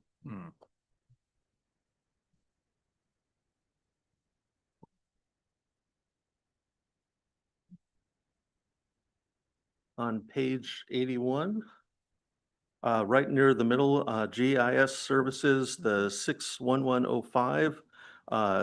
We've got budgeted $50,000, $50,670. That's what we would usually get from the general fund, and it's the only general fund money that we receive. But our computer mapping services are going to be shifted over to the assessor's office, so I'm fine if this money also either gets shifted or I can agree to shift it over to them when at the next fiscal year. Since this is a shift in responsibilities, I did want to take a moment to thank some folks. We had a contract with the Council of Governments for the past 12 years, and the amount that the service was made for the service was between $40,000 and just over $50,000, and we've always tried to underspend that. So I took a look back, and between COG and some members of our office, we've been able to provide this service under budget in 8 of the past 12 years, and we're on pace to be under budget again this year. Of the 4 years that we went over budget, 3 of those were due to us assisting the assessor's office to transition to the enterprise mapping system, which we had to do anyway, and they wanted to do it ahead of time, so we thought we'd just help them. So I just wanted to note I very much appreciated the help of COG and Lance Woods in our office for keeping this system running and having us have it be a smaller expense because of that. And yes. There's been talk for years about bringing it in-house. And That's what he's. that's it, huh? Yeah. You'll hear more about it during the tax and assessment presentation. Yeah. The only other thing I have on this page, and it's, happy news, the 65201 building rent, it's about 3/4 of the way down. That's again, 65201 building rent. It was $140,000 that we were paying for a lease for Oregon Mutual, and very glad that we have it now at 0. So, Well, it should be something. It just comes to the county now out of their fund, right? Uh-oh. Offline conversation? Okay, that's fine. It will. You'll see the number reflected down in the 78001. Okay. The building reserve that Ah. planning pays into. Perfect. But then, like I mentioned earlier, that's kind of a status quo number. We haven't gone through and Figure out reconfigured what all it's the gonna square be. footage and who's occupying what and reapplied that. We're gonna do that slowly as we're moving in, and probably next fiscal year is when you'll see an update to all those numbers. Okay, perfect. I really don't have anything else on the next page.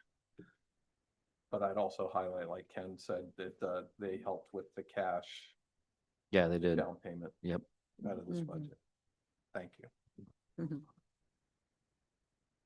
So I was going to go to page 84, which is the surveyor's budget.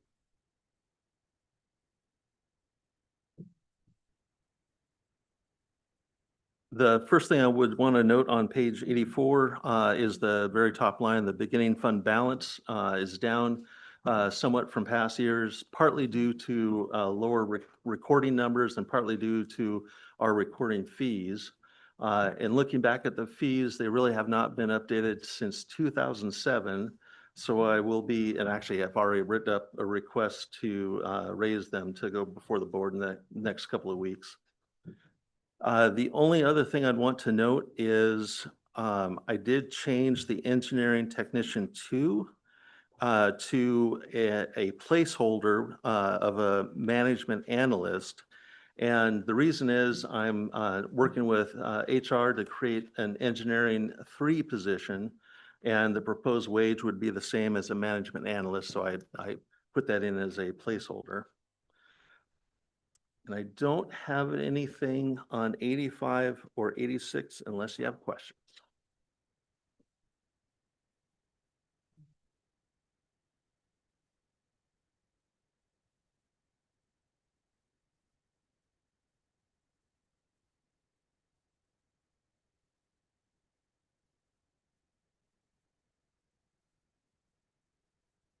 Is it okay to go to page 88? You betcha.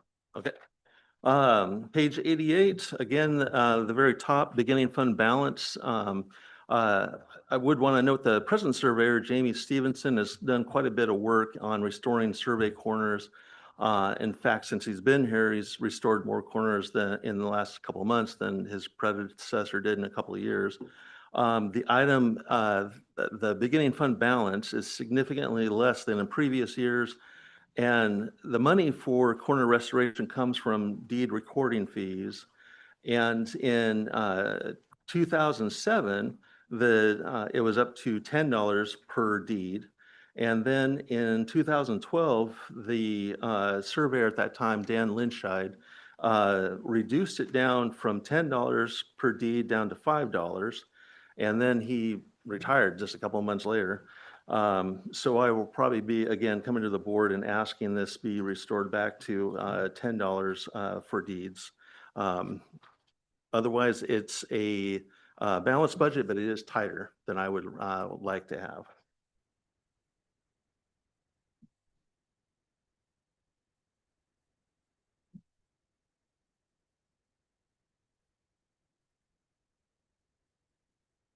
And I don't have anything else unless there are specific questions. No.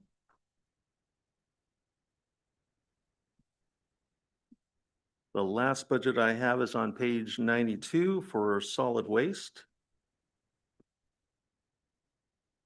And the solid waste budget is to cover DEQ costs to monitor our 2 closed landfills, both Whiteson and Newburgh, to staff the Solid Waste Advisory Committee, and to fund our household hazardous waste collection events.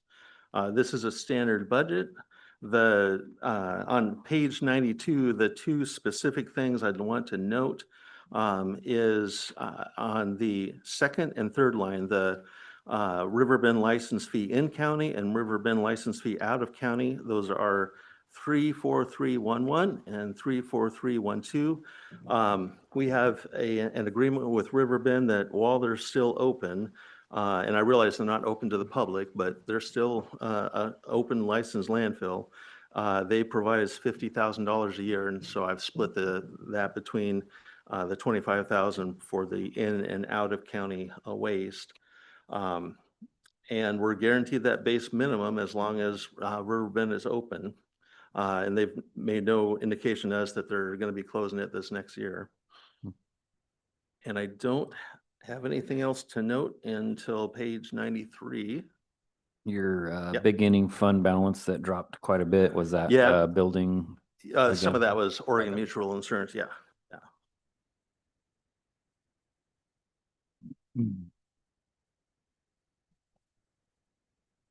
And on page 93, I wanted to note roadside garbage.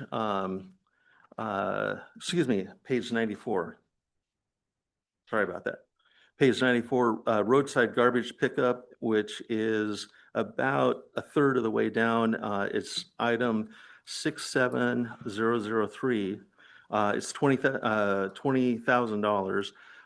We've been getting more requests from the road department and the sheriff's office to dispose of RVs, and these are RVs that are, usually burnout. They're eyesores, they're road hazards, and each of those costs several $1,000s. So in addition to just regular picking up of garbage along the county roads, the reason it's a little bit larger amount is it's a bigger ticket item than we've had in the past. And I think we've taken care of 4 of them this last year. So, and very, very thankful to both road department and sheriff's office for helping us with that.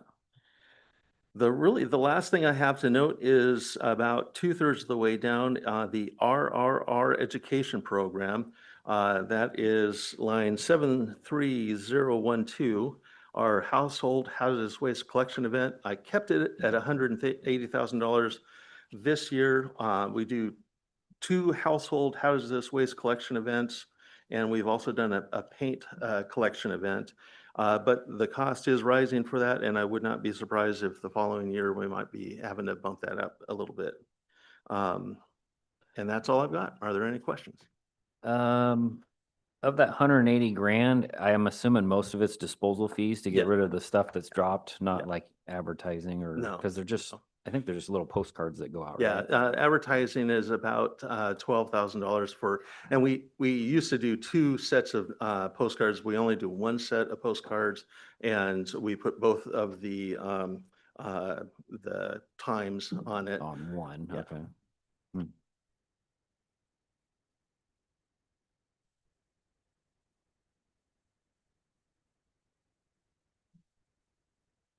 Those education programs, are they mandatory or is it an incentive from your side? They are, there are some things that DEQ expects of us for the education programs and for hazardous waste collection. And so we get some credit for doing some of those things. I'm not the expert on it. I'd have to have our solid waste coordinator explain it, but yeah, there are some things that are mandatory for us. Because it has grown quite a bit in the last couple of years. Oh, the HHS or the RRR. sorry, the RR, yeah. The events have been really well coordinated, I think, by Ashley Watkins. I describe it as kind of like having, if you've ever been to Disneyland and how to pick up the fast pass so that you can just go through the line. She schedules people. We used to have long lines, and she actually set up a website where you can pick your time and you're scheduled, and there's only a few other people that are there during that time, so they're able to manage and go through a lot more people. And there is a limit, of course, but yeah, the events have been fairly popular, and we get a lot of folks through that.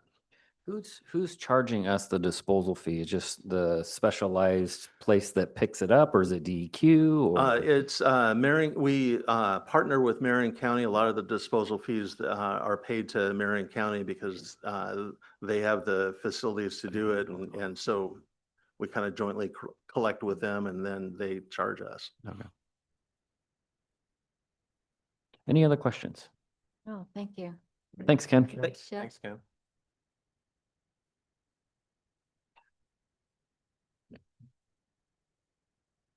Williams, Ken. It's break time, Chair. Oh, it's break time. Okay. Survey. Yes, it is break time. Yes.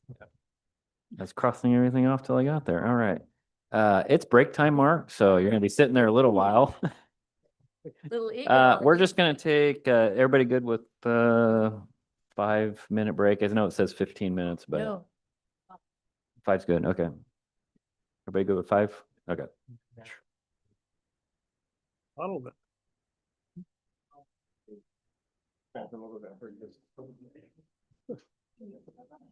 Oh.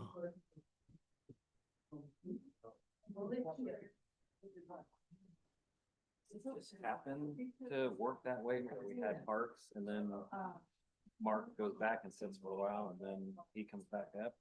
No, it's, Or can we rearrange that? Yeah, I just gotta wait for Gary to stop talking, and then I can. Here. well, Diminish the importance of it. historically, they just haven't been next to each other. No. There's a little bit of a break only because historically it wasn't public works. And so, you know, like all the years, Cyrus and Travis's position, I was here by myself and I would just present it. Mark, he doesn't, but he's microman. I mean, he's no. That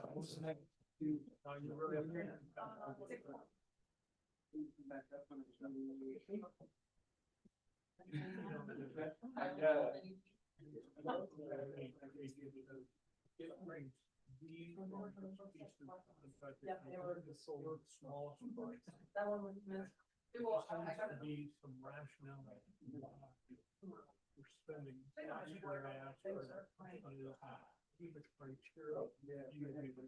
Expand services. Personnel.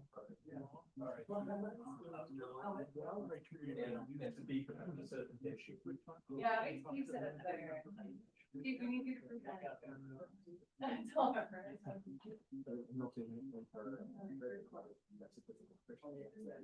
Because to be fair.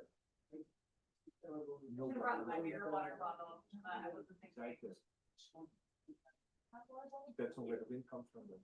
Well, but if you don't have, you don't have the metrics to measure what you're going to spend money on and evaluate what you're doing, then it's all subjective.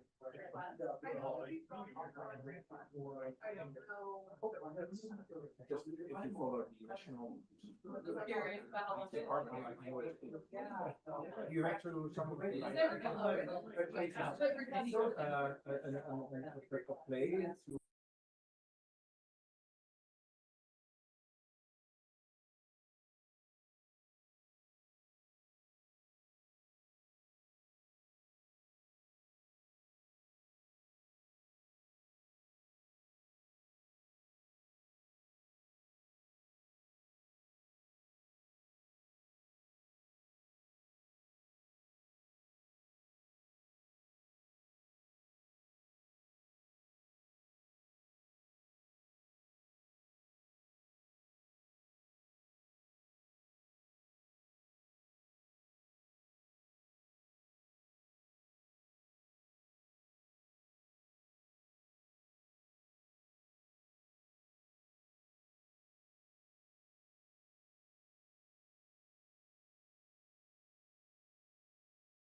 we're back.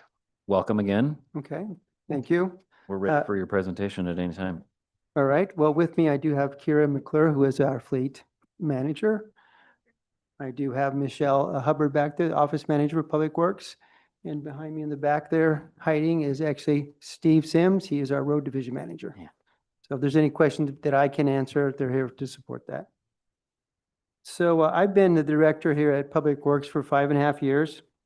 And I would like to say that we have a total of 39.5 FTEs. That does include the 3 parks FTEs I just mentioned earlier.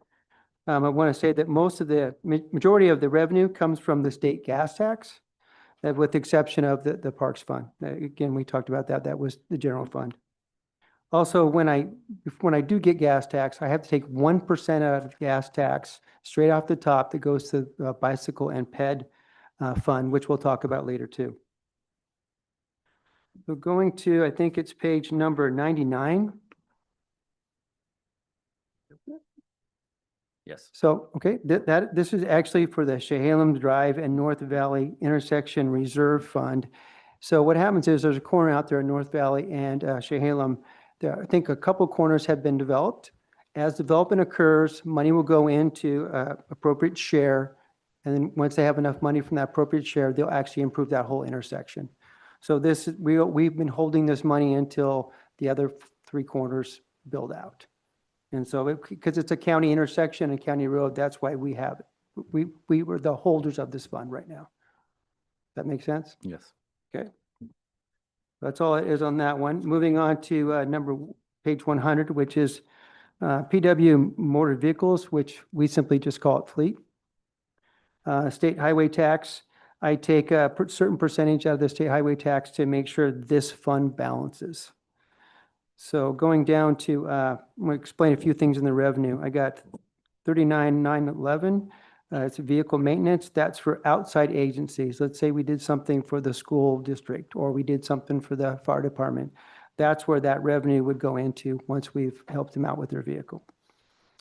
Then I go down to 38,011. That's a transfer in from the vehicle maintenance for the entire fleet. And so is the next line under that, which is 38,018, which is for the fuel island. And then we have collision insurance too, which is 38,044. So per mile, we charge per mile each department. And within that, it's broken out into different funds: vehicle maintenance, vehicle repair, fuel island, and insurance. So those funds help out with this fund to keep maintenance going on those vehicles. Any questions on revenue under, I'll say it right, PW motor vehicle? It's been busy. Okay, on to personnel. We do have a program supervisor now. That's the 4125. Basically, the fleet specialist has become a supervisor within the fleet. We do have an assistant mechanic, and we do have 4 mechanics. Mechanics is there in 4505 is the mechanics, and then the assistant mechanics for any preventative maintenance is the 4516. And that's pretty much our staff there. We do have 7 FTEs that run the fleet department. As you brought up before, I do want to point out, we do have the HHS director in this fund as well, and a couple others too. She did a couple oil changes. So, yeah, she's very well versed. So, and then most of the roll-ups have gone up a bit. You'll see that within the personnel costs have gone up from last year. So if you roll over to page 101, we continue on the personnel. I think we've talked about this a little bit, that FET, vacation and sick, there is a person that has the possibility of maybe retirement. So we're forecasting that in that line item as we talked before. That is the 49900. That's all I have on personnel unless there's any questions. All right, moving to material and services. There hasn't been really much change at all. I do want to point out that we do have gas and diesel at Public Works. That's 52001 is the gas, and the 5200 is diesel. They've been staying somewhat consistent and hasn't been too bad, depending on when we buy it. If you went to the gas station, the price might be up to $4, but we might have bought it when it was $3.50 because we buy it in bulk.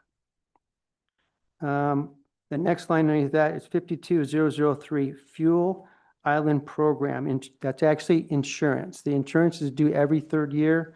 And by my calculation, I believe we're going to be paying that insurance this year. So that's why that you have $20,000 in this year's budget versus $11,000 in last year's budget. Going down to 53006, it's tires and tubes. That is only for the fleet motor pool, we call it, so not public works. So no graders and dump trucks is the line below that one. So we've distinguished basically big tires from small tires in a way. We Can you- put tubes on anything? Inside. I was gonna say, I still do that. I don't, Our brush cutter has tubes. Okay. Can we go up one line or a few lines, 53001? Do you over project parts just to be safe or? well, it's like last year when we started, when I did this, my last year, parts were supposed to go way up. This year we're anticipating too, we are fixing a lot more cars. So what was do you know the actual for last year yet? Or where you're at? I did not look at that. I'm just But curious. Give me 2 seconds. 169, okay. So 168 actual for 23, 24, plus you still have a few months to go. Okay. Okay. Any other questions on page 101? Moving on to 102. Field services. Nothing out of the ordinary on that top three there. If there's any other questions on field services, then I'll move down to the contract services. All right, I'm going to jump down to sublet repairs. That is 68005. That is work we contract out. For example, maybe a transmission, maybe a rebuilt engine. Those are the kind of things that we would do for sublets to basically contract out for that. I go down to software license and maintenance fees. That's 68307. That RTA is our maintenance software we have for the fleet. And anything we might need to do with software for, I think, what is AllData? It is a computerized program where you can put in a VIN and get specific repair knowledge, part numbers that are from the manufacturer to help do diagnostics and repairs. And I'll have details all the way down to torque specs. And also some scanners that are in that as well. We have to upgrade some scanners because of the just changing. And the more we get into hybrids, we're going to need to do more of getting the right type of scanners and software. Anything in contract services? Okay, moving. Sorry, mechanic wise, are we fully staffed? Yes, we have 4 mechanics and 1 assistant, which does our preventive maintenance and tire work. Okay, thank you. Yep. Okay. Going down to capital would be the last item on page 103. That's 880. We need to start doing some upgrades to our 2 post lifts. What year are they? We have 3 that are 96s, and then our one that lifts dump trucks is a 93. So We're spending a lot of money repairing Do they have that. a certified lifespan? Like they have to come in and get certified, or if they age out, you have to get new ones, or? They are inspected each year, and we do Yes. go through seals quite a bit right now. Mm. So they're starting to show their useful life is Okay. getting close. Any questions on the one capital item? Okay. Moving on to engineering, which is page 104. The 32216 is road use permits. That is engineering review fees for permits. That's subdivisions, plats, road agreements, that sort of thing. And then, of course, state highway funds is what I use to balance this fund once I know all my expenditures. Also, you have Cove Orchard Contract Services, that's 34,152. That's Cove Orchard Sanitary Sewer District. So those funds that they pay for that system go into engineering as well. And then we end up, you'll see, once we get down to personnel, that pays for our Cove Orchard Operations Manager to run the system, basically. And that is under personnel. I might as well, so that's under extra help there. That's 48,200. But anything, going back to revenue, anything on revenue? Okay, then continuing on with personnel, we have a engineering manager, that's 41,170. And then we also have an engineering tech, which is a college intern from usually George Fox. That's the 43,17. They come and help out the engineering during any breaks they might have within their school, summer breaks. We really get a lot out of them. They actually are involved and quite often into a lot of our road projects and help out quite a bit. And I talked about the operations manager for Cove Orchard. And then again, roll-ups, they've all gone up as well within the last year. The extra help line there, 48,200. That just started in this year and you're expecting to keep that going? Yeah, what we did, it used to be up. If you go to the second line there, a solid waste environmental health supervisor, it used to be in that line item. And last budget year, we moved it down into extra help. That's all we did was actually flopped it over down lower. Because this is a contracted position that we have that does this provider. He's not actually an FTE associated with that position. So that's why it's not in that budgeted personnel line and it's under extra help. He's not a county employee. Yeah. And he's less than full-time. That makes sense? No? Yes? Okay. When Anything you else? mentioned earlier that you were fully staffed, I just didn't expect to see extra help. No, an extra help I line. specific to mechanics. Yeah. No. That's true, yes. Sorry, I should have specified. Okay. Yes. But he's the one, it's Brian Burnham, who's actually the Public Works Director for City of Carlton, does that for us. Also his backup, too, right? Do we? Yes, then we have Jesus, which is his backup. That's correct. Okay, then moving on to material and services. Pretty straightforward there for the engineering staff. Mainly his main focus is capital improvement projects and doing stuff for professional services. So materials and services are, there's no surprises there, pretty low. Then moving on to professional services, for example, that's 61,110. For example, we have George Fox University. They come in, we give them an intersection, for example. They start from the ground zero. They'll go out there and survey it. They'll draw it. They'll do a presentation. They'll talk to the cities. They'll talk to us.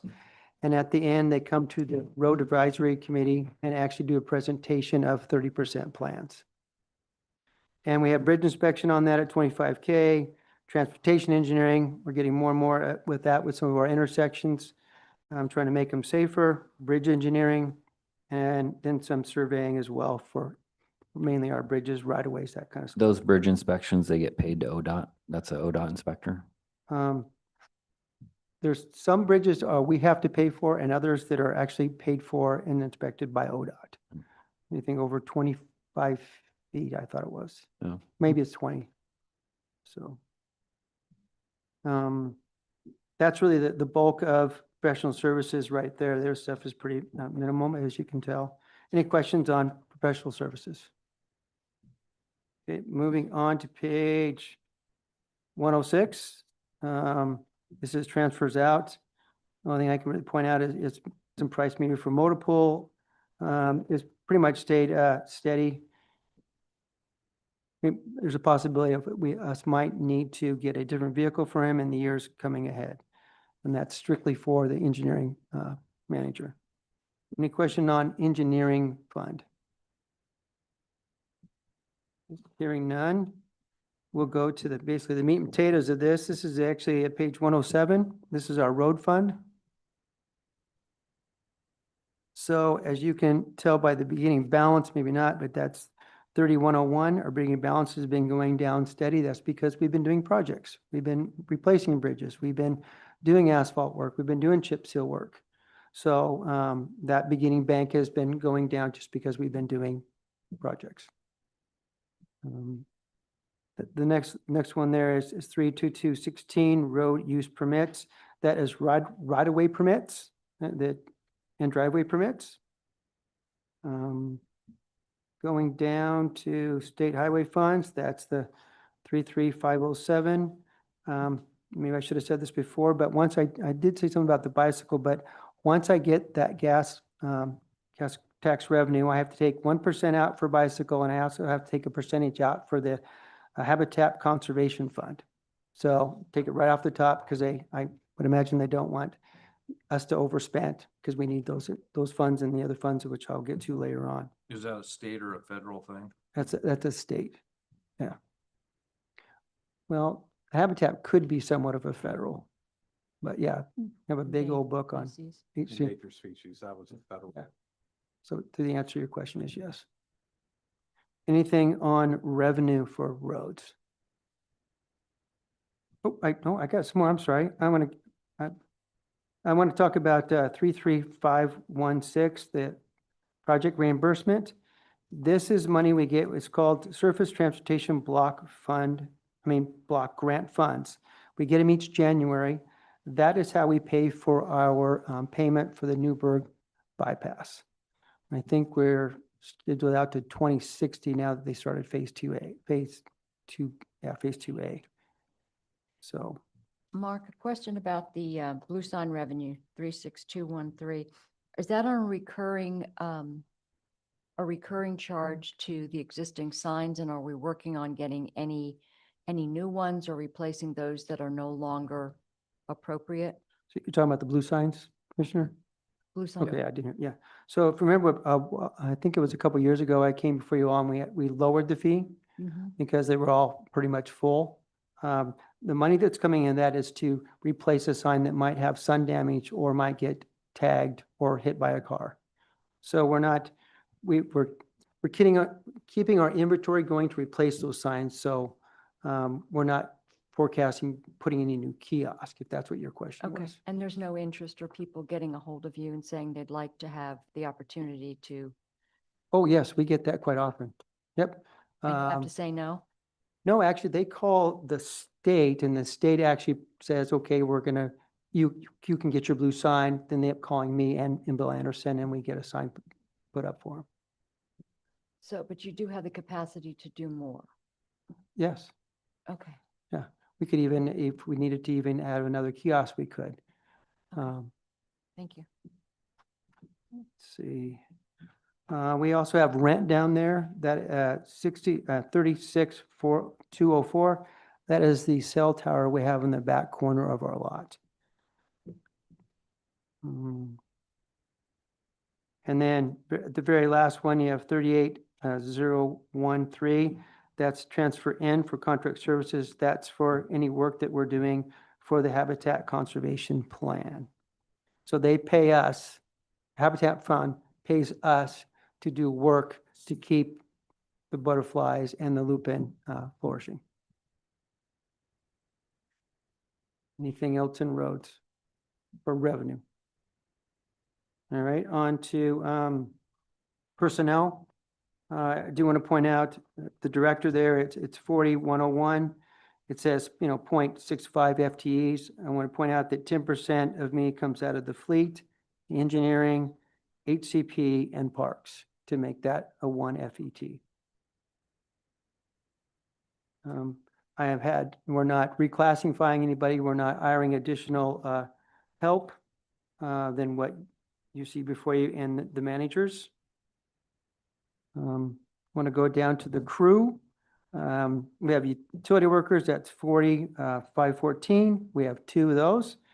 And medium equipment operators, which is the 515.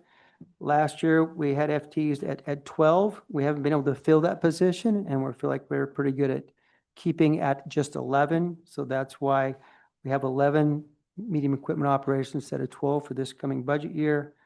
The same thing for the heavy equipment operators, 5 instead of 6. So those were positions that just weren't filled. Going to the extra help line item, you have the 48,200. This is with Soil Water Conservation District. We have a shared FTE with them. We pay half their salary, they pay for the other half, and we're getting basically, we feel like we're getting an additional FET to help out with our vegetation management. And then we can use our crew as well. We have a very good relationship going with Soil and Water. So we're continuing that on. To me, it's a win-win. Then again, all the roll-ups that are left, they've gone up some, so personnel costs have gone up some.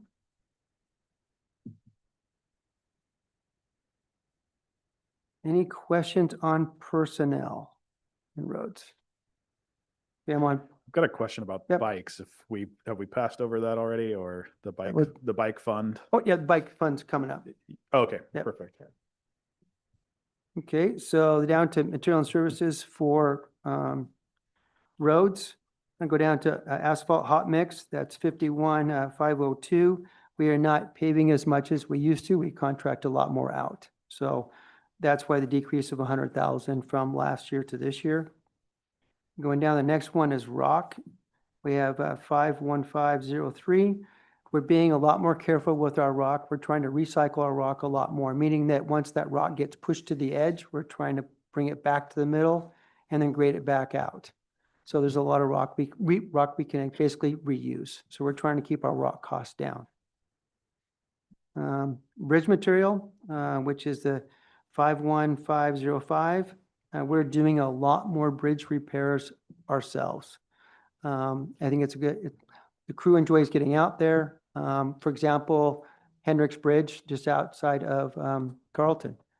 So we jacked that bridge up a little bit, put some temporary beams up to support it, so we can still have some flow of that. There is a load rating on it, but here coming in the next month or two, we're going to be able to raise it up completely and put new steel beams in. There is a wood beam in there that's not holding its load up anymore. It's basically crushing. So maybe most of you don't know, if we remove a piece of wood, we put steel back in. That way we're going to get 75 years of life and not 25 or 30. So we're doing a lot more of that And we're ourselves. not building a new bridge. Pardon? And we're not building a new bridge. That's right, yes.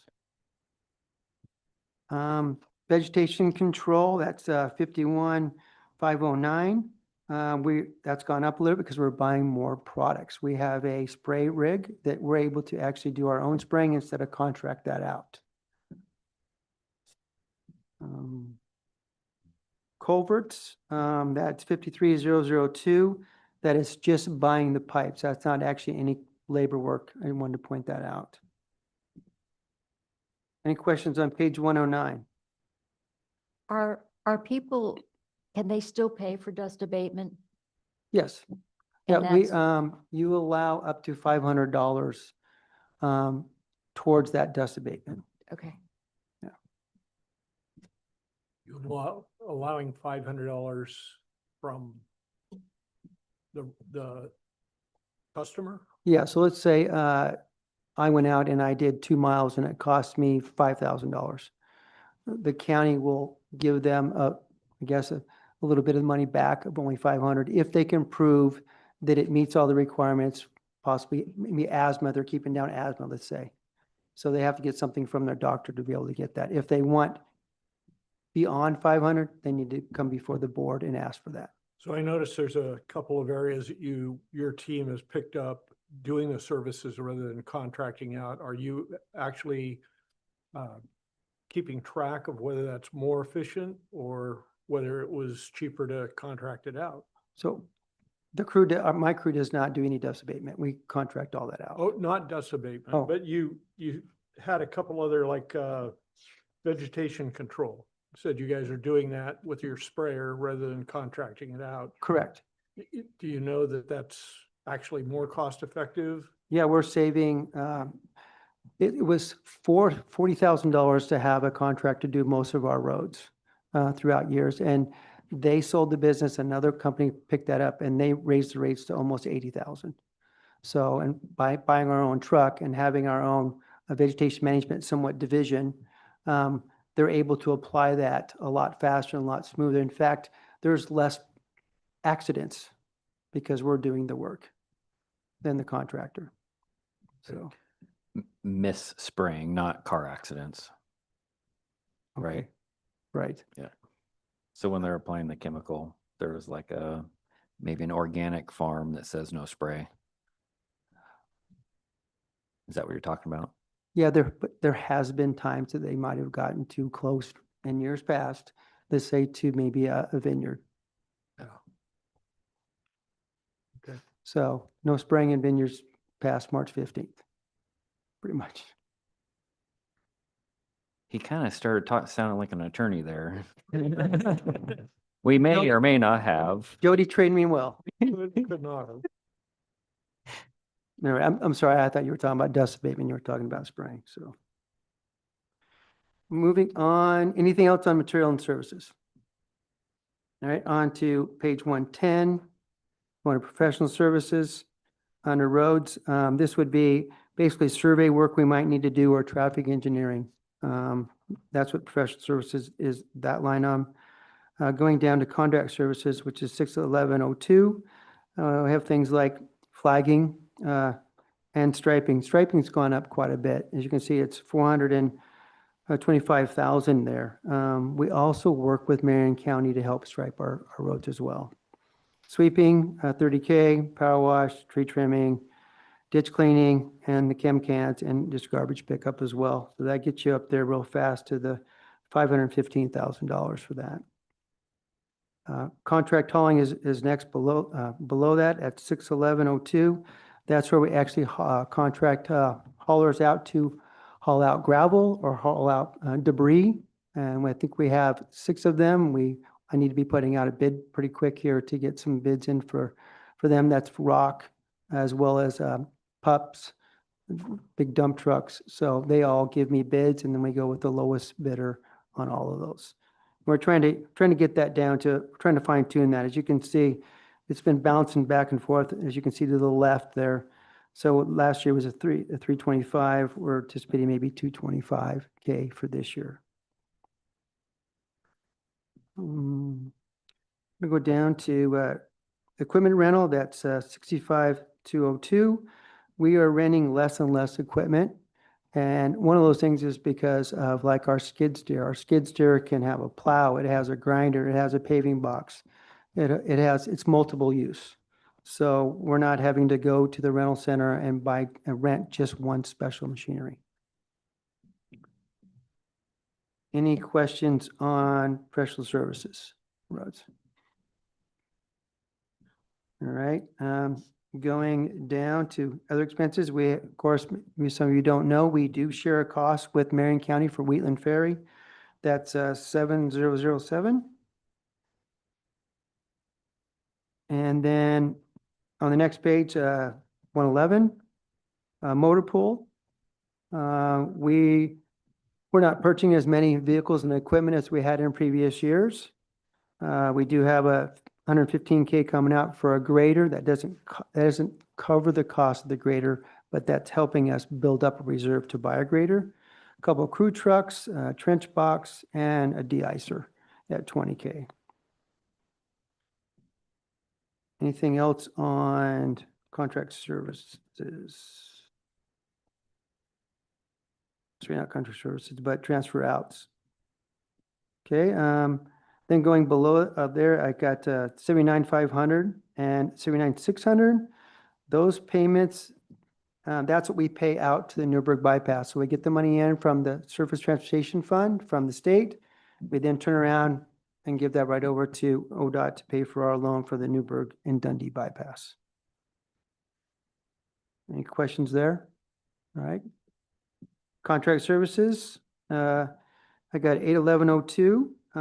So contract. Sorry, for the Newburgh Dundee bypass.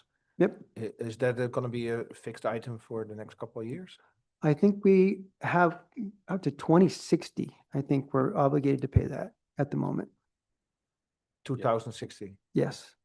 And Okay. this is paying the county's match towards the overall project. Okay, and that amount stays the same or it goes, It goes really, up there? it really stays pretty close to the 650 or 655. You can look, well, actually, it's been exact. If you look to the left there, It has been fixed, or sorry, no, In $1. goes up slightly. but the main debt service is still the 655. Yeah. Yeah. Okay, back to contract, capital contract services, that's construction, all right? So when we hire actually someone to do work, for example, I have on there Stringtown Bridge at 200K, North Valley repairs, and a chip and scrub seal, actually, it just came before the board, I think, last week on that 1.5 million, and the overlays at 871K. So that's actually paying a contractor to do that work. Versus the next line, which is 82,101, that's capital professional service, that's engineering, that's design.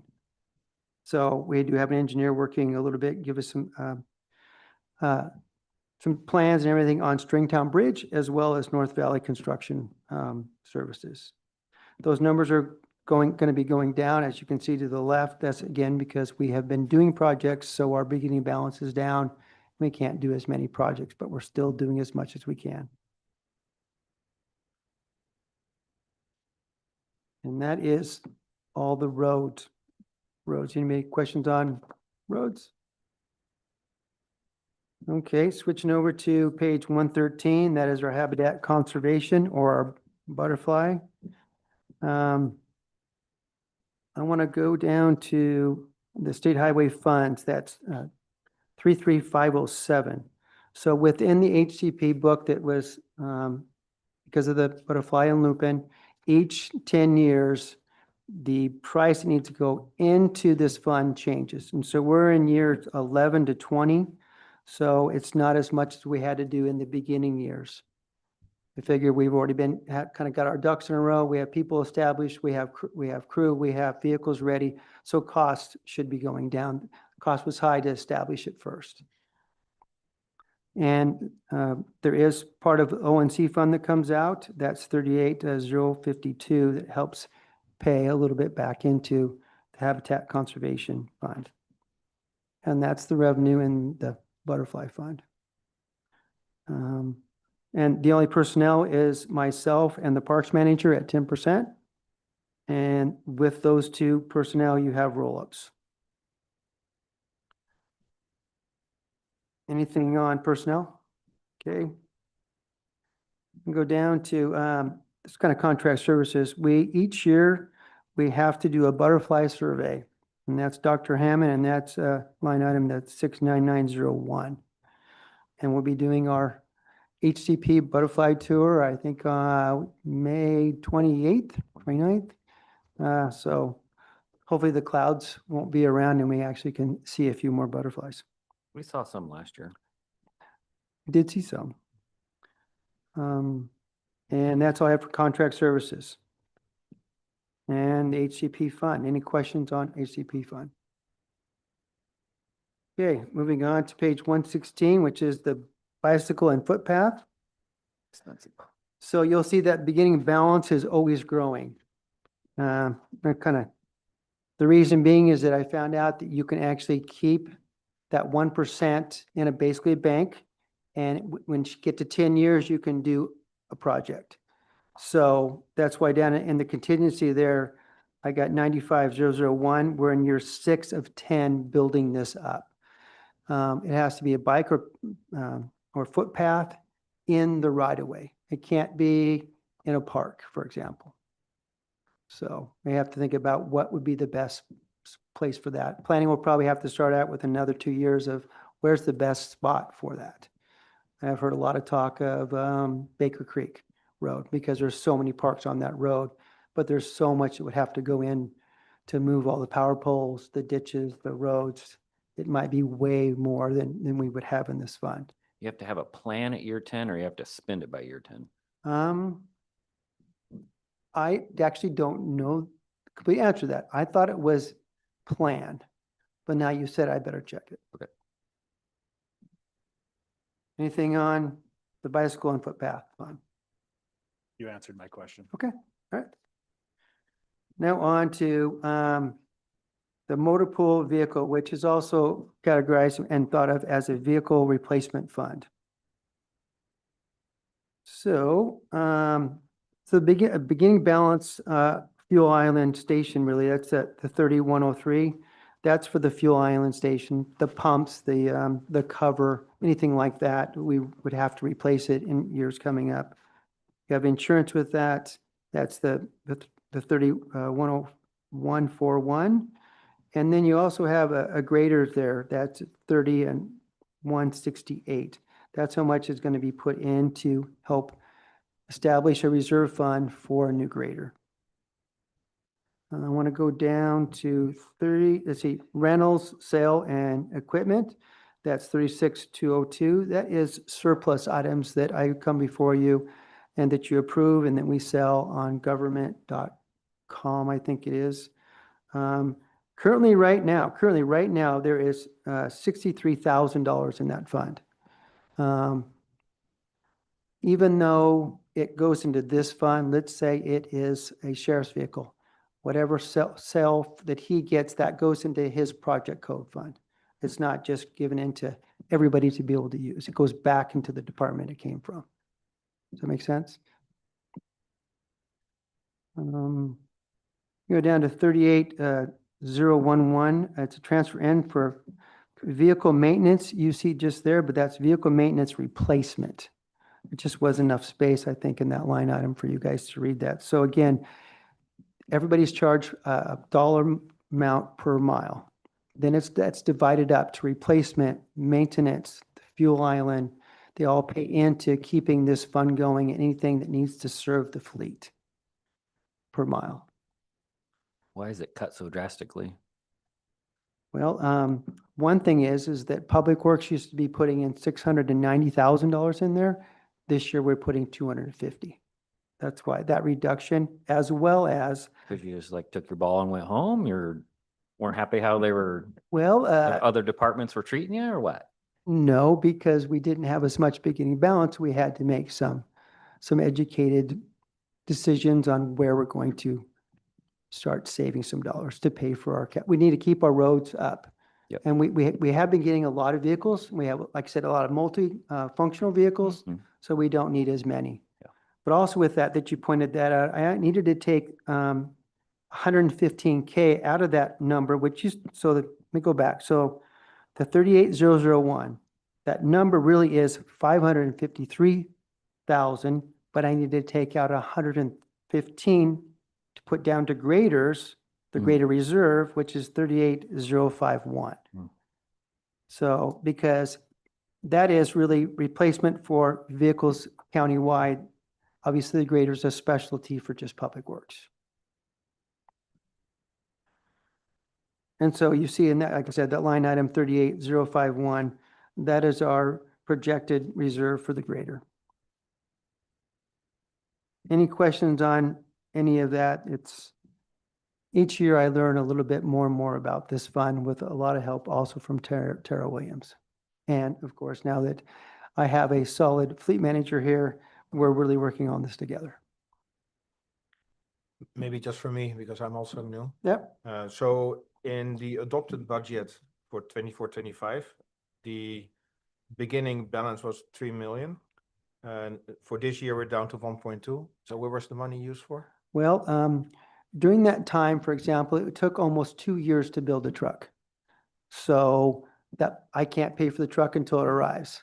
So they kept building that up. So once the truck did arrive in 24-25, we paid for it. Oh, yeah.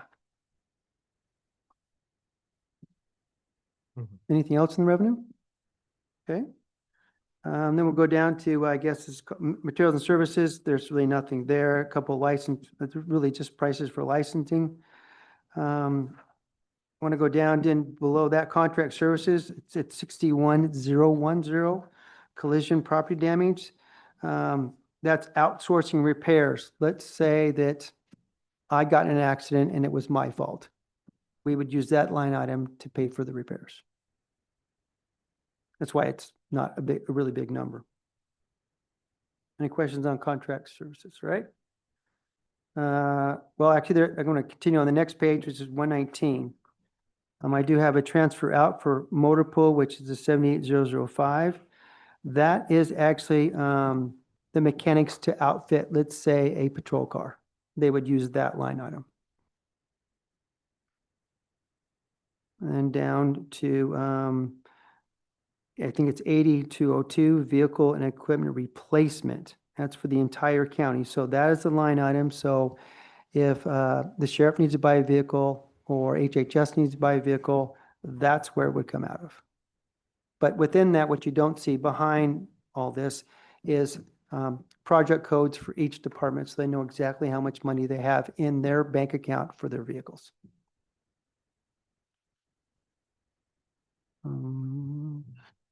That's all I have on, I guess, capital as well. So you're almost $2.4 million difference from the adopted to the 25, 26. Can you explain just? Again, it was that, what I just talked about with Mr. Baker there. That was vehicles that were still being Pre-ordered. constructed, that pre-ordered, that we hadn't received yet. Okay. Yeah. Any questions on the replacement fund? You're not planning on trying to buy any more trucks, are you? Yes, within Public Works, Better make sure they're already in the state, because you can't get any. yeah, it is challenging. She definitely I knows mean, if we're firsthand. talking about some that's 26,000 GVW and bigger. The government, we can do whatever we want. No, you can't. State of Oregon won't let you bring in any, no manufacturer will allow any trucks 26,000 GVW and greater into the state of Oregon at this time. Didn't they put a moratorium on that? No, it has not died. It has not died. So anyways, Okay. so if you need something, you're screwed. Okay, thank you. I only know because I sell. Or what we have is worth more now. Pardon? Or what we have is worth more now. There you go. Not that we're gonna sell our dump trucks, but Could be. Take good care. Yeah. I will say we've been getting really good money. The older equipment, when we do put it up for sale, we seem to do pretty good on it. Even some of the sheriff's wrecked cars seem to do pretty good too. Yeah. So how much was, didn't we have a tractor? Not that we're trying to use that as a replacement program. No. Tractor wasn't necessarily ours. It was awarded in the courts to the sheriff's department. And he ended up getting 81,000 for it. Oh, nice. in Holland. Right. Too bad it was blue. Sorry, farmer. As a- Well, thank you for your patience. I know it's long, got a lot going on here, so, but appreciate it. If you have any questions, you can also email me as well. Thank you. Thank you. Thank you. Thank you.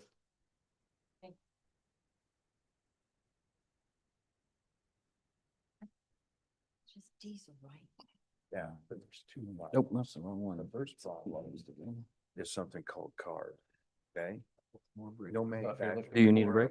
Will need. Let's take a 5-minute break real quick. Water break. Water break. Which requires 5-minute break. manufacturers for every 7 diesel trucks they sell, they must sell electric. Depending on. We caught up.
It's now 3. Wow. See? Oh, no, dang it. All right, try that again. Oh, we're okay. Don't adjust them. We're okay. Right. That was my fault. We're at 3:39. We're back with Ken.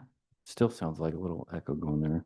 And Justin with general admin, Right, so which is gonna be, for those that are new, before we start turning pages and stuff, this is where we do a lot of jumping around in the book because it all depends on how quickly I can get through a lot of these smaller administration related budgets. I will say we'll go ahead and start on page 218. This isn't a small one, but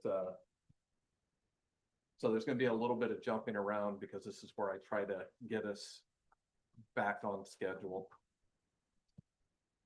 Or sometimes ahead of schedule with some of the smaller funds. So if everybody just wants to let me know, it's the tab called Administrative Services and it's on page 218.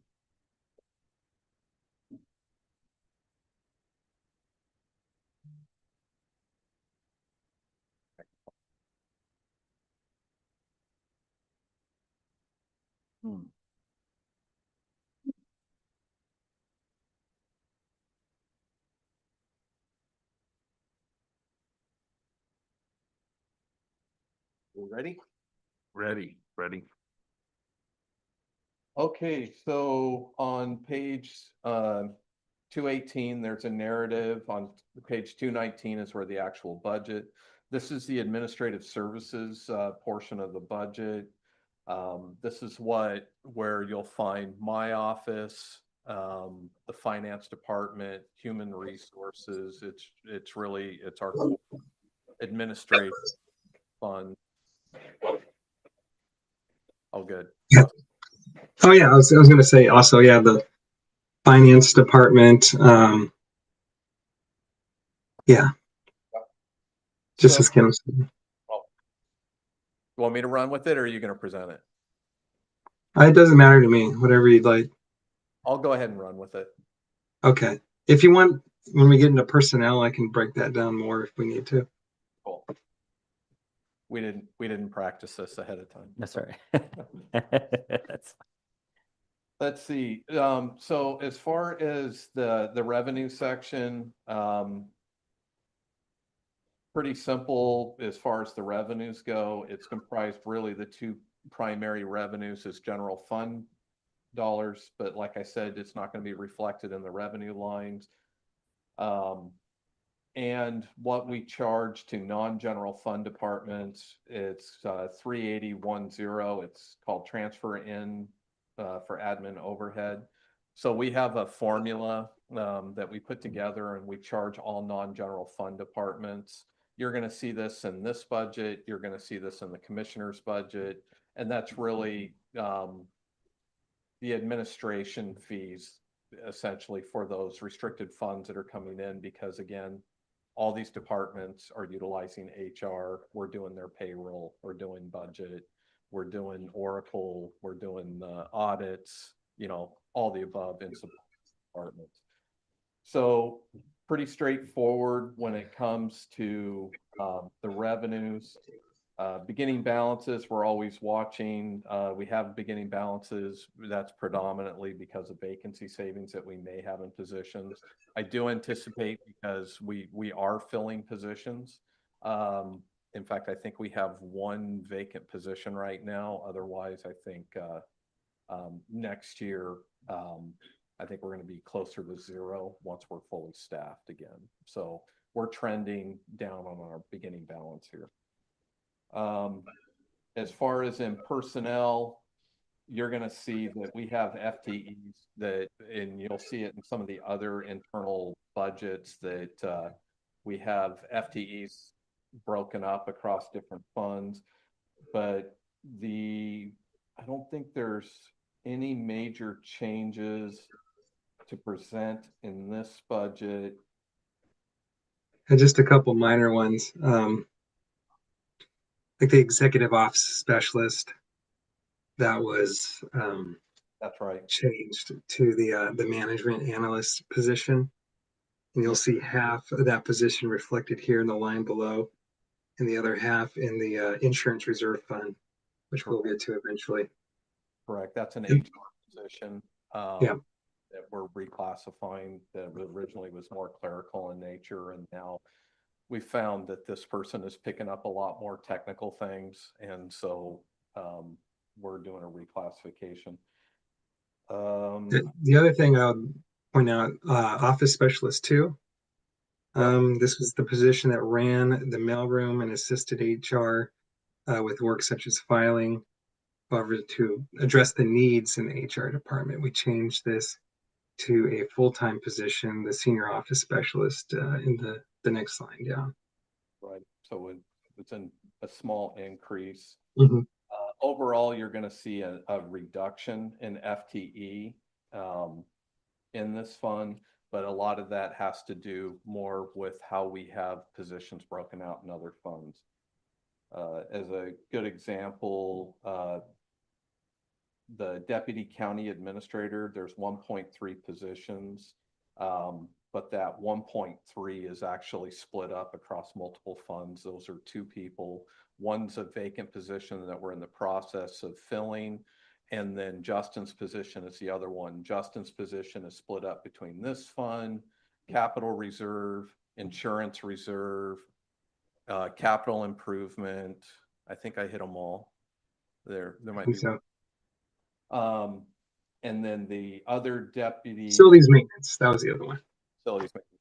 Yeah. The other deputy county administrator position is just strictly split between this fund and economic development. Any questions on personnel? Okay. So going down to materials and services, it's all pretty status quo, nothing big to really call out or no major changes. Again, majority of this fund, it's all about the personnel more than anything else. We do have some funds included in here for office supplies and just day-to-day operations. But again, a majority of the funds in here are for the personnel.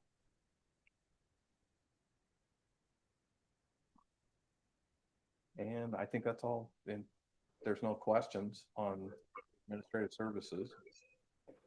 And the 63001 travel expense line, 3,500, is there a specific use for that historically? Yeah, that can cover anything from mileage if staff, because we don't have fleet cars or assigned vehicles, so we may see mileage reimbursement for employees. If HR is having to go and meet with employees in Newburgh, you know, they could get mileage reimbursement for driving their personal vehicles. We also see for travel expense for training, you know, if they're going to conferences and training like the CIS conference or other trainings that come up, that's another element that we utilize that for. Or if I go to AOC conference, a portion of my time would also be billed to that. Can I ask a question? So at the 306, it says software, the 16,500. Yep. And then on 307, 68307, you see software licenses and maintenance fees, 16,000. So what's the difference between the two? So how we've typically done this, if you see a software line that's budgeted like that 16.5, that means we're purchasing software. So if we're having to purchase a new product, or HR needs to purchase an Adobe license or needs to purchase, we'll use that line for a purchase. And then when you get into licensing down below, that's usually a maintenance fee. So if we're paying for annual licensing or maintenance fees. So what is the threshold when it goes from capital to just line items? So if it's a capital expense, it's anything that's more than $5,000 and has more of a lifespan of 1 year.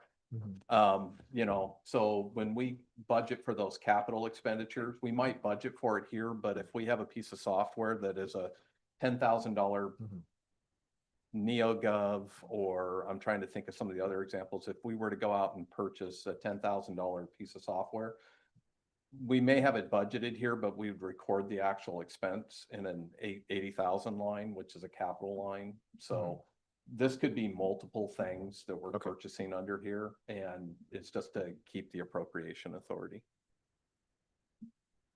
Okay, so this likely, this software item 306 is multiple licenses that are less than 5,000 each. Correct.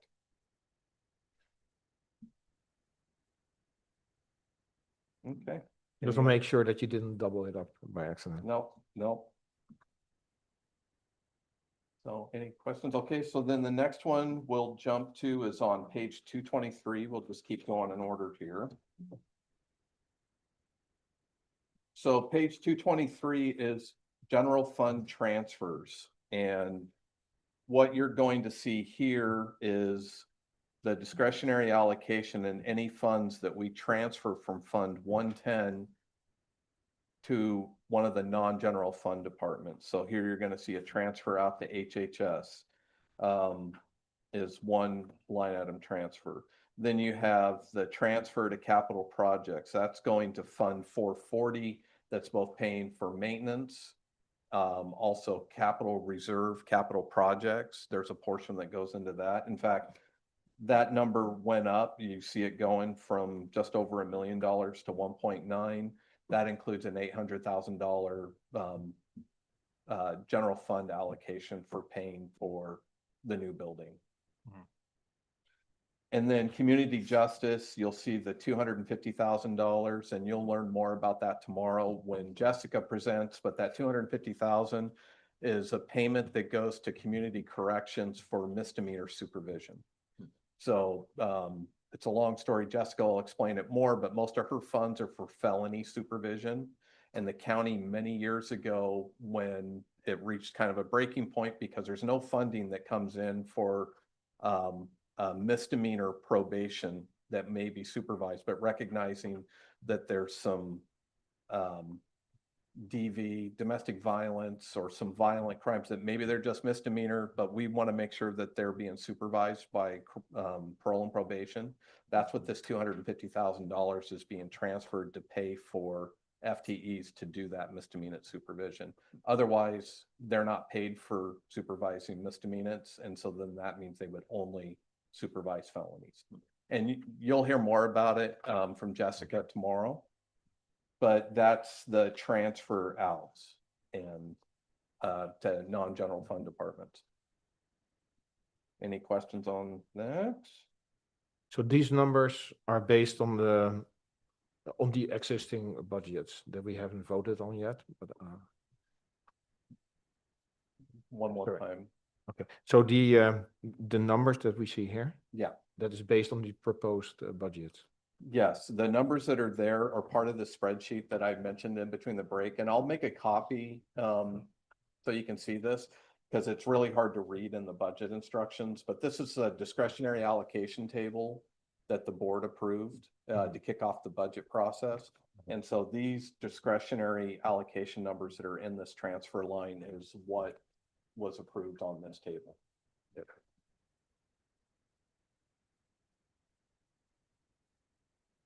Okay, next is going to be county commissioners, which starts on page 224. I'm just going to keep going in order here. So this next fund, again, when you're looking at the revenues, there's really just 3 revenues that come into for the commissioner's budget. And I should say it's for the commissioner's office. You have a beginning balance, you have the admin overhead, and you have general fund money that comes into this. And so what this pays for with those 3 revenue categories is down below, is you'll see the 3 county commissioners. And then you have a portion of the program supervisor and the support staff, and a portion of my positions is all funded in this budget. So the team right here is all included in this budget. And then you have all the associated roll-ups down below. The one thing that does look a little bit different, and it's something that we still need to fix because I don't like the title of this line. For 48,900, we're not really making a deferred compensation contribution. This is actually a 401 plan that was set up for the commissioners. The commissioners, it's only elected officials can opt out of PERS per our agreement. So in lieu of the PERS contribution, we make a contribution to a 401B. And all of our commissioners are on this? Yes. Okay.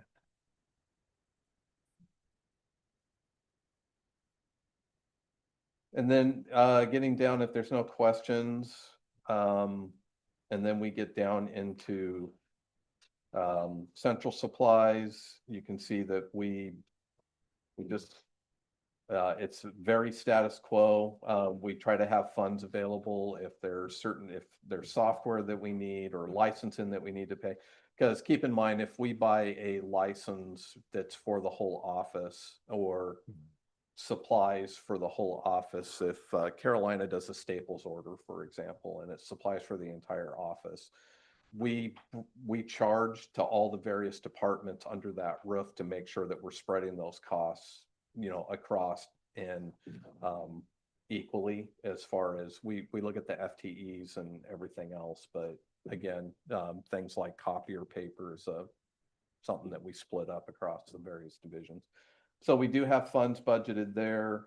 We also have funds budgeted for things like travel.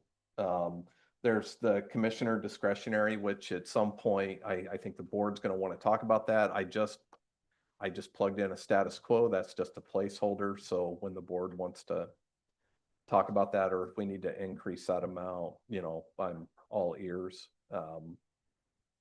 But again, it's usually $1,500 per commissioner each fiscal year that they can use for different projects or donations or. Is it used every time?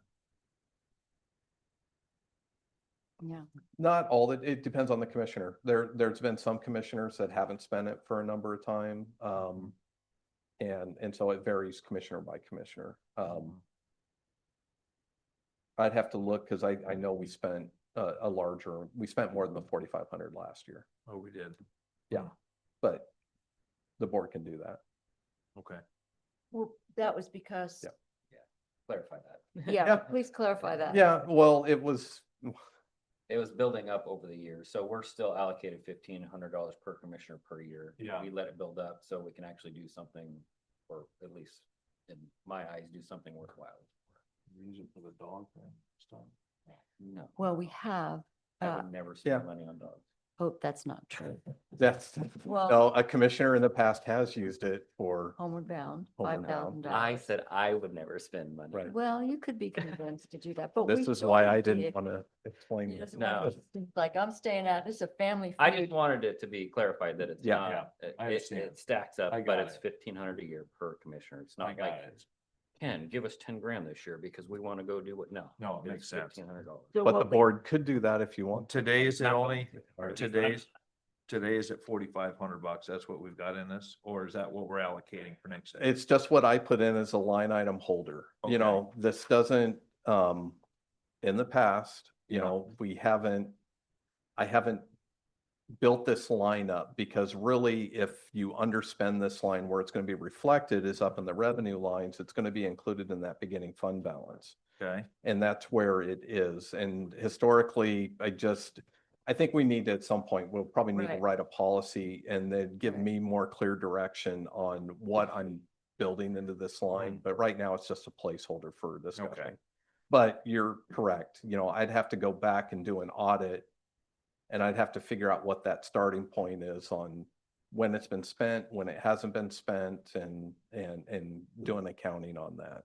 So, Because last year, the three commissioners and the prior board, correct. we saved up all our pennies and we made a pretty big downstroke for the Sheriff's Foundation, which was about 10 grand. It had about 10 grand. And that was basically us saving this up from our discretionary and then Right. just giving it to the sheriff. So it needs, yeah, we're gonna have to work It's a on whole it. different, yeah, It's, got too many, that's why I always struggle with this one. yeah. so. Especially when we come asking for our money. Yes. So other than that, it's pretty straightforward, and you can see we still have an ending balance of 28,000 that's here. But otherwise, you know, this fund does really well. Commissioners don't spend a lot of money out of this fund. I'd say probably most of the cost is more associated to the support staff and myself. Any questions on the commissioner's budget? Okay, I'm looking at the time and we'll see how many I can fit in the next 30 minutes. So here we're going to do a little jumping around because you're going to hear from IT tomorrow.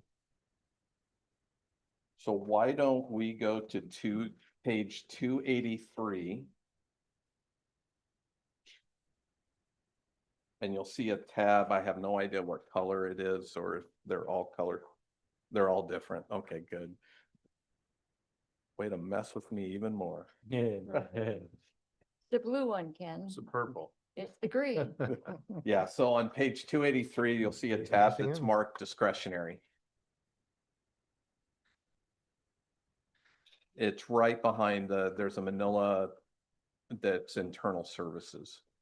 Should be the first one.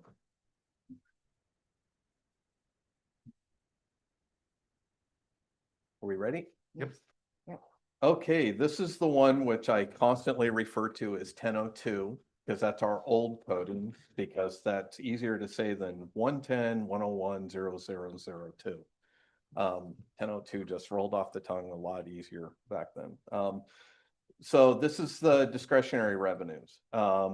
Again, this is a general fund, and the main things that I would just call out is you're going to see a nice beginning balance, and a lot of that beginning balance had to do with, you know, conservative budgeting on estimating, you know, property taxes, and they came in better than what I had estimated. And I really stick to that. I don't like to chase after returns look really good this year, so I'm going to budget 6% this year. You know, I've just found that typically we stay in that 3 to 4% range, plus and also budgeting at a 95% collection rate has worked well for this county for a long time. So, so this is going to be one of those years where the revenues came in better over the last year and even the year before than what was originally budgeted. So you're going to see that $3.4 million beginning balance on line 30101. I'm sorry, I thought everybody knew. We still have some folks He looking. was working on some other numbers. Okay.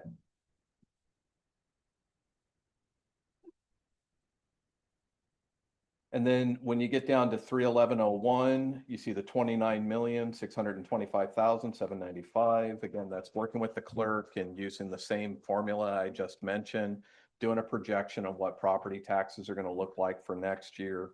Again, that's 3% at a 95% collection rate, and that's based on numbers that I get from the assessor to come up with those projections.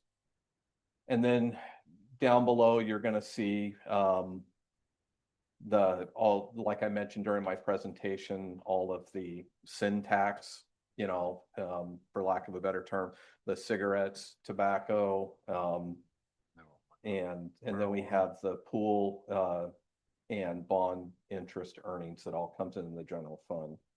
And then we have an $89,000 transfer that comes in from solid waste. That's one that I kind of flag. I don't know how sustainable that's going to be with the status of Riverbend right now, but historically, we've always transferred a portion of the funds coming into solid waste into the general fund. But again, we More, still. more than just the river bend, or, yeah, more than just the river bend. It was 50, right? Total, 25 and 25? Well, yeah, you're it's pulling more more than than just that. that. We're pulling more than that. We're also spending from some of the earlier years. It's just been a consistent number that we pulled every year. So I'm projecting a total revenue, including the beginning balance of 35 million. What we have going out to departments, with the original allocation is 34,356,445.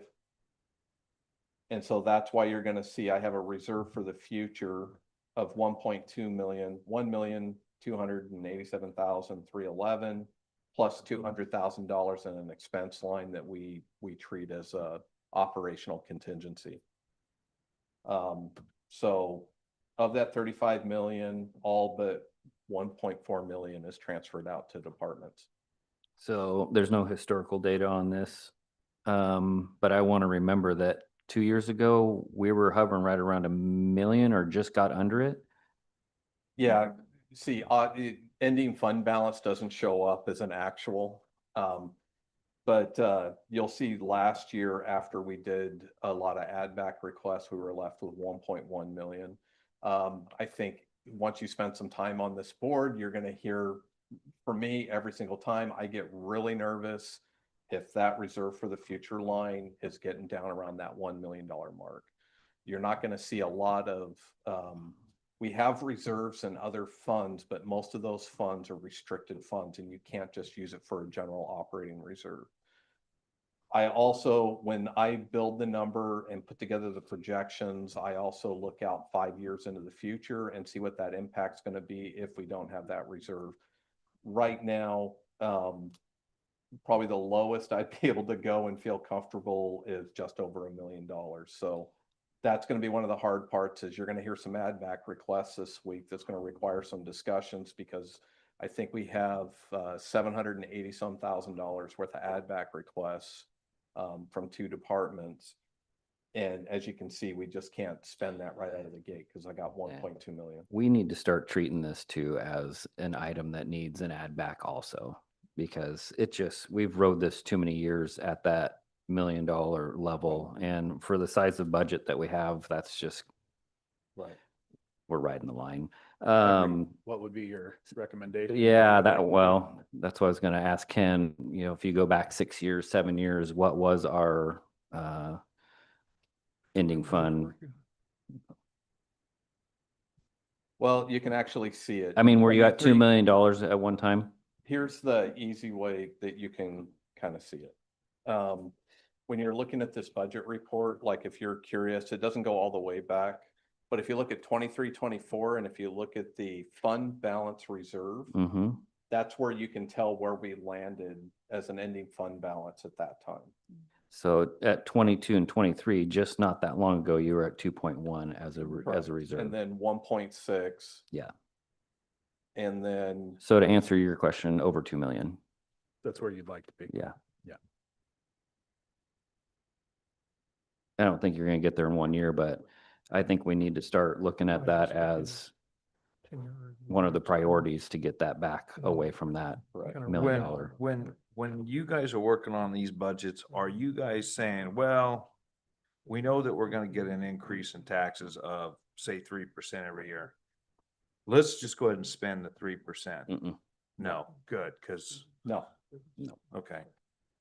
No, that's not something that comes into play. Actually, what comes into play is when we're doing this, this is the very first budget that gets built every single year. I actually have to build this budget in the end of November to prepare for a work session with the board. So I do all my projections. I get information back from the assessor in October. He gets me information. I build this budget in the end of November. And then I go into a work session and I present this, and then I present a recommendation. This is what I think we can do. This year, I felt very comfortable because the numbers were looking good with the discretionary allocation that we did, knowing that I was trying to limit the number of add back requests that we were going to get this year. And so kind of punting it down the road a little bit. I was kind of hoping that we would see fewer requests, which we are. But we have some big requests that are coming this week. Oh, fewer line items, Correct. bigger dollar amounts. Yes, that's a good way to put it.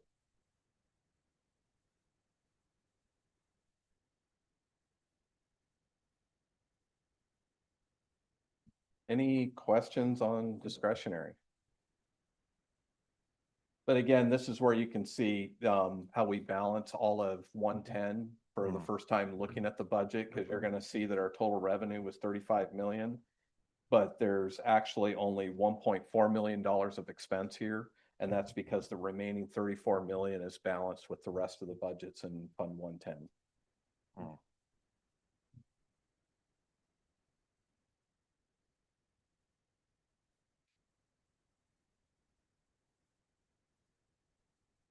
Any questions on?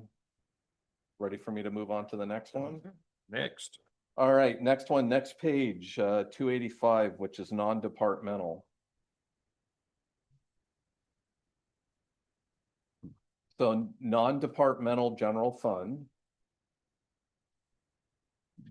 This is kind of a catch-all for expenses that can't be attributed to one single department. So you're going to see a lot of expenses. There's a general fund allocation that comes in, but then we also have, when you're looking at the revenues, you're going to see the Newburgh bypass, the revenue that comes in. This comes from all the other agencies that are helping to pay for a lobbyist. All their contributions, the tribes, cities. I'm trying to think, Mike, who else is on that list? Some chambers that are all contributing into this. This does not include the county's contribution to the bypass lobbyist.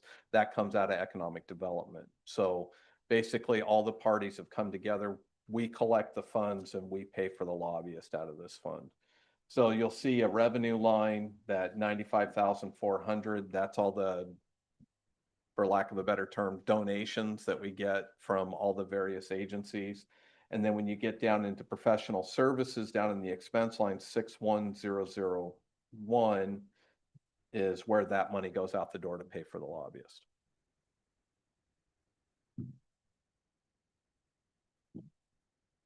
And then the other revenue line that we have that comes in here, it's a postage line that we have all departments budget for our mail room that's paying for mailings and postage. That comes into here and you'll see the corresponding expense down below. But what's really paid out of here in the expense lines, again, I talked about professional services. That's for the bypass lobbyists.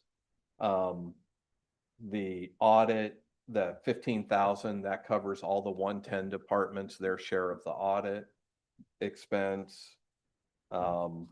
We have some funds for contract services. What the heck is mental commitments? Yeah, so this is something that we as a county will pay for sometimes the cost for if someone's going through the systems and has to be mentally committed. Oh, it's a real deal. It's a real deal. Yeah, this is for paying for mental commitments. Wow. Okay. Why are we paying outside counsel? Why is that not in county council's budget? Or is that just our outside counsel? This outside counsel, we have outside counsel or legal fees that are essentially covered in 3 different places. We have it covered here for in general fund. So in the past, we've used this if we've hired outside counsel to represent for bargaining or something that's more of for the general fund. We also have outside counsel fees that are in the risk reserve, and that's more for litigation, grievances, ULPs, those type of specific matters. And then county counsel also has some funds for outside counsel within his budget as he needs to. So investigations, things like that comes out of this? It depends on the matter. Sometimes we'd use it here. Typically, I only use these funds for if if we're in negotiations on a contract and and we hired counsel to advise on a proposal that we're considering, that we needed some outside counsel, or I might use this for doing a market study. If we have to do a comp study to then hire an outside contractor, it's all the above. Okay. And then the other part that we pay for that's kind of a big ticket item in here is the medical examiner. So anytime that there's an unattended death or something like that, our medical examiner has to sign off on it, and we pay for that out of this fund. So like I said, this is kind of a catch-all. We also pay for council of governments, the county's COG membership. We also pay, I'm trying to think, association, our AOC dues are paid out of this. You know, so again, it's a catch-all for all things Fund 110. And then the first line starting at 70026, you're going to see that we have budgeted amounts for CASA, board appointed special advocates. They've come in the past and they've been approved funding. So you'll see that there's a recurring amount. Sometimes, even though I don't think I saw a request in the packet for this year, sometimes I'll ask for more. The water master is another one where in the past they've come forward and asked for funds, and the budget committee and then eventually the board approved transferring funds to the water master. The one big change is Yamhill County Mediators.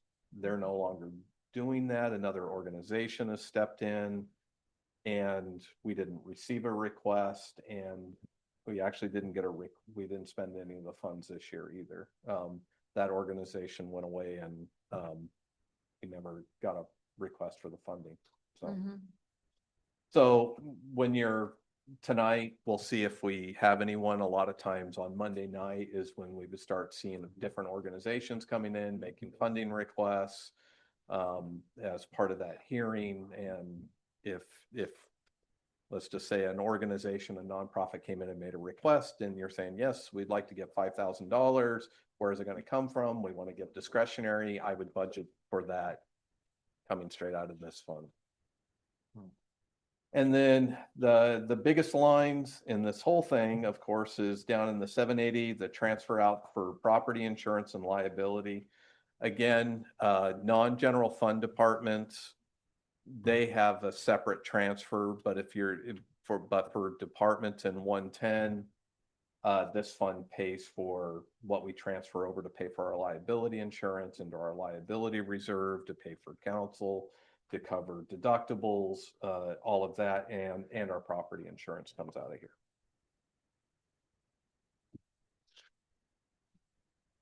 I think that's pretty much it. Any questions on non-departmental? Again, we should just call it a catch-all. Again, it's a non-departmental. It's not associated to any single department, and it covers a variety of things. But why would we be budgeting anything out for HHS out of this budget into another budget? This is a long-standing. We've been doing it forever. I'd have to do a little more research on what originally started this. I believe for this maintenance contract, this is paying for something that can't be paid for with their existing restricted revenue, but I just don't have the history on. Yeah. Right. Yeah. So if there's questions about that, we could do some research, but again, it's just, most of the time we've had these funds, we've been transferring this $2,000, some of the stuff. Yeah, I'm just, if it's a line item, I mean, I'd like to know what it's for, and if it's a slush fund, it's a slush fund, we just call it what it is, but it looks like this is actually covering something. Yeah. So I'll get some more information and circle back on that. Let's see, we can go to page, I'm looking at the time, page 288.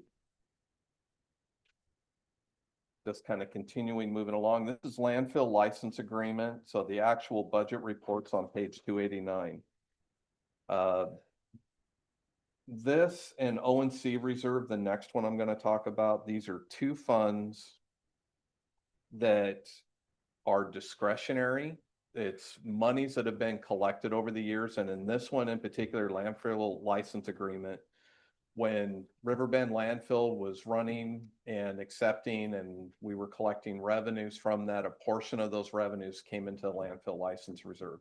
The purpose of those additional funds, they weren't earmarked for an operation. They weren't, we were collecting additional revenue that we didn't need in solid waste and some of these other things, and it went in here to landfill license reserve. And this fund has historically been used by the Board of Commissioners to fund one-time projects or one-time funding requests. We've also done interfund loans from both this and O&C, but again, this is for one-time projects. With the current status of Riverbend, obviously, we haven't had revenue coming in here. The only revenue that is coming into the landfill license agreement right now is pool and bond interest earnings on the amount that hasn't been spent, and an interfund loan, which is we're in the final year of, so there'll be no further revenue coming in here. So you have the 538,000. I always appropriate the full amount each year. And this is a fund that if during the fiscal year, a project comes forward, like a park system plan or a sheriff's office project or a community project, and so somebody's looking for funds, that we have funds available that then the board can decide to release for that project. It's just that with no revenues coming into this, once this 500, what I have budgeted in here, this 538,000, once it's spent, it's gone. There's no other revenues that are coming into this. Ken, isn't that 25 and 25 going into this? No. That 25 and 25 is going into the solid waste fund. We're not doing any transfers.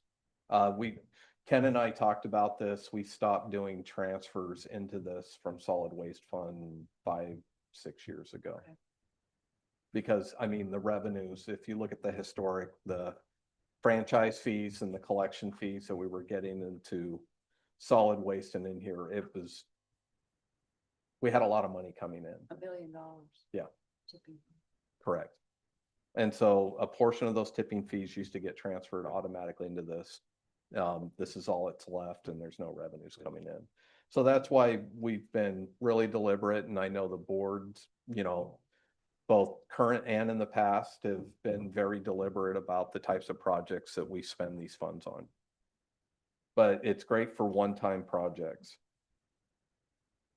But we did use some of these funds for the OMI acquisition. This was one of them where we used a small amount from it to help with the cash down payment as well. A small amount. Any questions on landfill license reserve? Didn't know I could. The next one, this is going to be a similar story, is O&C reserve.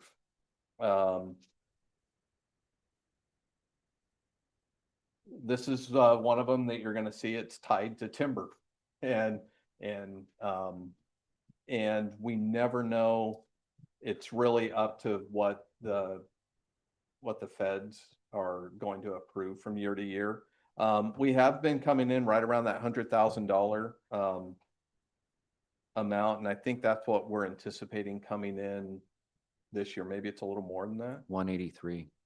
What is O&C? But I have to look at that 183 because I think because of the county percentage full, that Title comes out. III, or some of those splits sometimes it's, I don't know, Mike, have you seen the latest O&C? We'll circle back. You said 183, right? Yeah. I think Yeah. It's about 120, this 165 goes to non-discretionary. But I don't think I've seen the split yet for the county school share. That one usually comes in, I think, in June. In June. Late May, early June. I haven't seen it come in. Yeah, there's some weird things that comes down with that O&C when they release it, because there's some of it that goes to Title III. There's some that goes to. There's a lot of discussion with the county treasurers about what this is, because it looks a little different than the previous ones did. Right. And maybe it's good news. But Maybe I we're believe gonna we have a have- windfall and we'll get twice that. That was the email I got, so. Yeah. So ONC funds, it's another one, even though it looks like we've been seeing some consistent earnings, but this is, again, the only is the ONC funds come in and the beginning fund balance and some pool and bond interest earnings. And then we have to pay for an audit and otherwise we fully appropriate it under other expense. And it's really up to, you know, if there's projects that come forward during the fiscal year. These two lines are something I would keep in mind. It's going to be on, at the end on Wednesday, I'm going to have a deliberation list coming forward. And when you're, I think we're going to be talking about both ONC and landfill license, possibly for some of the add back requests, because I do think some of the add back requests are not a request for an increase to discretionary. They're more project specific. So it might be something to entertain for a possible funding option instead of using general fund, is looking at a couple of these. ONC, you know, this was one that we did have budgeted. We did do the $100,000 that where you see the grant awarded. I don't have it budgeted, but that's paying for the park system master plan. So 100,000 of that park master plan that they're doing, 100,000 of that's being covered by ONC funds. And I think we took, so that came in at like 135 or 138 total. And I think we took a savings on a pickup truck to fill the balance from Public Works or our parks. I think there's a portion of that, and then they're also looking at a portion of the SDC funds because Park System Master Plan is eligible for using SDC funds. But otherwise, the only recurring expenses in here are pretty small. There's a transfer out to Habitat Conservation that Mark had presented about. We have a transfer out to County Council's office and a small amount for audit, but otherwise the remaining funds are just budgeted as being available for one-time projects. Any questions on ONC? How am I doing on time? I got 4 minutes. I think I can get through Title III in 4 minutes. Page, Unless we need to stop, we can just keep on going until 5. You know, unless there's a reason. We have a No, no. public hearing. Oh, yeah, 5 o'clock, right? Yep. Yeah, we just keep going till 5. well, Because I'm get to ride with them. Yeah, but you have to You're here pick up for the your- public hearing, dude. Yeah, no, I know. Seeing them, we're all leaving. No, but I'm gonna Greg, ride with pick them. up Okay, your- whatever. I'm gonna ride with them. I paid for it already. Is it outside? Yeah. So you're saying if it's 7 o'clock at night when we're wrapped up, you can still go at night? Absolutely. Okay, cool. okay. Just keep rolling. Well, the agenda goes until 4:45 and then to at least have a little bit of a break before we convene the public hearing. So Sweet. I'll keep pressing. We're going to 4:45 now. Yeah. All right, let's do it. How's your staff? Fine. Okay. Okay, page 293, Title III.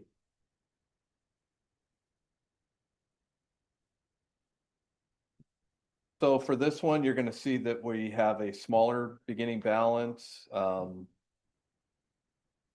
That had trended down. We're really limited on what we can spend Title III funds on. Title III funds right now can only be used for search and rescue or firewise prevention programs. That's it.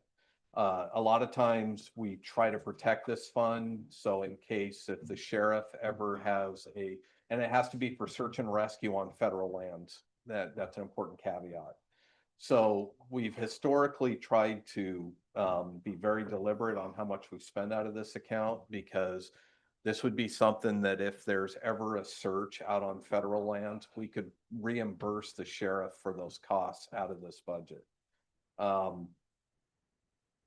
In the meantime, whether or not we get any revenues in here is a crapshoot. We haven't had any revenues coming in here in a number of years. It's all tied to, federal legislation. And so it's a weird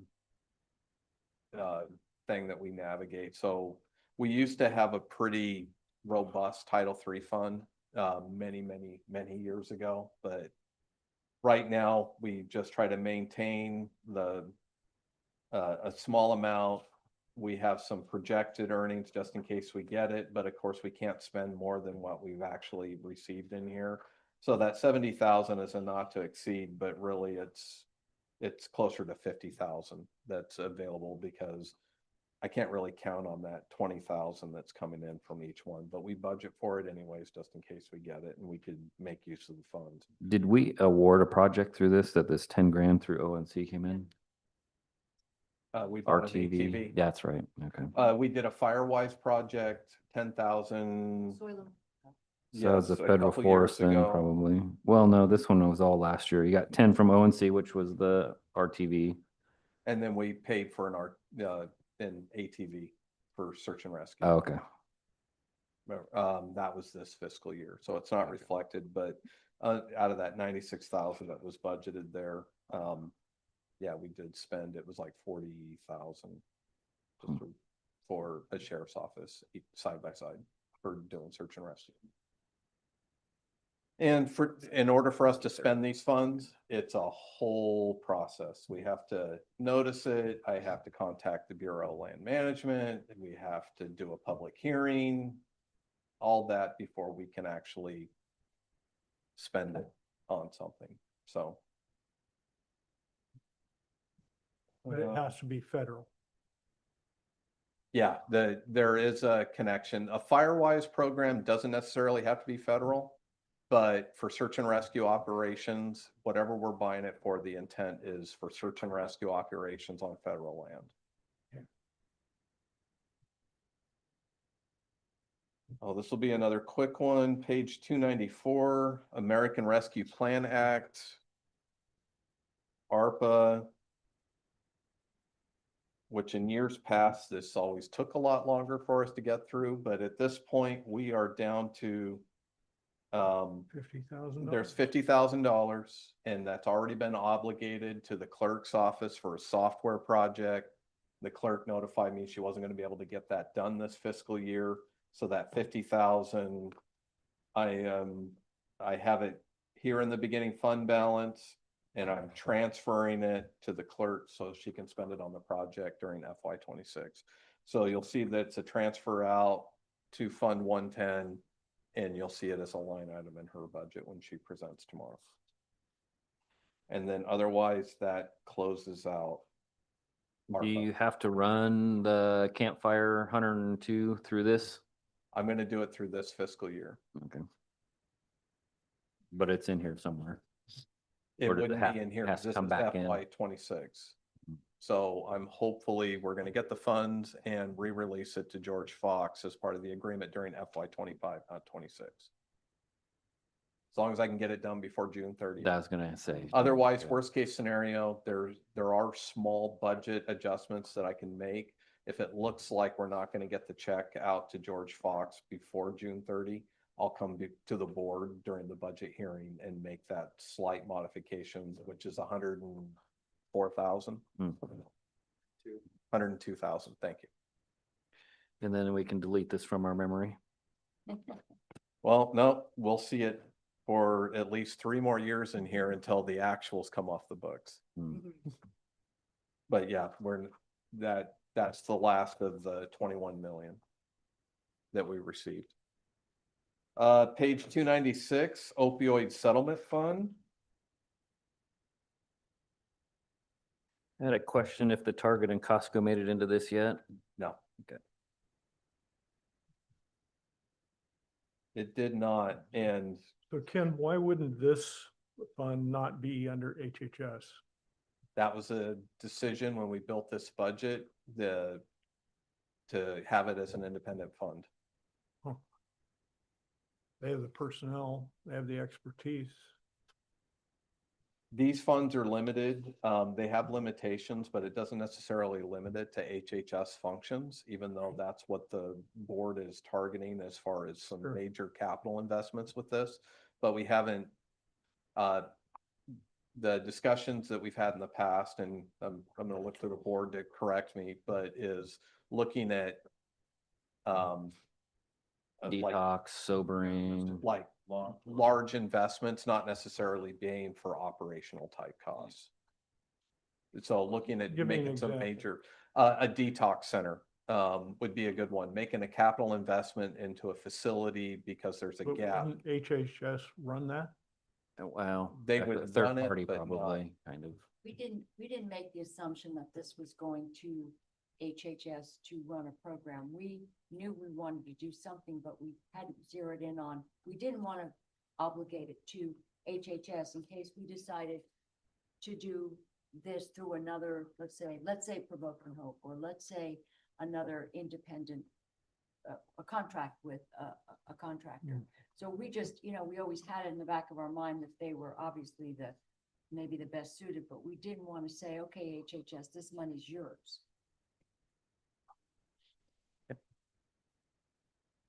So we built this up into a special reserve fund.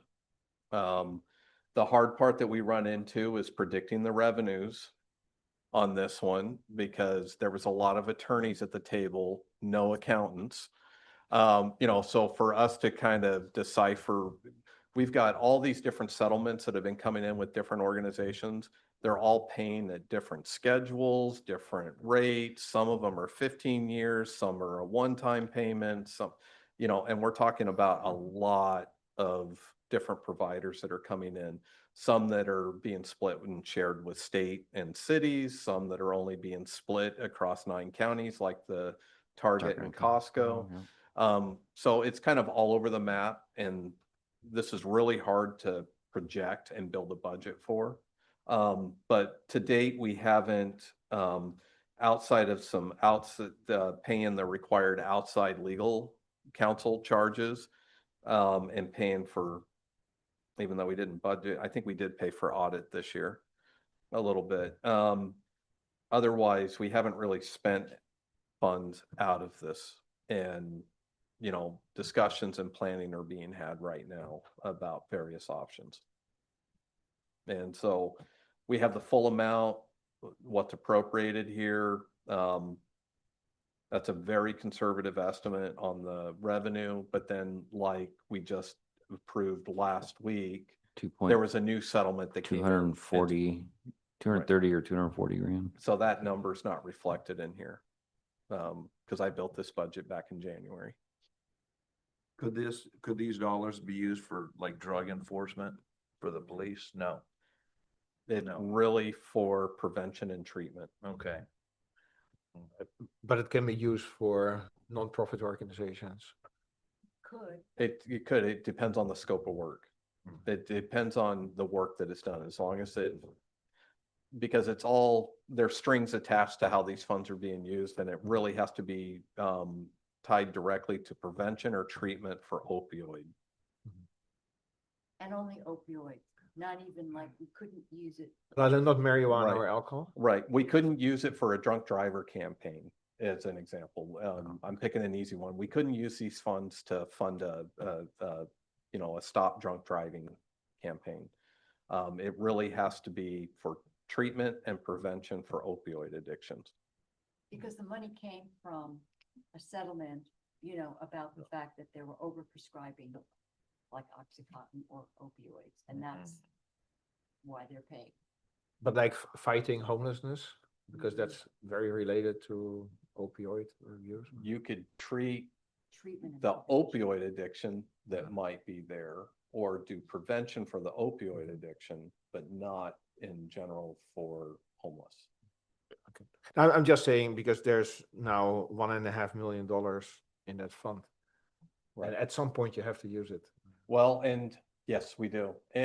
But that's where the big discussion has been going towards a major capital investment into where we have gaps, like a detox center has really come up probably more than anything else. And that's going to be a major capital investment to stand up something like that. And so that's why most of the discussions have really centered on that, and the ideas for using this fund are focused on that area.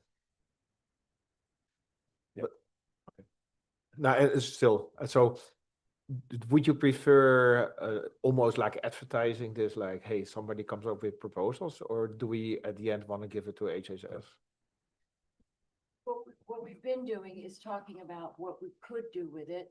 We have had listening sessions with the community. Summits, yeah. And they have basically, everyone's pretty much zeroed in on, you know, detox or residential treatment, those types of things. So we know that that money won't cover it completely, but there's been talk about using perhaps existing facilities that the county owns, but getting HHS to work with a private contractor who would contract for the operations. So it's, Or McMinnville uses theirs to buy in also. McMinnville has almost $500,000 in funds. Yeah, so there's a lot of discussions to be had and there's been policy direction, you know, from the board on kind of priority. But, you know, we're still pending some additional work sessions and trying to figure out next steps for getting this off the ground. Is it an RFP? Is it a request for proposals, or is it a solicitation? And is it in-house, exterior, or how we're paying for it? You know, all of that's still to be determined. Okay, but it's still a relatively new fund, because I see it's Yes. in 22, 23, it didn't exist. Correct. We received our first payments in 22, 23. Okay. And we had it incorrectly in the insurance reserve.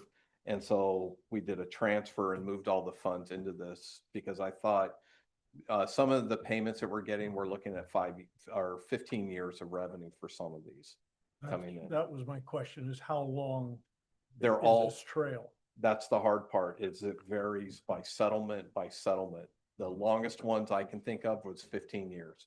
So it's not really a sustainable budget item where you can say, I'm gonna have $500,000 every year. Correct. I can budget this. Correct. This is a tough one to budget. Yeah. And also the settlements are still coming in. So like McMinnville, I don't know where we're at, but McMinnville says that they're at around $500,000 and they're projecting $1.5 million in 18 years. But they have no idea when they're going to get to that $1.5 million. Yeah, over what period of time? 18 years. 18. Because there's some, Isn't quite enough to do project or. Right. So you really have to. It's like dribs and gravels, you know. yeah.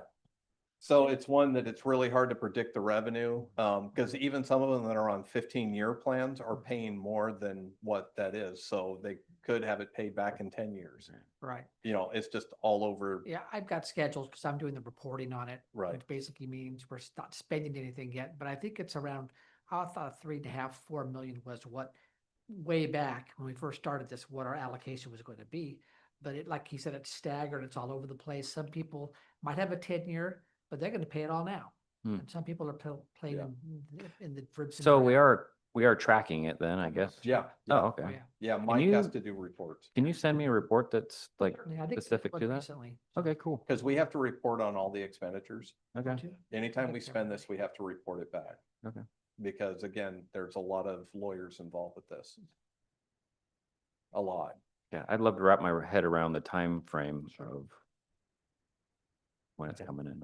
I have struggled with this one. Okay. So this is one to build a budget for. It's been a challenge because, you know, I get copied on all the emails, but Don't copy me on the emails. I just want one report. yeah.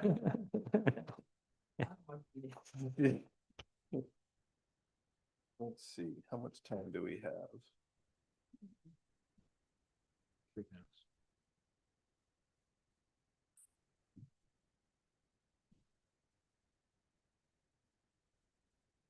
All right, I'm feeling brave. I'm gonna see if I can do this. I'm gonna do 680. So the next page right after that is, starts at page 298. Is risk administration. This is our risk reserve. So this is a big one.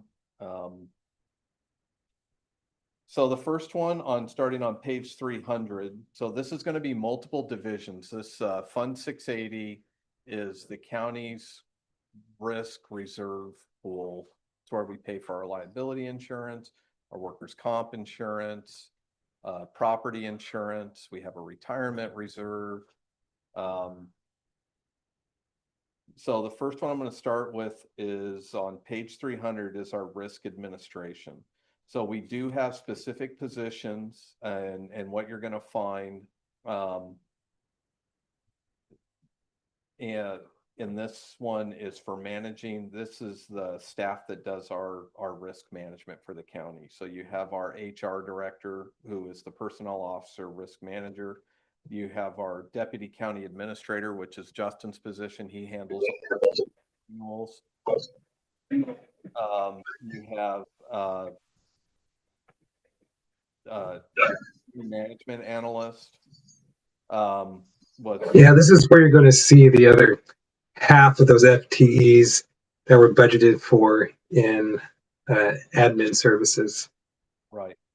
The one thing that I will call out that's a major change here is you're going to see we have a request for a reclassification. This is moving our current risk manager into assistant HR manager.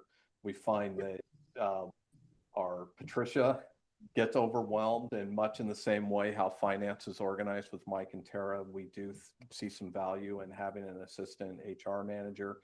So then when our HR manager is out of the office, we have some coverage. Also, our current risk manager, who'd be moving into the assistant HR manager, will provide direction and supervision for the shop. She does a lot of our internal investigations. She's consulting with all the various departments on personnel investigations.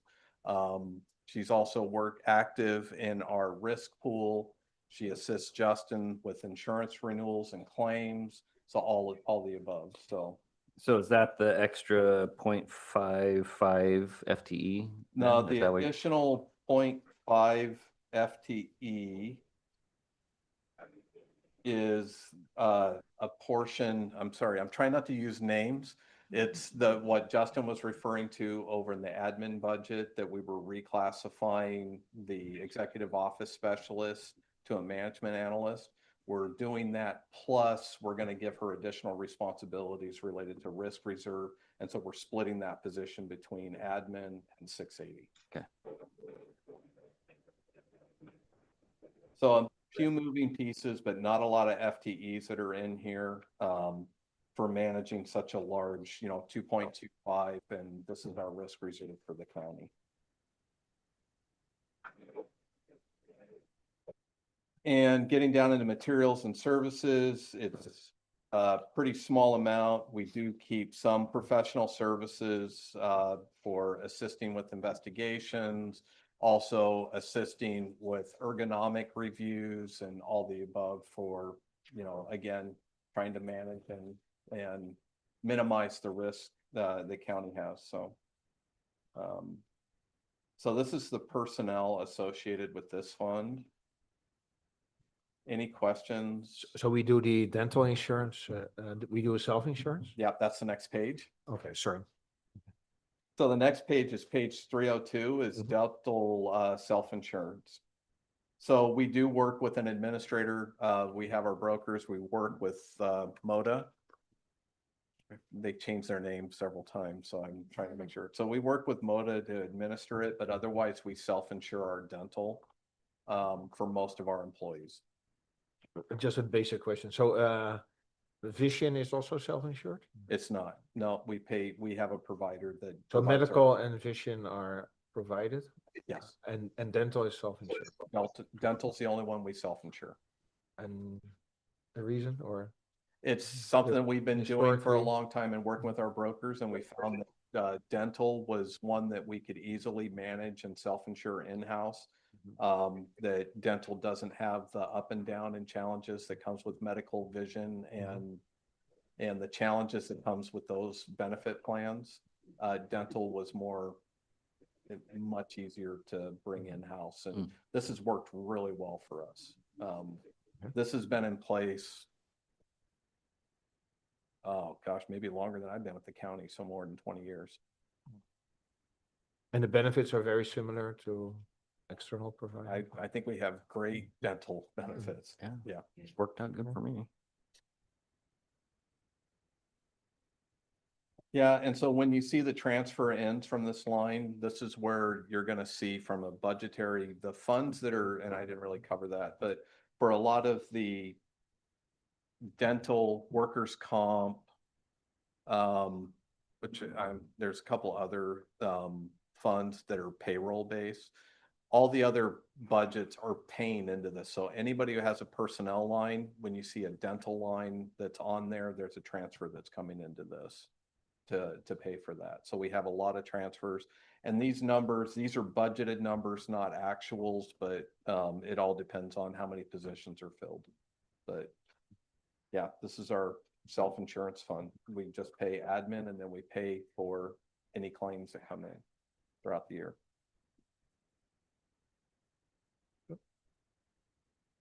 If there's no questions, page 303, this is just a contingency amount. So we budget $250,000. There are some limitations on how much and when we can take spend contingency funds. So we just have a small amount in here. If ever need be, it would require board action to do this. So this would be if we had some large claim, something hit one of the other funds, disaster or whatever, we have $250,000 held in the contingency fund here. Page 304, this is the beginning fund balance for all of Fund 680. So you'll see we have budgeted 2.4 million. After building all of Fund 680, you're going to see we have a reserve for the future of $676,000. This is a first that we were actually able to build this budget, and we're, thanks to the work of all of our managers, department heads, and especially our HR team with managing risk, we're coming out ahead. So, and it's insurance reserve. I don't want to jinx it, but we're doing well in managing risk and claims. It's the insurance reserve. Is that right? Yeah. Correct. So that stays here in the insurance reserve. In years past, I want to say, when was Rick John on the committee? It might have been 5 years ago. At one point, we did consider, when budgets were kind of tight and we had reserve funds that were showing up in this fund, that we did do a credit back out to departments. But I would keep in mind that if we did that, because all the funds that come into 680 are coming, they're a mix of restricted and discretionary funds. They're charges to all those departments, that if we were to, I simply put, I can't take $300,000 of this amount and move it to a specific department. If we were going to take $300,000 out of this and put it back to the departments, we would have to use a formula to put it out to all departments that are paying into this fund. But it is an option that we've done it at least one time in my tenure as the budget officer, that we basically put it back out to departments in recognition for the work that they also do in managing our risk and our funds. So You got 3 minutes. okay. I'm not going to recommend that we do that. Property insurance on page 306. This is where we pay our property insurance premiums. We're members of CIS, City County Insurance Services. We do charge out to non-general fund departments and 1039 for the money that comes in here. And you're going to see that we have a property insurance line that we pay for all of our buildings. We also maintain some funds. So if we have smaller claims or, to cover deductibles, but then also if we have smaller issues that we can just address instead of affecting our experience and seeing our rates go up, sometimes we'll just pay it as self-insured instead of sending it to CIS to pay. It just helps mitigate. So for the most part, most of the money is going to premiums, and then you'll see the 15,000 and 35,000 is to help cover claims and smaller and deductibles and things like that. Did we skip 305, the PEL reserve? I may have. My apologies. That's okay. Thank you. It's a reserve for contracted services. Is that correct? This is a reserve for what's called personal extended leave. It's a leave for, it's a liability that we book. And the only time we end up having to pay out a PEL is one, if somebody has PEL on their accounts, which there isn't a lot of employees that do. If they sell back leave or if they retire and have a PEL balance, we have to carry enough to cover that. So that way departments aren't having to budget for that. So we'll Okay. transfer this Thank you. directly there. But thank you. I didn't realize I skipped that. Okay, page 307. During my presentation, I mentioned that we have a retirement reserve. This was something that the board many years ago had set up a bunch of transfers coming out of departments to start building up a reserve in case at that time there was a lot of talk about unfunded liability and counties having to pay for that unfunded liability. So we were building up those reserves. That's now not come to fruition, and we haven't transferred funds into this in quite some time. The only revenues that are coming in is an interfund loan, which we're in the final year of paying that off. And then we'll be back to the full amount. So we have $2.4 million that's there.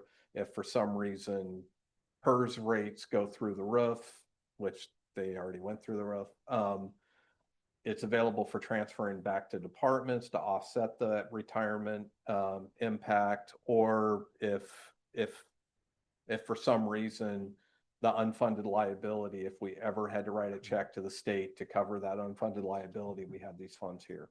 Right now, I'm recommending that we keep the funds here and keep, it's in the risk reserve in case we ever need it. And it's not budgeted for expense. The only expenses that we pull out of this is for, like the footnote says, is for doing our GASB report for 10,000. And then we have a small amount that we're transferring to administration to cover PERS administration. But otherwise, the rest of the funds stay here in a reserve for the future line. Page 308, we can skip that because we're no longer doing time loss reserve. 309 is workers' compensation. We work with SAFE for doing our workers' comp insurance. So every position, depending on their work code, we collect funds from. It goes into here. It pays for our annual premiums for workers' comp insurance. We also have some funds in here for reimbursable claims. So if there's times that we may have a smaller claim that SAFE will reach out to us, we're able to pay that and it doesn't count against our experience. Any questions on workers' comp? And the last one, page 310, which is general liability. So we have funds that we transfer in here. We maintain pretty large lines for professional services. City county insurance, we have to pay our liability insurance. It covers all of our employees. This covers all of our liability insurance portfolio. We have $1.3 million for miscellaneous claims because, as you can imagine, claims can get expensive. Right now, our current deductibles are, I think they've just reduced it. It's $100,000 per claim per plan year. So if we had a bad year and we operate a jail, we have a detention facility, we have a lot of risk and exposure around some of the operations that we have. So, we try our best to keep this fund very healthy and ready to pay for a potential bad year where we could have a. And it could be claims from prior years as well. So you could have something pop up from a prior year where something happened. That's a great. Have to cover that. That's a great point, Justin, because in prior years we had much higher deductibles because of claim activity out of our jail. And so we actually at one point had a $500,000 deductible. So if we still had any open claims under that old plan year, under that old deductible, that if for some reason a decision or a settlement were to come down, we'd be responsible for that deductible. So this is something, a fund that we've been working really hard, and it's why we've been making the investment in our risk management. And working with our departments is so this fund doesn't bankrupt the county, you know, with a bad claim. So hopefully we won't have to spend a penny out of this other than our renewals. But, you know, working in county government, we work in a lot of high risk areas. So that's why the fund is, we've been building this up. We're also in conversations that we've had with the board in years past of trying to build this fund up. So if at some point the county ever wanted to go self-insured instead of being with CIS, What do you think that number is? I'd have to go, we had an actuarial study that was done a couple years ago. I don't have the number off the top of my head, but I have it on my desk. But we couldn't afford it, whatever it was. Not at that point, because you'd be buying that, we'd have to purchase umbrella coverage, and then we'd probably have to hire some additional attorneys and some additional risk management staff. Hmm. If we brought that all in-house. And that's the insurance reserve, which I didn't think I was going to be able to get through before 5, but I think we're a little bit ahead of schedule as far as presentations for tomorrow.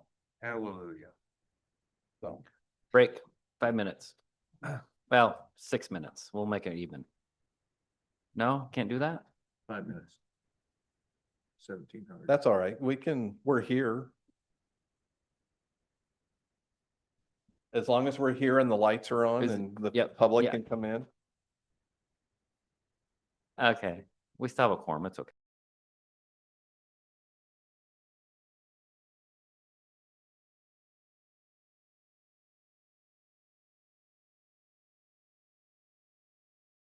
Before you pick up, there's one action.